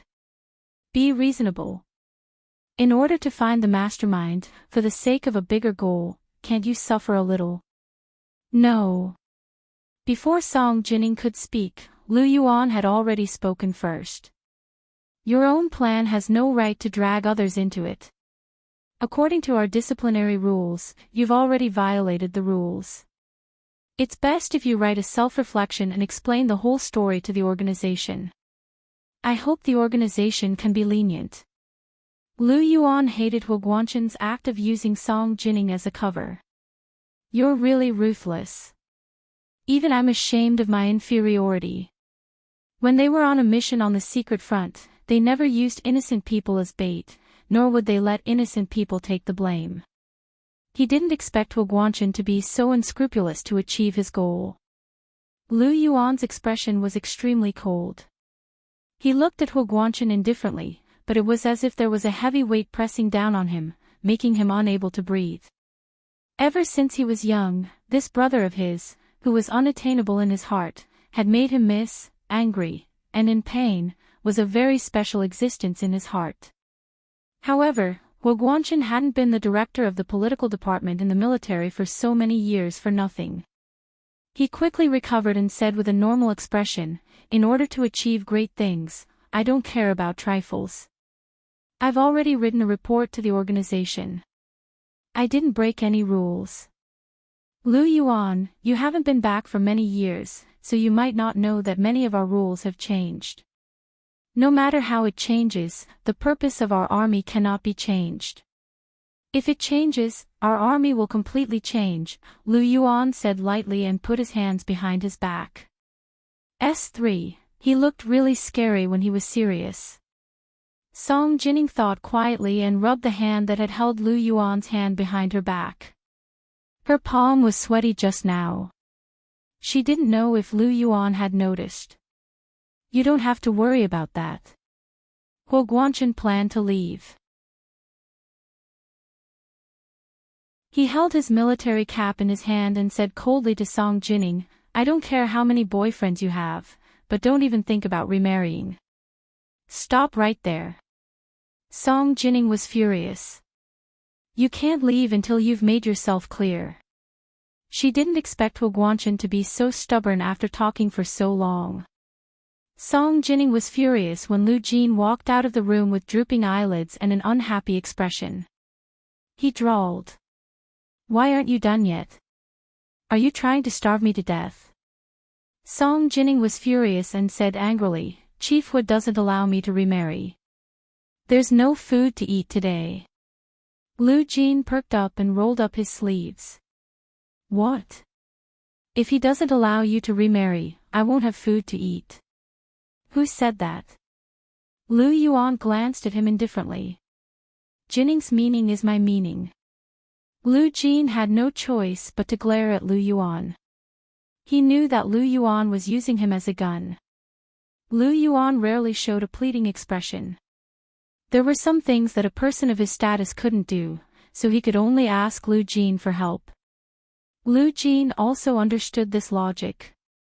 Since Boss Lu was in trouble, as a brother, he would definitely help him to the end and help him to the end. He turned to stare at Huo Guanchen and said to Song Jinning, he said he won't let you get married, so you won't let you get married? Is there any law left? Believe me, Chief Huo really does what he says. Song Jinning snorted. She still had some understanding of Huo Guanchen's abilities. Lu Yuan smiled bitterly at Lu Jin and said, because Jinning has worked with the military so many times in secret experiments, she's no longer a free scientist. All of her social relationships, including her future marriage, will be reviewed by the military's political department. If Chief Hui doesn't approve it, she really won't be able to marry me. Lu Jin thought for a moment and asked Song Jinning, it's so troublesome. Do you still want to get married? Song Jinning was actually a very stubborn person. Once she made up her mind, she wouldn't turn back. Song Jinning held Lu Yuan's arm and said, since I've decided to marry Lu Yuan, I have to get married no matter how difficult it is. S3, Huo Guanchen chuckled. You can try. He even reminded her, if you're not convinced, you can go to General Ji. Song Jinning thought of Hua Xiaoheng and hesitated. She was no longer a young girl without any worries, but a mature woman and a mother at the same time. It would be too embarrassing for General Ji to go to him. Huo Guanchen was shameless, but she and Xiaoheng were. Song Jinning frowned awkwardly. Lu Jin snorted and said disdainfully, it's not a big deal. Why are you so worried? How can I not be worried? Song Jinning smiled bitterly. Professor Lu, you don't know the power of the political review, why don't I know? Lu Jin sneered and shook his head. Since he won't pass your background check, then get someone else to do it. Lu Jin stared at Huo Guanchen and said seriously, I think you've reached the end of your career as the director of the political department. Do you believe that I'll make it impossible for you to do the political review? Huo Guanchen's expression changed. What do you want? Don't forget, your daughter Nianji is going to marry my son. After offending me, she still wants to enter the Huo family. My daughter, Nianji, is going to marry Boss Lu's stepson in the future. Maybe he'll change his surname to Lu. What does that have to do with you? Lu Jin was best at stabbing people in the heart. This time, the stab was fatal. Huo Guanchen was dead. This is today's first chapter, chapter 2068, no rice if you don't get married. It's 2 o'clock today. At 8:30 p.m. the next night.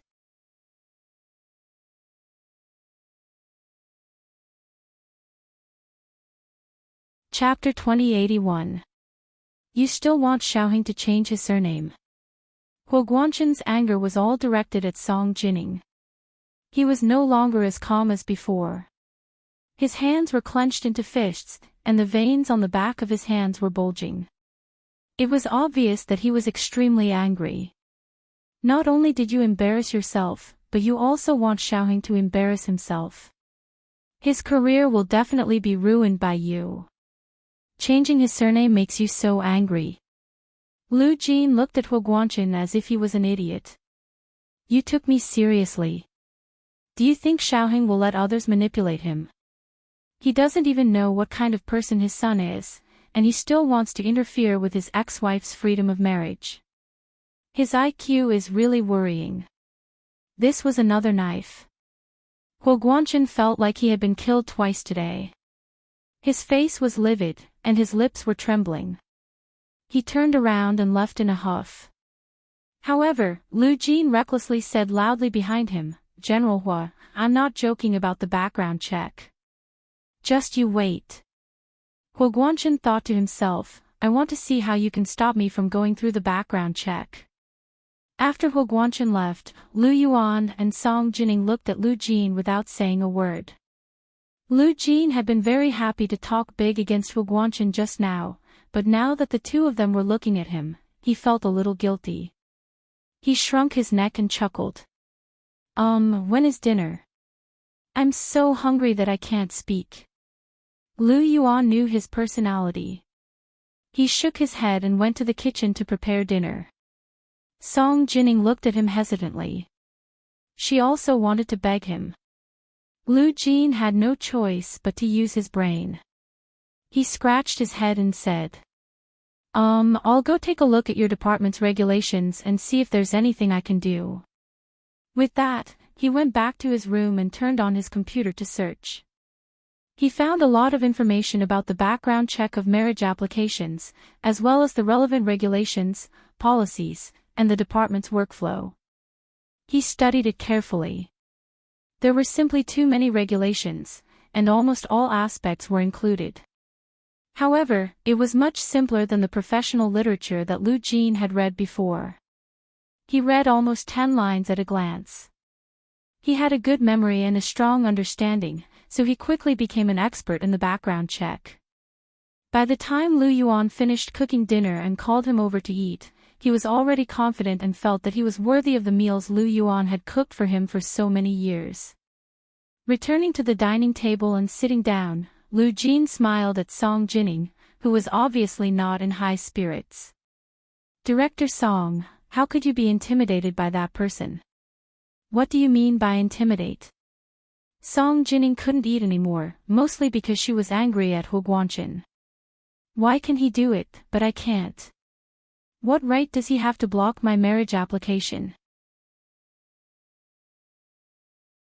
Lu Jin looked at Song Jining and asked her seriously, Director Song, is it because you were provoked by Huo Guanchen that you started having reverse psychology, or is it because you really want to marry Boss Lu? Song Jining looked at him in surprise and said, Why do you ask? Is there a logical relationship between the two? I want to marry him. I am willing to marry him. That is enough. No, this is not enough. Lu Jin was actually an experienced person. He could empathize with Lu Yuan's mentality just by thinking about his own mentality towards Qin Suwen. He looked at Song Jining with a serious expression. If you've just been provoked by Huo Guanchen to the point of rebelling and insist on marrying someone, then I have nothing to help you with. You can go and mess with Huo Guanchen yourself. If you cause a ruckus, maybe the two of you will rekindle your old feelings and get married again. What did you say? Song Jining was also angry. She thought to herself that Lu Jin's reputation as a patient with severe interpersonal disorder was not just for show. He was simply a human-shaped weapon of mass destruction that attacked indiscriminately. Lu Yuan couldn't bear to see this and said, Jining, don't be angry. Professor Lu's words are especially sharp when he's hungry. Just eat your fill. Lu Jin felt that something was wrong with these words. It was as if he was saying that he was a good-for-nothing. He glared at Lu Yuan and tapped the bowl with his chopsticks. I'm speaking up for you. Boss Lu, if you don't understand, then don't get involved. Lu Yuan didn't say anything. He thought to himself that since he knew so much, he would only be able to secretly love Qin Suwen for the rest of his life. But no matter what, Lu Yuan thought that Lu Jin could still have a biological daughter with Qin Suwen. Moreover, Nianji was so smart and cute, so he felt that his life had not been in vain. Lu Jin turned to Song Jining and asked, if you really like Boss Lu and want to marry Boss Lu, then I'll help you. Song Jining understood what he meant. She tilted her head and analyzed her thoughts. She nodded and said, although Huo Guanchen makes me very angry, I'm more afraid. I'm worried that I won't be able to marry Lu Yuan because of him. She turned to look at Lu Yuan, who was sitting beside her, and held his hand. She said with a smile, I sincerely want to be your wife. I don't know if I'll be lucky enough to do so. Lu Yuan's heart was filled with excitement. He didn't care about Lu Jin's presence. He turned around and hugged her. He said hoarsely, "It doesn't matter if we don't get married, as long as we're together." At that moment, he really felt that it was fine not to get married. However, Lu Jin was unhappy. He drawled out his voice and said angrily, "It's fine if you guys don't get married now. Then why did you guys go through all that trouble before? Are you guys messing with me?" Lu Yuan said sincerely, "I'm not messing with you. I just don't want to give you too many problems. You have enough on your own. You're so amazing, so you should focus your energy on scientific research. You shouldn't worry about trivial family matters like us." TSK. Lu Jin snorted. "You make it sound like I can't do scientific research just because I'm meddling in other people's business. Does that have anything to do with anything?" He pointed at his nose. "I have so much IQ that I have nowhere to put it. Let me tell you.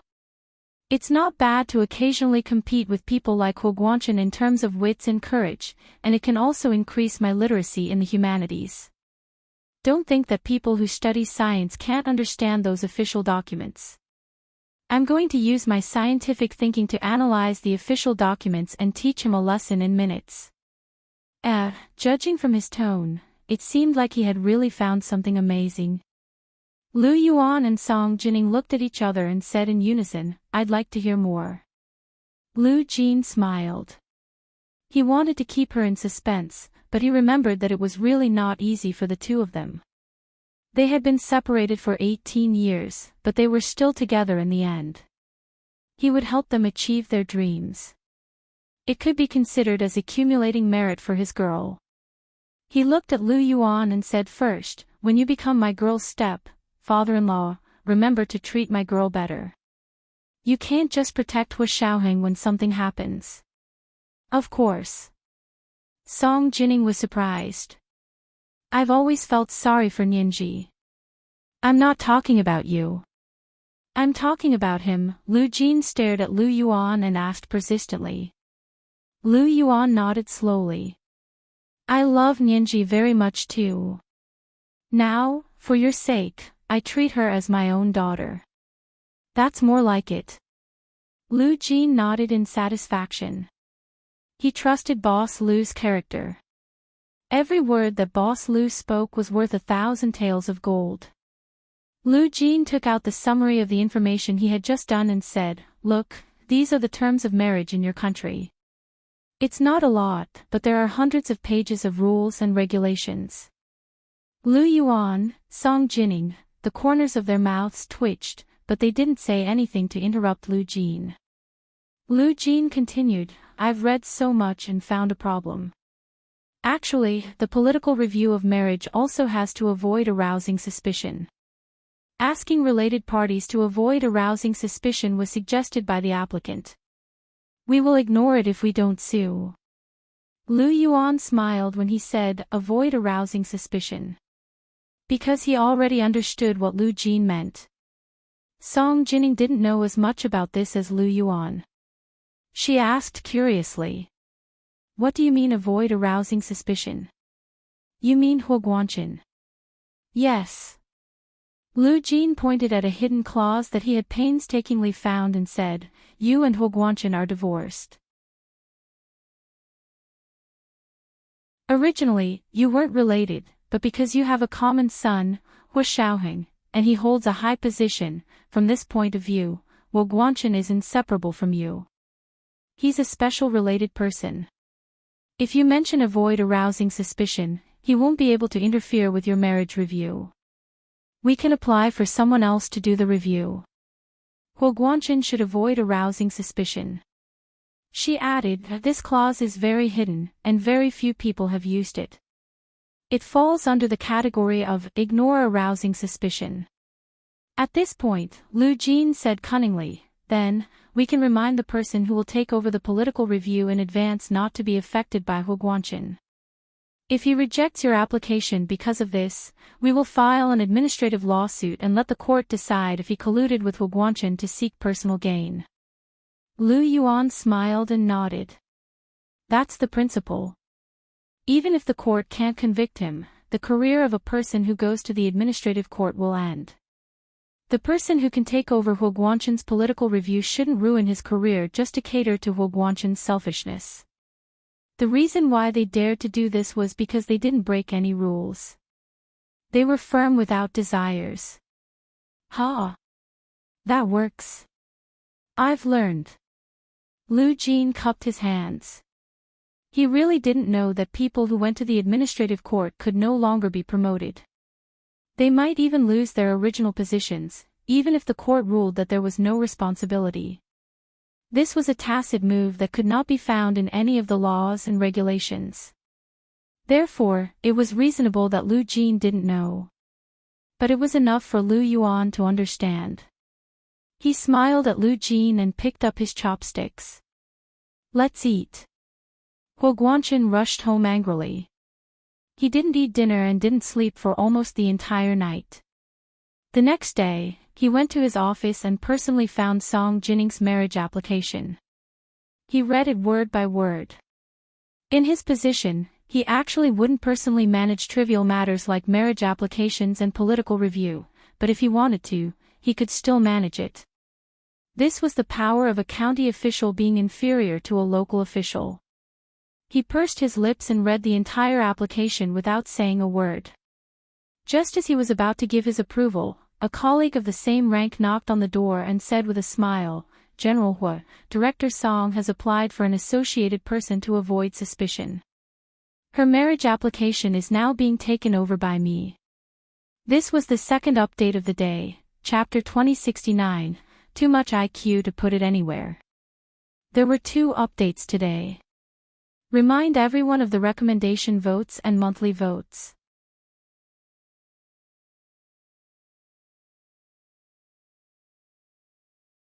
Chapter 2082. Huo Guanshan didn't come back to his senses for a long time. He stared blankly at his colleague. After a while, he tilted his head and asked, "What did you say? Did I hear you correctly?" The man smiled and walked up to Huo Xiaoheng slowly. He picked up the marriage application from Huo Xiaoheng's desk and repeated, "General Hua, you heard me right. Director Song has applied for an associated person to avoid suspicion. Her marriage application is now being taken over by me." He flipped through it casually and made sure that there were no missing pages in the application. Huo Guanshan didn't have time to comment on it, so he breathed a sigh of relief. He put the application into his briefcase, nodded at Huo Guanshan, and turned to leave. Huo Guanshan came back to his senses and grabbed his hand. He said in a low voice, "Wait, what's going on? What associated person to avoid suspicion? Why haven't I heard of it before?" The man smiled and said, "General Hua, even I, who has been reviewing marriage applications all year round, have never heard of it." But my secretary checked the information and found that there was indeed such a clause. However, it was very secretive, and there were many conditions and restrictions. As he spoke, he pushed Huo Guanshan's hand away without leaving a trace. He patted his briefcase and said, "Actually, most of the people who can come to us for a political review won't involve an associated person to avoid suspicion. This time, Director Song is the most special of the special." Huo Guanshan's face turned cold and he said in a low voice, "Where did this come from? Director Song and I divorced many years ago. How could there be an associated person? Could it be that he quoted the wrong clause?" "I don't think so." The man shrugged and said frankly, "I've seen it. Director Song wrote it very clearly on the application. It's mainly because your son, Major General Hua, is too powerful. His rank determines that even if you two get divorced, you'll still be permanently associated. So, you have to avoid suspicion when it comes to anything related to her. Similarly, Director Song has to avoid suspicion when it comes to anything related to you." Huo Guanshan's heart turned cold when he heard this. He knew very well that it must have been Lu Jin's doing for such a hidden clause to be dug out and used on him. Yesterday, Lu Jin had said that he wanted to change people for a political review. So this was how it was to change people. In order to avoid suspicion, he had to change people. And Song Jining probably couldn't wait to avoid arousing suspicion, right? Song Jining wouldn't even bat an eyelid when it came to anything related to him. Huo Guanshan's heart was filled with bitterness and bitterness. He was practically paralyzed in his seat. His expression was stiff, and he didn't even move his eyes. The man chuckled and finally left with his briefcase. Huo Guanshan narrowed his eyes as he watched the man leave. After the man walked away, Huo Guanshan's personal secretary walked over and whispered, "Chief, why don't you ask him to do you a favor?" This was not a major event that concerned the national economy and the people's livelihood, so it was understandable for him to make things convenient for them. However, Huo Guanshan shook his head with a dark look in his eyes. Song Jining had chosen this person to take over Song Jining's marriage application after careful consideration. This was because this person was 10 years younger than Huo Guanshan. Although he was now a lieutenant general, he already held the same position as Huo Guanshan. In time, this person would become his most powerful opponent. Since there was such a competitive relationship, it was obvious that even if this person was willing to do Huo Guanshan a favor, Huo Guanshan would never beg him. Because the moment he opened his mouth, he would be giving the other party a huge leverage. Wouldn't he have to obediently give up his position in the future? Huo Guanshan would never do that no matter what, even if it was for Song Jining. Huo Guanshan knew him so well and the entire department structure. Huo Guanshan subconsciously felt that this must have been his big brother's doing. Lu Jin had found the terms, and Lu Yuan had chosen the replacement person. What a pair of brothers in hardship. Huo Guanshan sneered and threw his pen away. He stood up abruptly and said with a livid face, "How's the interrogation going over there? I want to take a look for myself." His personal secretary quickly said, "Kevin's side is more troublesome. His family in the United States seems to have hired a very powerful lawyer for him. He's expected to arrive in the capital after the new year. Kevin said that he won't say a word until his lawyer arrives." Huo Guanshan suddenly looked at his personal secretary. "If he doesn't say anything, you won't ask. Since when did you guys only have such tricks up your sleeves?" Huo Guanshan's personal secretary smiled bitterly and lowered his head. "To tell you the truth, his company, Carlyle International Investment Company, Limited, is spreading the news that their foreign employee has disappeared for no reason. They're contacting the media to publicize Kevin's whereabouts and give them an explanation. They're quite arrogant." Huo Guanshan vented all his anger on Kevin and his group. He thought about it. If it weren't for Kevin and his group, why would he have deliberately misled Guo Huining? If it weren't for them, he and Song Jining wouldn't have reached such an irreversible state today. He put on his military cap and angrily went to watch the interrogation.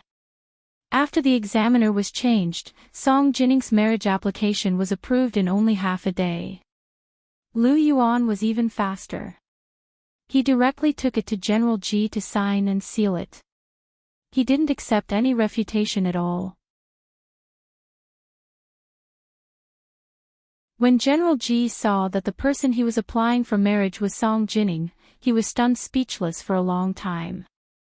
Lu Yuan waited for a while but didn't get a response from General Ji. He simply stuffed the pen into General Ji's hand, held his hand and asked him to sign it. Then, he stamped General Ji's seal. When the procedures were completed, General Ji came back to his senses and scolded him jokingly, Lu Yuan, you're already so old, yet you're still doing such a thing." Lu Yuan smiled. "General Ji, I have no choice. I've already missed it for more than 30 years. I can't continue to make mistakes." When General Ji heard that there was a story here, he wished he could hand Lu Yuan a microphone and let him tell his story. Of course, Lu Yuan ignored General Ji's bad taste. He calmly took the marriage application that had been signed and stamped. After going to the organization department to register, he returned to Song Jinning's apartment. Song Jinning hadn't returned yet, so Lu Jin was the only one in his room tinkering with his weather weapon control system. Lu Yuan came to his door and knocked on it. He said with a smile, "Professor Lu, how's the preparation for your personal laboratory?" "Soon," Lu Jin said without turning his head. "Where's your marriage application? Has it been approved?" "It's been approved." Lu Yuan raised the application document, and the paper rattled. Lu Jin smiled and raised his hand to snap it. "Awesome, Boss Lu. Let's get ready for our wedding night." Lu Yuan, he knew that nothing good would come out of a dog's mouth. But when he turned around and left, the corners of his lips couldn't help but curl up. The night of our wedding night. That must be a very beautiful night. This was the first update of the day, Chapter 2070, Pretty Arrogant. There were 2 updates today. At 8:30 p.m. the next day. P.S. It's the end of the month. Hurry up and vote for it.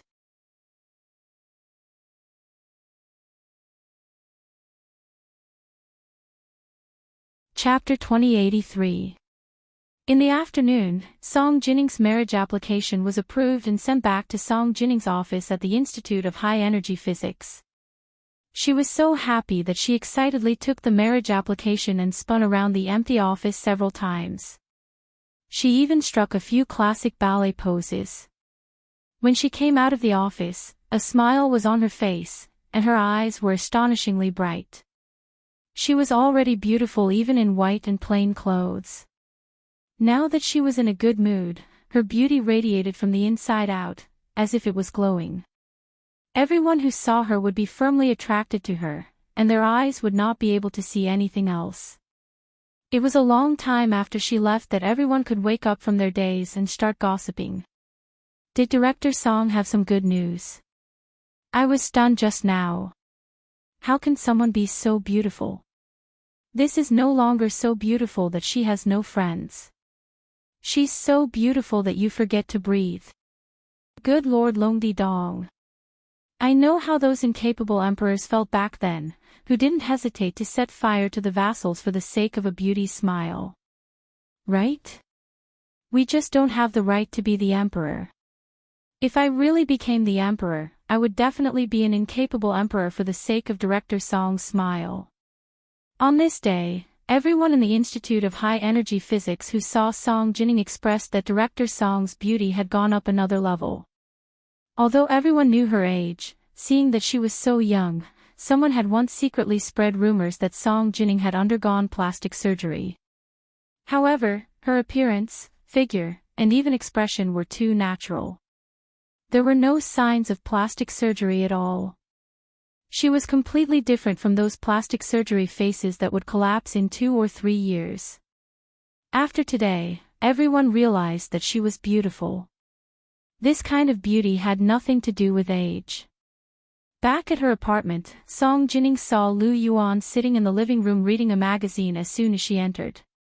Hearing the sound of someone coming in, Lu Yuan raised his head. When he saw Song Jinning's bright and dazzling smile, Lu Yuan felt like he had forgotten to breathe for a moment. After a while, he stood up and his voice was even lower. "You're back. Why are you back so early today? Aren't you waiting for me to pick you up?" Song Jinning waved her marriage application at him and said with a smile, "My application was approved. I didn't expect it to be so fast. I brought it back for you to see. I didn't believe it was true. That's really fast." Lu Yuan smiled reservedly. He stood up and walked to Song Jinning's side. He helped her take off her coat and hung it on the coat hook at the entrance. As he did so, he held her hand and glanced at the application report. At a glance, the signatures, comments, and official seals were all present. It was a valid document. This kind of application report was usually made in triplicate. After the approval, the applicant, the person who approved the report, and the organization's reference room would keep one copy. The application report in Song Jinning's hand belonged to the applicant. Then let's go register, Song Jinning said with sparkling eyes. Her eyes were so bright that Lu Yuan nodded as if he had been bewitched. Okay. After saying that, she felt that it was inappropriate and added, let's register first, then we'll prepare for the wedding. Song Jinning smiled and said, yes, but it doesn't have to be too big. We just need to have a meal with our close relatives and friends. She didn't want a wedding that was too big. Firstly, they were of different ages, and their state of mind was different as well.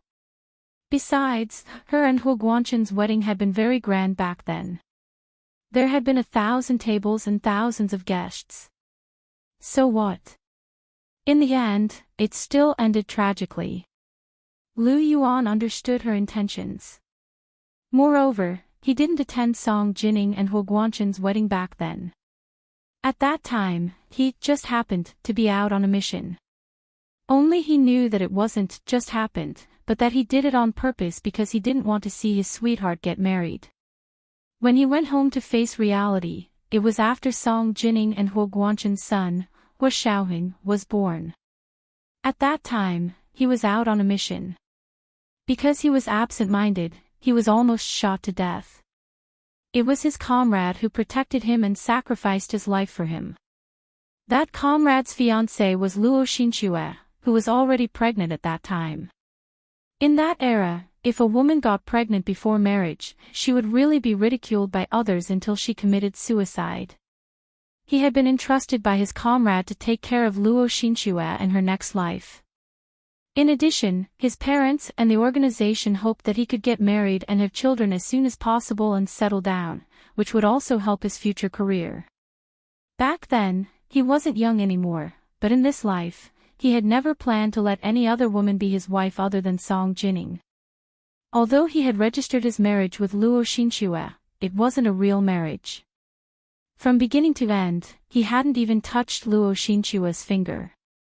The two of them had agreed that he would protect her, and she would have a proper name to give birth to a child. After they got married, he brought her to the Hu family, and she gave birth to his comrade's posthumous daughter, Luo Zhelan. Then came the big explosion of the failed experiment, which changed his life, Song Jinning and Luo Xinxue's lives, and even Luo Zhelan's life. Lu Yuan looked at Song Jinning, and bits and pieces of what had happened over the years flashed through his mind. He held her in his arms and said, let's go register now. He turned around and called out to Lu Jin, Professor Lu, do you want to be a witness to our marriage registration? Lu Jin's room was silent for a moment, then there was a crackling sound. Lu Yuan and Song Jinning were both puzzled. They were about to walk over to take a look when Lu Jin had already rushed out of the room. He rubbed one of his knees and said, what did you say? Boss Lu, are you crazy about getting married? Song Jinning laughed. This news was quite surprising. But it was really better to go today than to pick the day. There were still a few hours before the marriage registration office closed anyway. Lu Yuan asked Lu Jin, do you want to be a witness? If not, I'll find someone else. Of course. Lu Jin shouted. I also have to call my girl in Xiaoheng. In addition to a witness, you also have to have a witness. Otherwise, the marriage registration would be incomplete. Lu Yuan nodded. Then call Nianji and Xiaoheng. Song Jinning looked at her watch and hesitated. Nianji and Xiaoheng are at work right now. Is that okay? What's wrong with that? Lu Jin glared at her. Today is the day of Boss Lu's marriage registration. Those two have to come even if they skip work. Lu Yuan smiled and teased, your official documents are really good. You even know about the full attendance award. Lu Jin rolled his eyes. In your eyes, I'm a good-for-nothing and a scientific idiot, right? How would I dare? Lu Yuan bowed slightly in a graceful manner. His demeanor made Song Jinning's heart skip a few beats. She couldn't help tiptoeing and kissed Lu Yuan on the cheek. She smiled and said, "Why do I like you so much?" Lu Jin covered his eyes and screamed, "I'm blind, I'm blind." "Ms. Song, you're showing off your love, I'm telling you." This was today's second update, Chapter 2071, Showing Off Your Love, I'm Showing Off My Love. There were 2 updates today. P.S. It's the end of the month. Hurry up and vote for it.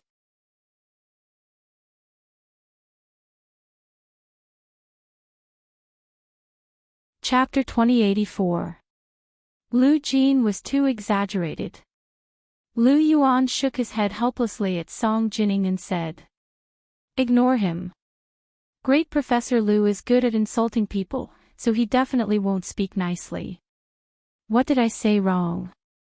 As Lu Jin sent a message to Gu Nianji, he said unhappily, "Your show of love blinded me, and you still say you didn't show off lasers." It wasn't even time to get off work in the afternoon, so Gu Nianji was in her office writing a work plan for next year. Hearing the sound of a text message coming in, she glanced at her phone. When he saw it, he stood up abruptly and packed his LV commuter bag in a flurry. At the same time, he replied with a voice message, "I'll go right away."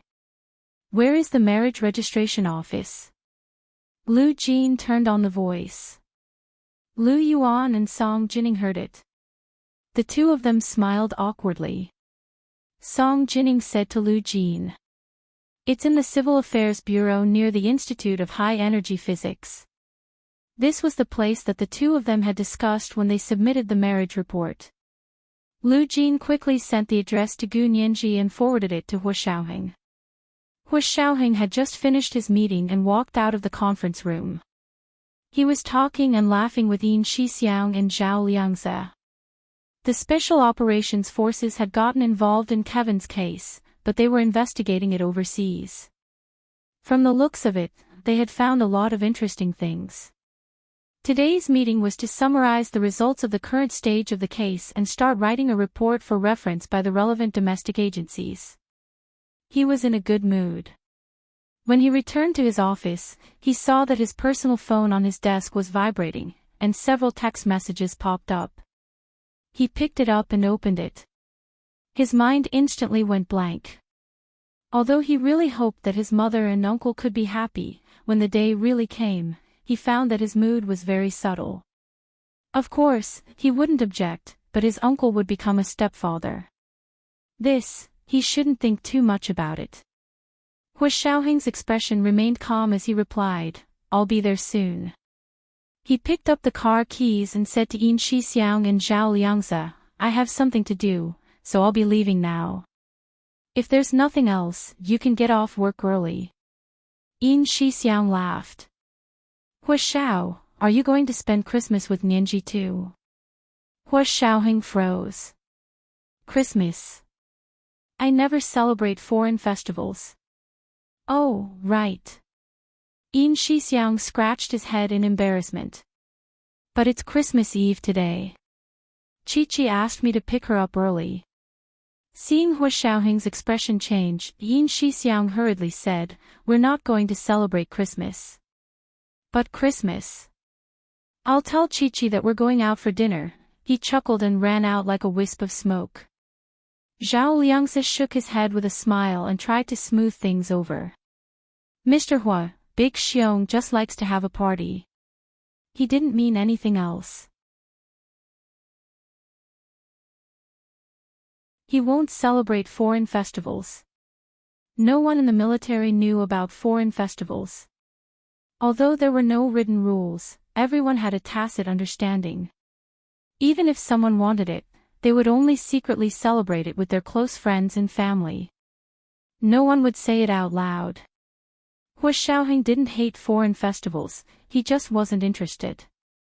However, when he recalled that Christmas, he had flown overnight from Sea City to the imperial capital to pick up Gu Nianji, who had been sitting alone at the train station in the middle of the night, he still felt a surge of warmth in his heart. It was at that time that Gu Nianji saw Song Jining, who had lost her mind. 2 years had passed, and not only had Song Jining completely recovered, but she was also getting married again. He hoped that this time, the two of them could truly be happy together. The subtle emotions in Hua Xiaoheng's heart finally dissipated. He didn't ask for a driver and drove himself to the entrance of the Civil Affairs Bureau near the Institute of High Energy Physics. Parking the car by the side of the road, he realized he was actually early. Taking out his phone to check, he discovered that not only was Gu Nianji not here, but the two newlyweds weren't here either. Of course, the wedding witness, Professor Liu, was nowhere to be seen. He got out of the car and leaned against the door to smoke a cigarette. Recently, one incident after another occurred. Even the failed experiment from 18 years ago was finally picked up by the military from the dusty pile of old papers and reopened the investigation. Although this was a domestic matter, the appearance of Kevin, a Chinese-American citizen, meant that the related enemy might be colluding with external forces. Therefore, Hua Xiaoheng's Special Operations Forces were justifiably involved. He had already stayed up for a few nights without sleep. His eyes weren't very bloodshot, but the corners of his eyes were a bit red. His eyes moved slightly, and he looked very charming. He wore a dark green military jacket that complemented his handsome and masculine face. It was practically a uniform seduction. Gu Nianji personally drove the car from the Senate to the Civil Affairs Bureau. Because she was anxious, she changed the gears along the way and turned a normal SUV into a Formula car. When she screeched to a stop in front of the Civil Affairs Bureau and opened the door, she saw Hua Xiaoheng standing quietly in front of her. "You exceeded the speed limit again." Gu Nianji shrunk her neck guiltily and got out of the car with a smile. Hugging Hua Xiaoheng's arm, she said, "I didn't. I drove at a normal speed in places where there was a speed detector." "Then where there was no speed detector?" Hua Xiaoheng looked down at her and said dryly, "Are you playing word games with me?" Gu Nianji was most afraid of Hua Xiaoheng speaking to her like this. She blinked, and tears immediately welled up in her black, glassy eyes. Hua Xiaoheng patted her head. "Today is a good day for President Liu and Mrs. Song to register their marriage. Don't offend them. Otherwise, President Liu won't cook for you in the future." Gu Nianji turned her head and immediately wiped away her tears. "Then don't be so mean to me. I'm just driving. Don't worry about my skills. It's not that I'm worried, but it's always wrong to exceed the speed limit. You're already the chief legal advisor of the Senate. Your every move is being watched." Hua Xiaoheng held her hand and walked side by side with her to the Civil Affairs Bureau. "Don't think that you can only slow down at the speed detector. Just you wait." Gu Nianji really didn't think that much. She looked at Hua Xiaoheng in surprise and said, "No way. There are people watching me 24 hours a day." "It's not 24 hours, but there are definitely people watching you 8 hours a day. You're a public figure now, so you should be aware of this and be prepared to be watched at all times." Hua Xiaoheng said calmly, "It's not just you. All the members of the Senate are the same. Countless people want to catch them by their tails so that they can pull them down in the next election." Gu Nianji pouted. "I'm not from an election background. As long as Speaker Long doesn't mind, I'm not afraid of anyone." However, even though she said that, she still kept an eye out and planned to pay attention to whether there were any comments about her on the internet. When she and Hua Xiaoheng walked into the Civil Affairs Bureau side by side, she didn't notice that someone had just gotten out of a car. When he saw her and Hua Xiaoheng walking into the Civil Affairs Bureau side by side, the person's face instantly contorted. "I can't believe she's really going to marry Major General Hua. Why?" This was the first update of the day, Chapter 2072, Watching and Being Watched. There were 2 updates today. 8:30 p.m. the next update. P.S. It's the end of the month. Vote quickly.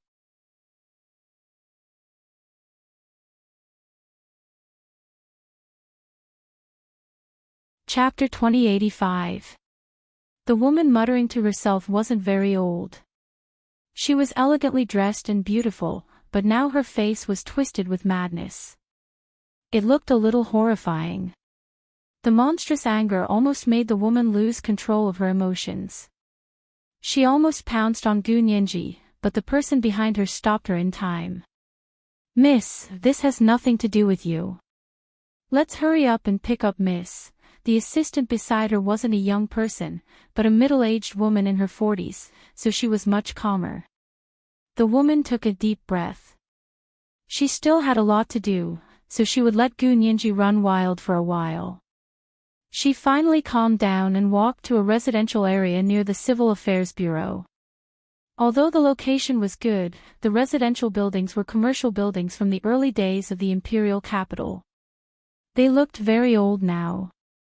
There was no property management, and the residential buildings looked dirty and old.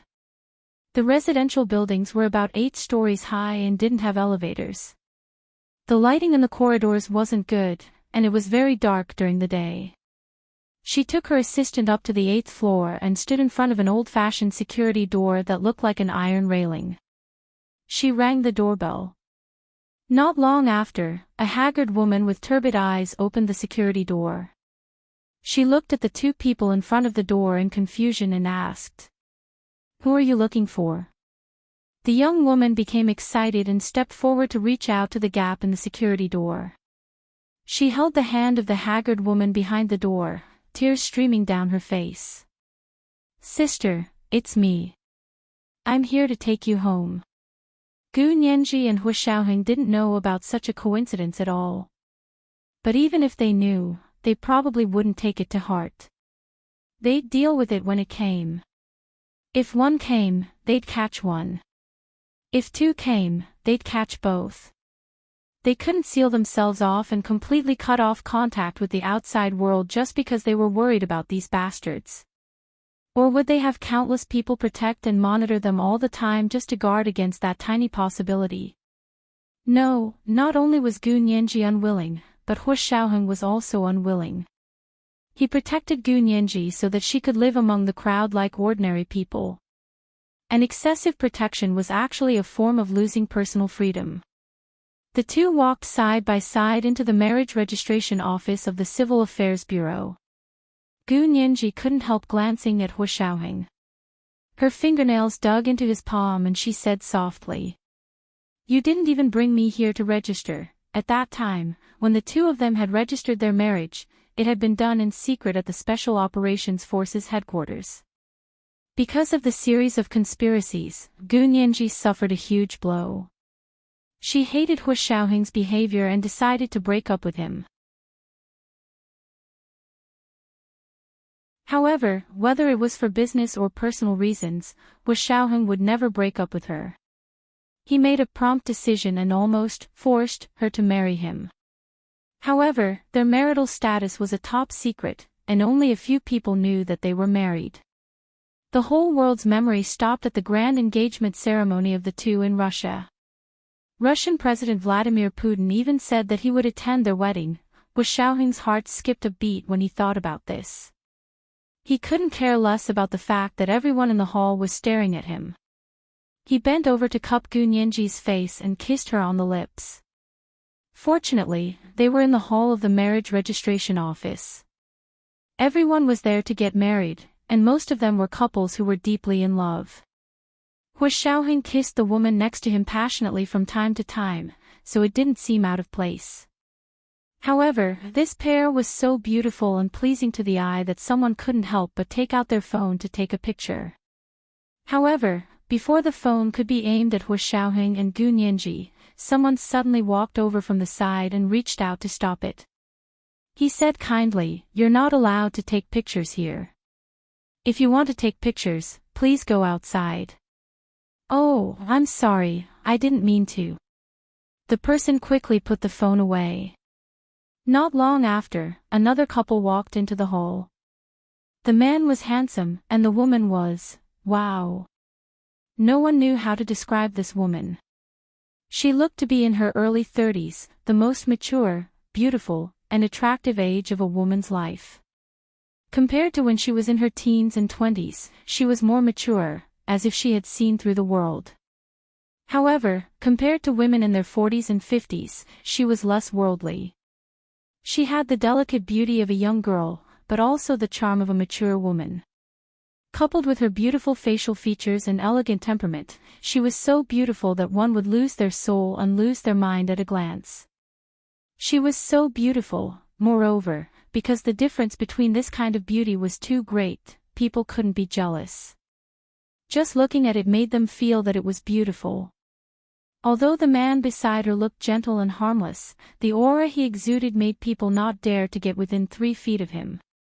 This person was undoubtedly someone who had been in a high position for many years. The two of them walked into the hall of the marriage registration office, and the entire hall suddenly fell silent. It was like a lid had been placed on a boiling pot of oil, and the sizzling sound instantly disappeared. Gu Nianji and Hu Xiaoheng looked over and saw that it was indeed Song Jining and Lu Yuan. The two of them quickly went up to greet them. Gu Nianji cupped her hands and smiled. "Congratulations." Hu Xiaoheng nodded and said calmly, "Congratulations." Lu Yuan smiled and patted Gu Nianji's head. "Thank you, Nianji. By the way, your father will be here soon. Let's wait for him for a while." Hu Xiaoheng pulled Gu Nianji to his side and smiled faintly at Lu Yuan. "Congratulations, President Lu." Lu Yuan smiled and didn't say anything else. Song Jining was a little nervous. She stood beside Lu Yuan, her hands unconsciously twisted together. Lu Yuan looked at her gently and pried her hands apart. He held one of her hands in his broad and warm palm and squeezed it. Song Jining's heart gradually calmed down. After the two of them took their numbers, they sat down in the hall. Before their numbers could be called, Lu Jin rushed in. He wiped the sweat from his forehead and said with a smile, "I'm sorry I'm late. I couldn't help but modify the automatic driving program control software along the way." Gu Nianji understood and smiled. "It seems like it's almost time to get off work. The car conditions on the road are more complicated, right?" "Yes, only complicated car conditions can give me the inspiration to modify the automatic driving control program." People like Lu Jin had so much IQ that they had nowhere to put it. Not letting him think was worse than killing him. Song Jining and Lu Jin eagerly chatted about professional topics. Although Lu Yuan didn't understand, he still listened with interest. Gu Nianji looked down at her phone. The corners of Hu Xiaoheng's lips curled up. Not long after, Song Jining and Lu Yuan's numbers were called. The two of them hurriedly stood up. They had felt calm just a moment ago, but now they were nervous. Song Jinning's expression was a little serious. She straightened Lu Yuan's collar and patted him on the shoulder. Lu Yuan smiled and smoothed Song Jinning's hair. He bent down and kissed her on the cheek. The people in the hall who were staring at the two of them immediately cheered and applauded warmly. Looking at such a perfect couple, and a young couple registering for marriage, for some reason, even the onlookers were a little touched. Looking at the two of them, they couldn't help but believe that there was still love in this world that would last forever. The love hidden in the bottom of their hearts could not be erased by time, nor could it be invaded by time. And the highest treatment that could be given to each other in a relationship between a man and a woman was to marry you. This was today's second update, Chapter 2073, I Believe in Love Again. There were 2 updates today. P.S. It's the end of the month. Hurry up and vote for the monthly votes.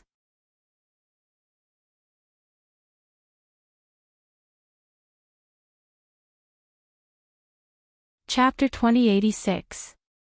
Lu Yuan held Song Jinning's hand and walked towards the marriage registration window. For the first time, Lu Jin didn't say anything that spoiled the mood. He watched silently, his gaze distant. It was as if through the backs of the two of them, he could see a scene that he had fantasized about countless times in his dreams, when Qin Suwen and He Qingjian got married, they had the grandest wedding of that era. At that time, Lu Jin was the same as now. He sat in the crowd and watched the goddess in his heart hold another man's arm as she walked to the priest and promised to live for the rest of her life. He couldn't remember what he was feeling at that time. He might have been sad, pained, or jealous, but it wasn't serious. He wasn't sad, pained, or jealous to the point of being twisted. There was just a faint sadness. He didn't know when he would be able to let it go. But as time passed, he faced himself calmly and knew that he would never be able to let it go for the rest of his life. Therefore, when Qin Yaoguang crazily handed over a fertilized egg to him for gene editing, saying that it came from her and his egg cells and sperm, he also, crazily, followed suit. He had already determined that the egg cells in the fertilized egg were provided by Qin Suwen, but he pretended not to know and made Qin Yaoguang believe that he hadn't discovered the truth from the beginning to the end. With great enthusiasm, he performed the most perfect gene editing on this hard-won fertilized egg, and because he was full of love, his gene editing was overdone. Not only did he not miss the target at all, but he also had an idea. He used the DNA fragment of the small fertilized egg to replicate it, removing the ancient virus genes that didn't belong to humans, thus creating a perfect gene that was unique on both sides of the world. Just like an artist, his love for Qin Suwen was the inspiration and muse in his work. It allowed him to see the light on many problems, and his technical and theoretical level had been greatly improved.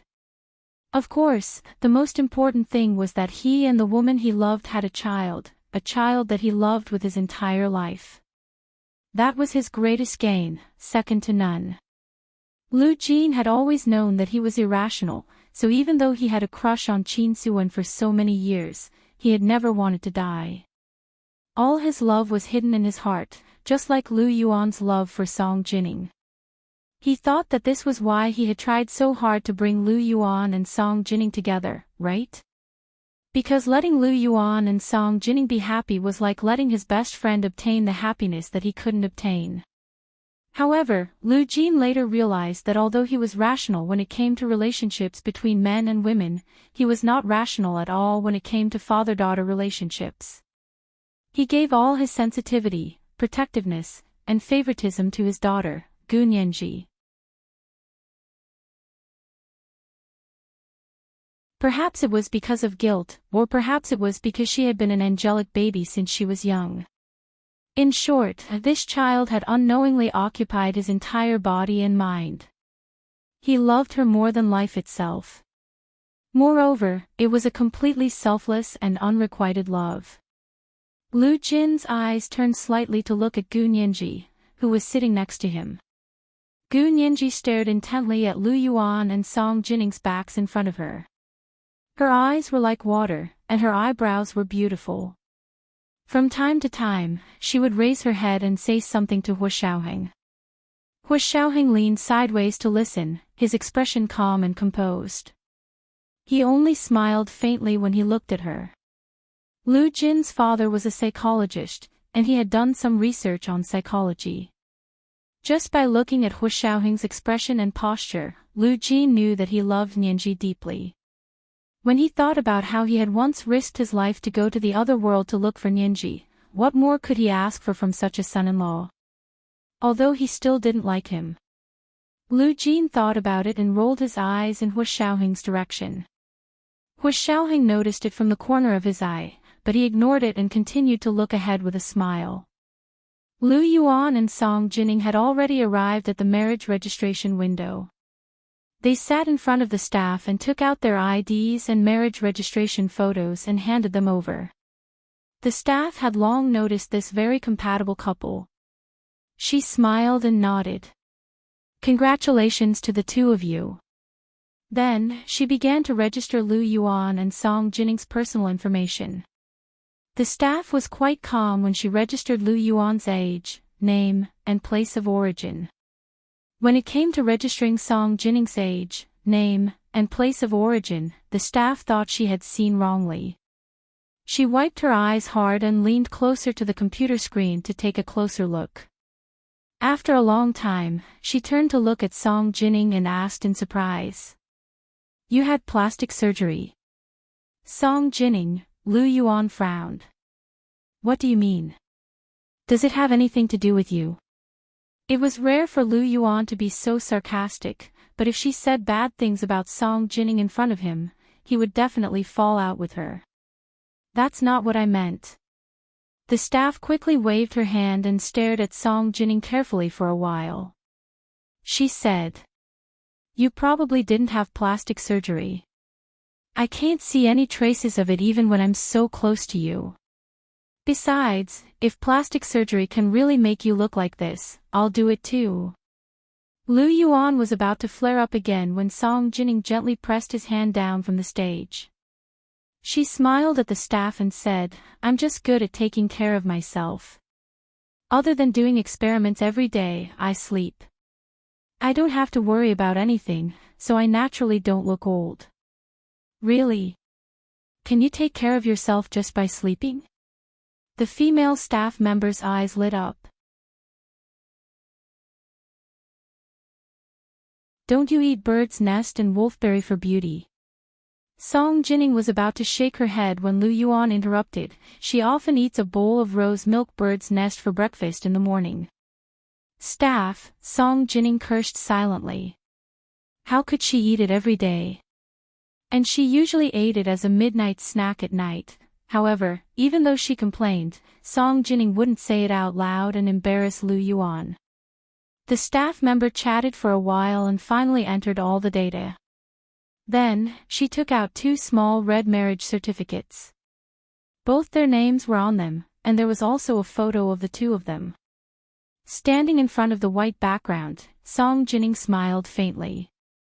Her dark eyes were shining like stars, and her face was so beautiful that it looked like she had just come down from a beauty pageant stage. However, she was only wearing a simple white silk shirt with a small lapel that faintly revealed her perfect collarbone. It was as if she was wearing a gorgeous dress. Because Lu Yuan was in a very good mood, the smile on his face came from the bottom of his heart. It was completely different from the smile he usually wore on his face. It was a warm and emotional smile. Only those who saw Lu Yuan like this knew how formal his smile was, like a mask. His smile was genuine, and his entire person was even more handsome. The female staff member didn't dare to look at Lu Yuan at all. When she looked at Song Jining, she only felt amazed. But when she looked at Lu Yuan, she felt that he was like a magnet that could suck her heart out. The female staff member resisted the unusual thumping of her heart and said, Where are your witnesses and witnesses? Lu Yuan turned around and gestured to where Lu Jin, Gu Nianji, and Hu Xiaoheng were sitting. Lu Jin, Gu Nianji, and Hu Xiaoheng immediately came to the window. Lu Jin adjusted the small bow tie around his neck and coughed. I'm the witness, Lu Jin. I'm the brother of the groom, Lu Yuan.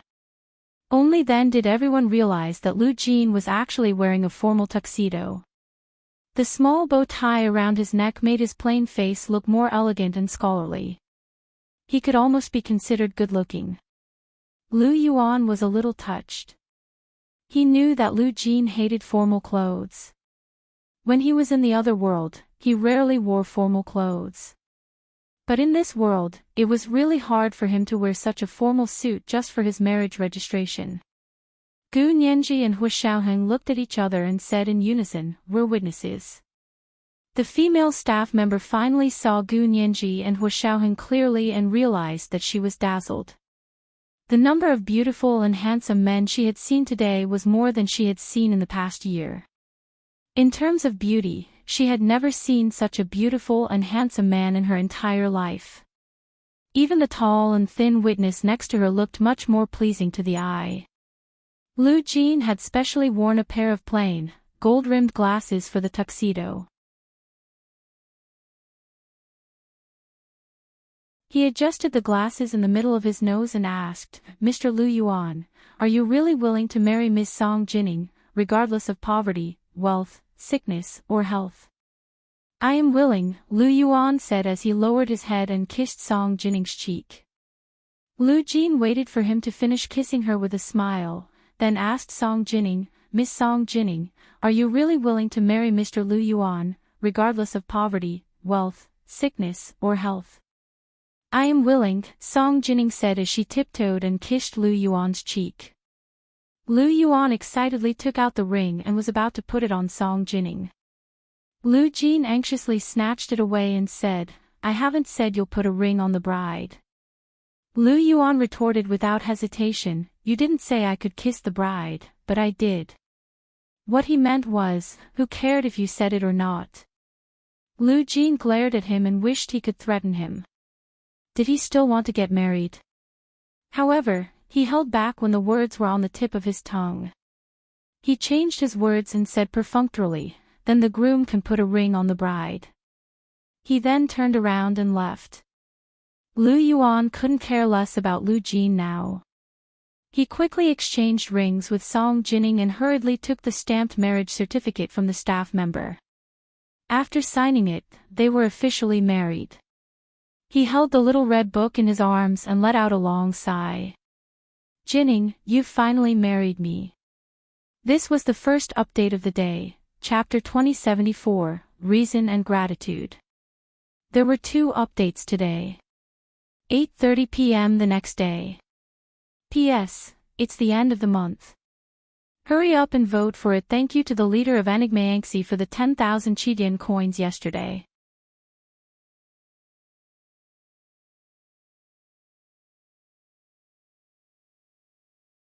Chapter 2087. Song Jining was also very touched. She gripped the little red book tightly with both hands and moved her lips, but found that her throat was choked. She would cry the moment she opened her mouth, so she could only purse her lips and smile to suppress the tears. This wasn't her first marriage, but it felt completely different. When she first married Hu Guanchen, she was still young and full of energy. At the same time, she was also uncertain about her marriage life, so she was really nervous. Now that she was married to Lu Yuan, her mood was extremely stable. She was like a traveler who had traveled thousands of mountains and rivers and finally arrived at her destination. She felt like she had returned home. She held Lu Yuan's hand. Lu Yuan wanted to kiss her again, but seeing that everyone in the marriage registration office was looking over, he had no choice but to give up. He smiled and said, let's go back. Do you want to go out for dinner to celebrate today, or do you want to eat at home? Of course at home. Without waiting for Song Jining to answer, Gu Nianji said first. Hua Xiaoheng glanced at her. Gu Nianji explained guiltily, marriage is nothing else. It's warmer and happier to celebrate at home, isn't it, Miss Song? Song Jining smiled and nodded. Just as I thought. I just want to eat President Lu's cooking at home. Lu Yuan said gently, okay, let's go back and eat. He looked around but didn't see Lu Jin. He asked, Nianji, where's your father? He went out first. Gu Nianji took out her phone and looked at the location. He's right outside. Lu Yuan led Song Jining out first, followed by Hua Xiaoheng and Gu Nianji. Lu Jin was indeed waiting at the door. Seeing them come out, Lu Jin put his hands in his trouser pockets and walked over leisurely. He said to Gu Nianji, Nianji, Boss Lu is married. They're going on a honeymoon. It wouldn't be good for me to be a third wheel at their house. Gu Nianji quickly said, your house is still under renovation. Why don't you stay at Major General Hua's official residence? She just wanted to live with her father. Lu Jin raised an eyebrow at Hua Xiaoheng. Hua Xiaoheng smiled and said, no problem. We'll always have a room for Uncle Lu at home. Lu Jin was happy and said, I have a lot of things. Help me move them over. Hua Xiaoheng nodded. No problem. He took out his phone and called his driver, Fan Jian, to ask him to find someone to help him move. Lu Yuan didn't stop him. He only reminded Hua Xiaoheng, Professor Lu's security work must be done well. Can he enter and leave your place freely? I'll have the relevant departments handle the paperwork for Uncle Lu, Hu Xiaoheng said coolly. They walked down the steps of the marriage registration office and headed for the gate of the Civil Affairs Bureau. Lu Jin, Gu Nianji, and Hu Xiaoheng all drove over by themselves. The three of them walked to their car. Hu Xiaoheng opened the door and bent down to take out 2 large bags of beautifully packaged wedding candies.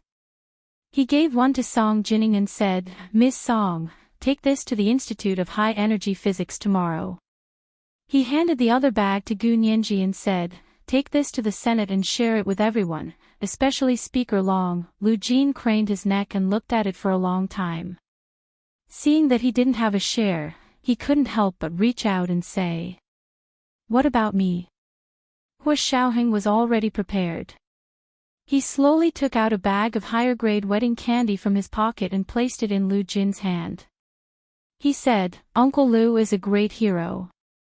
"Thank you." Lu Jin beamed and patted Hu Xiaoheng on the shoulder. "You're a wise man. You're really a wise man." Lu Yuan was extremely touched. He was in a hurry to get his marriage certificate with Song Jining. He, who had always been a smooth talker, had actually forgotten to buy wedding candies for his own wedding. He quickly said, "Xiaoheng, thank you for today. You're more thoughtful than me." Hu Xiaoheng smiled. Actually, he hadn't expected that he would personally give out wedding candies for his mother's wedding. However, seeing that Song Jining was so happy that she couldn't close her mouth, he felt that it was worth it. Hu Xiaoheng glanced at Lu Yuan and said with a smile, "These are just wedding candies for close relatives. When President Lu and Ms. Song officially get married, President Lu can prepare more wedding candies." Lu Yuan was about to speak when Song Jining suddenly said, "We're not going to have a wedding." "Today is good, isn't it, President Lu?" She stared at Lu Yuan, a little nervous. Although Lu Yuan was surprised, he didn't refuse. He smiled and said, "As you wish. Whatever you say." "That's what I said. Marriage is a matter between 2 people. Why do you have to invite so many irrelevant people?" Song Jining was quite sharp-tongued. Lu Jin was unhappy when he heard this. He frowned and said, "What about my girl's wedding? I don't care how many people get married.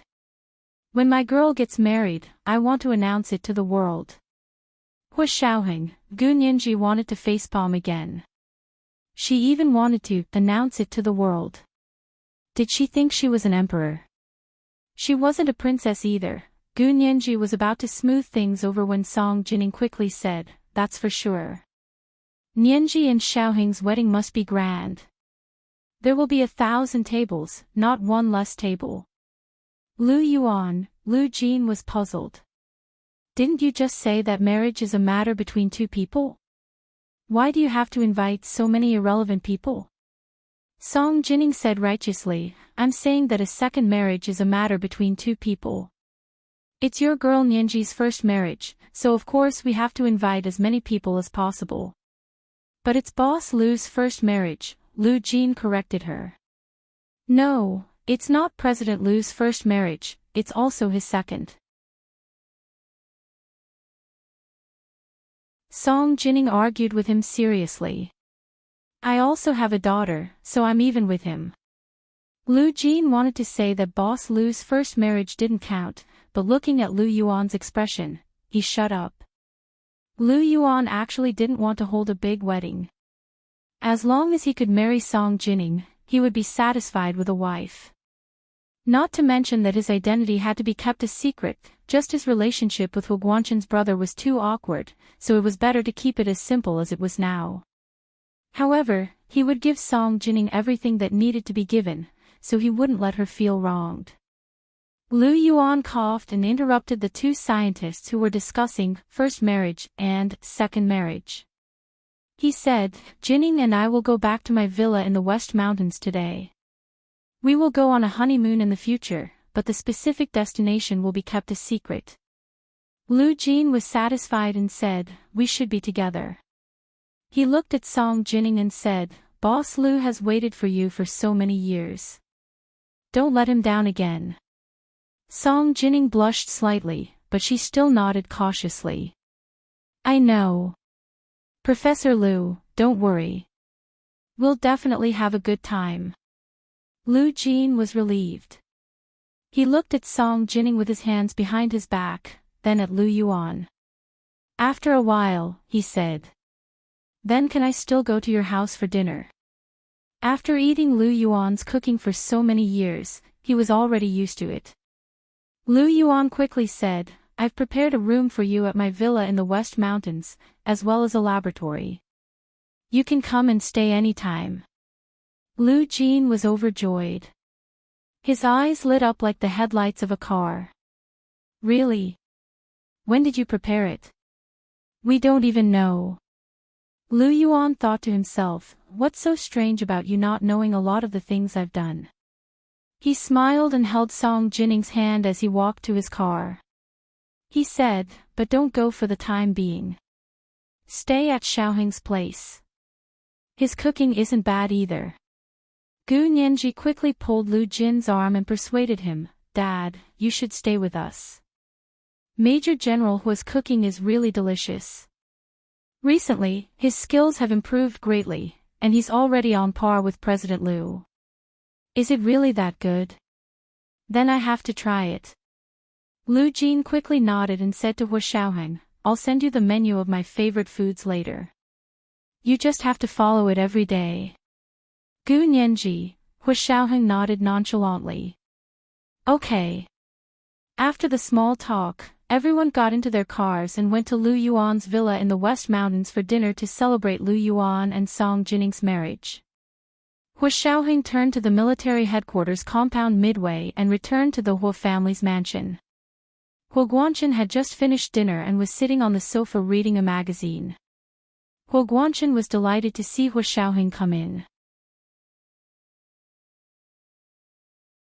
He stood up and before he could say anything, Hua Xiaoheng slowly placed a bag of wedding candy on the coffee table in front of him. He said, President Lu and Ms. Song just registered their marriage. Please have some wedding candy. This was the second update of the day, Chapter 2075, Everything is Enough with a Wife. There were 2 updates today. P.S. It's the end of the month. Hurry up and vote for the monthly votes. Although the ranking wasn't good, he couldn't give up.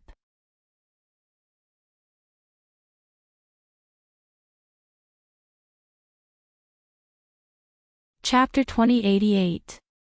Hua Guanchen blinked and didn't react for a long time. He looked at the wedding candy Hua Xiaoheng put down in confusion. Who did you say got married? Who else could it be? Of course it's President Lu, Ms. Song. Hua Xiaoheng casually put his hands in his trouser pockets. His expression was calm and natural, as if he was saying, the sky is going to rain, and the mother is going to get married. He looked down indifferently. I'm just telling you. Also, where's your gift? I'll bring it to you. Hua Xiaoheng's voice wasn't loud, but in Hua Guanchen's ears, it was like a clap of thunder. He stared at Hua Xiaoheng, his eyes widening and his face growing redder. He could even hear the sound of his own heartbeat, his blood pressure rising, and his eardrums almost popping out. In the end, he couldn't control himself anymore. He strode forward and grabbed the collar of Hua Xiaoheng's military jacket. What the F***ck are you talking about? Do you want to die? Hua Xiaoheng smiled slightly and held Hua Guanchen's hand tightly with his right hand. Slowly but firmly, he pushed his hand away and said, Chief Hua, why do you have to do this? If you knew this would happen, why did you do it in the first place? How dare you mock me? Hua Guanchen gritted his teeth and tried to grab Hua Xiaoheng for questioning. Hua Xiaoheng took a step back and put his hands behind his back. He said calmly, Chief Hua, you can't beat me if we fight. The orderly from the Hua family's mansion saw that the situation was not good. He stood up with his gun on his back and said, Chief, please calm down. Let's talk this out, get out. Huo Guanchen didn't even look at them and asked them to leave. The orderlies glanced at each other. They didn't dare to disobey their chief's orders, so they lowered their heads and left. However, they still kept their ears open to listen to the sounds in the room, thinking that if the two inside really started fighting, they would rush in immediately even if it meant disobeying orders. Huo Guanchen took a deep breath and growled at Huo Xiaoheng, "Get in here." He turned around and walked to his study. The security measures there were stricter, and they didn't have to worry about being overheard. Huo Xiaoheng thought about it and decided to follow her. When he arrived at Huo Guanchen's study, he didn't sit behind the desk. Instead, he stood in front of it. Seeing Huo Xiaoheng saunter in, he was enraged and swung his arm at him in an attempt to slap him. Huo Xiaoheng held Huo Guanchen down with just one hand and easily pushed him to the edge of the desk. He said calmly, "Don't hit me. I'm not hitting you because I respect my elders, not because I'm afraid of you." Huo Guanchen's heart. Huo Guanchen was. He clutched his chest and leaned against the desk, his whole body slipping under the desk. Huo Xiaoheng looked at him for a while. When he saw that his face was gradually turning green, he walked to the other side of the desk and took out Huo Guanchen's special medicine for him to take. Huo Guanchen sat on the sofa with his eyes closed. After a while, he gradually recovered. He placed one hand on his chest and slumped on the sofa. He didn't even want to open his eyes. His voice was heavily nasal as he asked in a low voice. "Your mother, really, married Lu Yuan? Why would I lie to you about this?" Huo Xiaoheng sat down in front of him and asked, "I'm just here to tell you, in case you hear about this from someone else and lose your composure in public." "Ha, then should I praise you for being filial?" Huo Guanchen sneered. "Do you hate me that much? You don't want me to get back together with your mother? Don't tell me." Huo Xiaoheng looked at him calmly. "From the moment you divorced Mrs. Song when she was seriously ill, you lost the right to get back together with her. I said, if you knew this would happen, why did you do it in the first place? If Miss Song had not recovered from her serious illness, you and Bai Jeannie would have already held your wedding. To be honest, I don't really believe that you're acting like you're in so much pain," Huo Xiaoheng said nonchalantly as he crossed his legs. "I was so mad at her and I lost my mind." Huo Guanchen opened his eyes and felt his blood pressure rise again. "This has nothing to do with me." Huo Xiaoheng stood up. Seeing that Huo Guanchen's condition had stabilized, he planned to leave and said, "I've conveyed the message. I thought you would prepare some congratulatory gifts, but it seems like I was overthinking." Huo Guanchen sneered. "You want me to bless those two? Dream on. How much better do you think Lu Yuan treats her than me? If your mother is still seriously ill. If my mother is still seriously ill, President Lu will marry her without hesitation and take care of her for the rest of her life." Huo Xiaoheng looked down at Huo Guanchen, whose face was flushed red. "If you don't cherish it, no one will wait for you in the same place forever." With that, he turned around and left. Huo Guanchen roared at his back. "You unfilial son. I don't have a son like you." He actually watched his mother marry someone else and didn't stop her. Huo Guanchen was almost venting his anger on him. Huo Xiaoheng couldn't be bothered with him and left without looking back. He drove to the West Mountain Villa far away. When he got out of the car, the sky was already dark. It was Christmas Eve, and the West Mountain Villas were decorated with Christmas lights.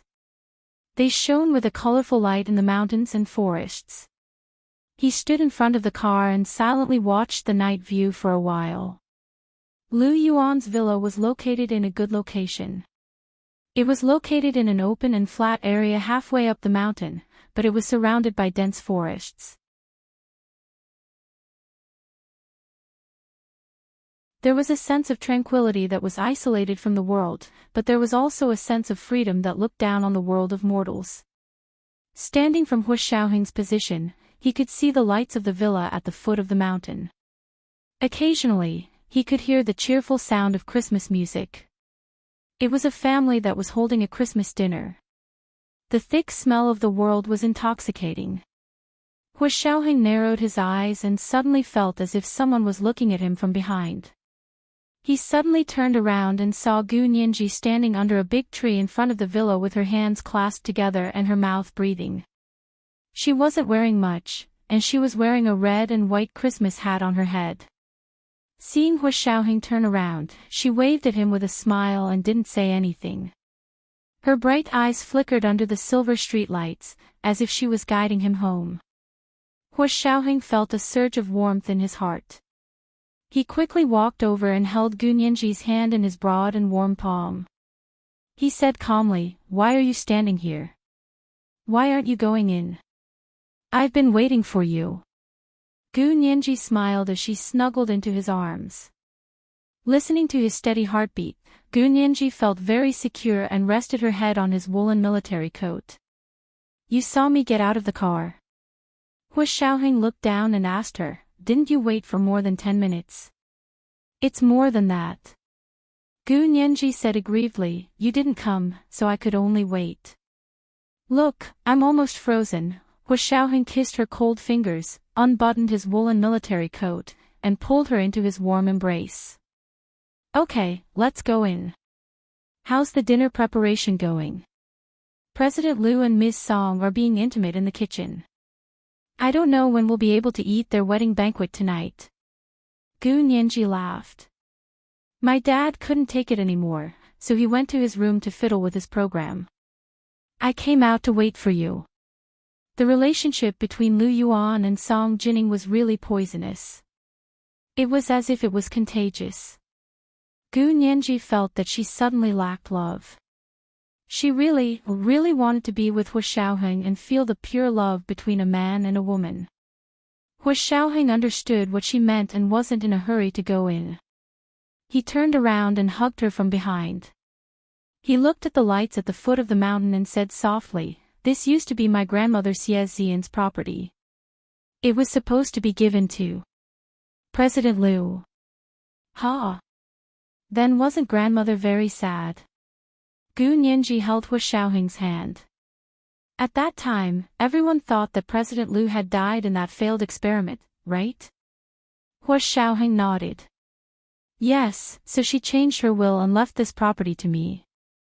Gu Nianji understood and said, "Now that President Liu is back, you're returning it to him, right?" Hua Xiaoheng grunted and suddenly smiled. "You don't blame me, do you?" "Why would I blame you?" Gu Nianji asked curiously. "What did you do to let me down?" Hua Xiaoheng said, "I returned the portion of the inheritance that originally belonged to President Liu to him." Gu Nianji smiled. "I know. Legally speaking, that inheritance is yours. After all, grandmother has already changed her will. Even if President Liu comes back now, he won't be able to get this inheritance unless grandmother can come back to life and change her will." "Yes." Hua Xiaoheng nodded again. "But I still feel that since he's fine, these things aren't mine. It's time to return them to their rightful owners." Gu Nianji was silent for a moment before saying, "Don't be sad. I'll make a lot of money to support you." Hua Xiaoheng, this was today's first update, Chapter 2076, I'll make a lot of money to support you. There were 2 updates today. 8:30 p.m. the next night. P.S. It's a new month, the last month of 2018. Hurry up and vote for the minimum monthly ticket. You're tuning into the LoveLore Library YouTube channel.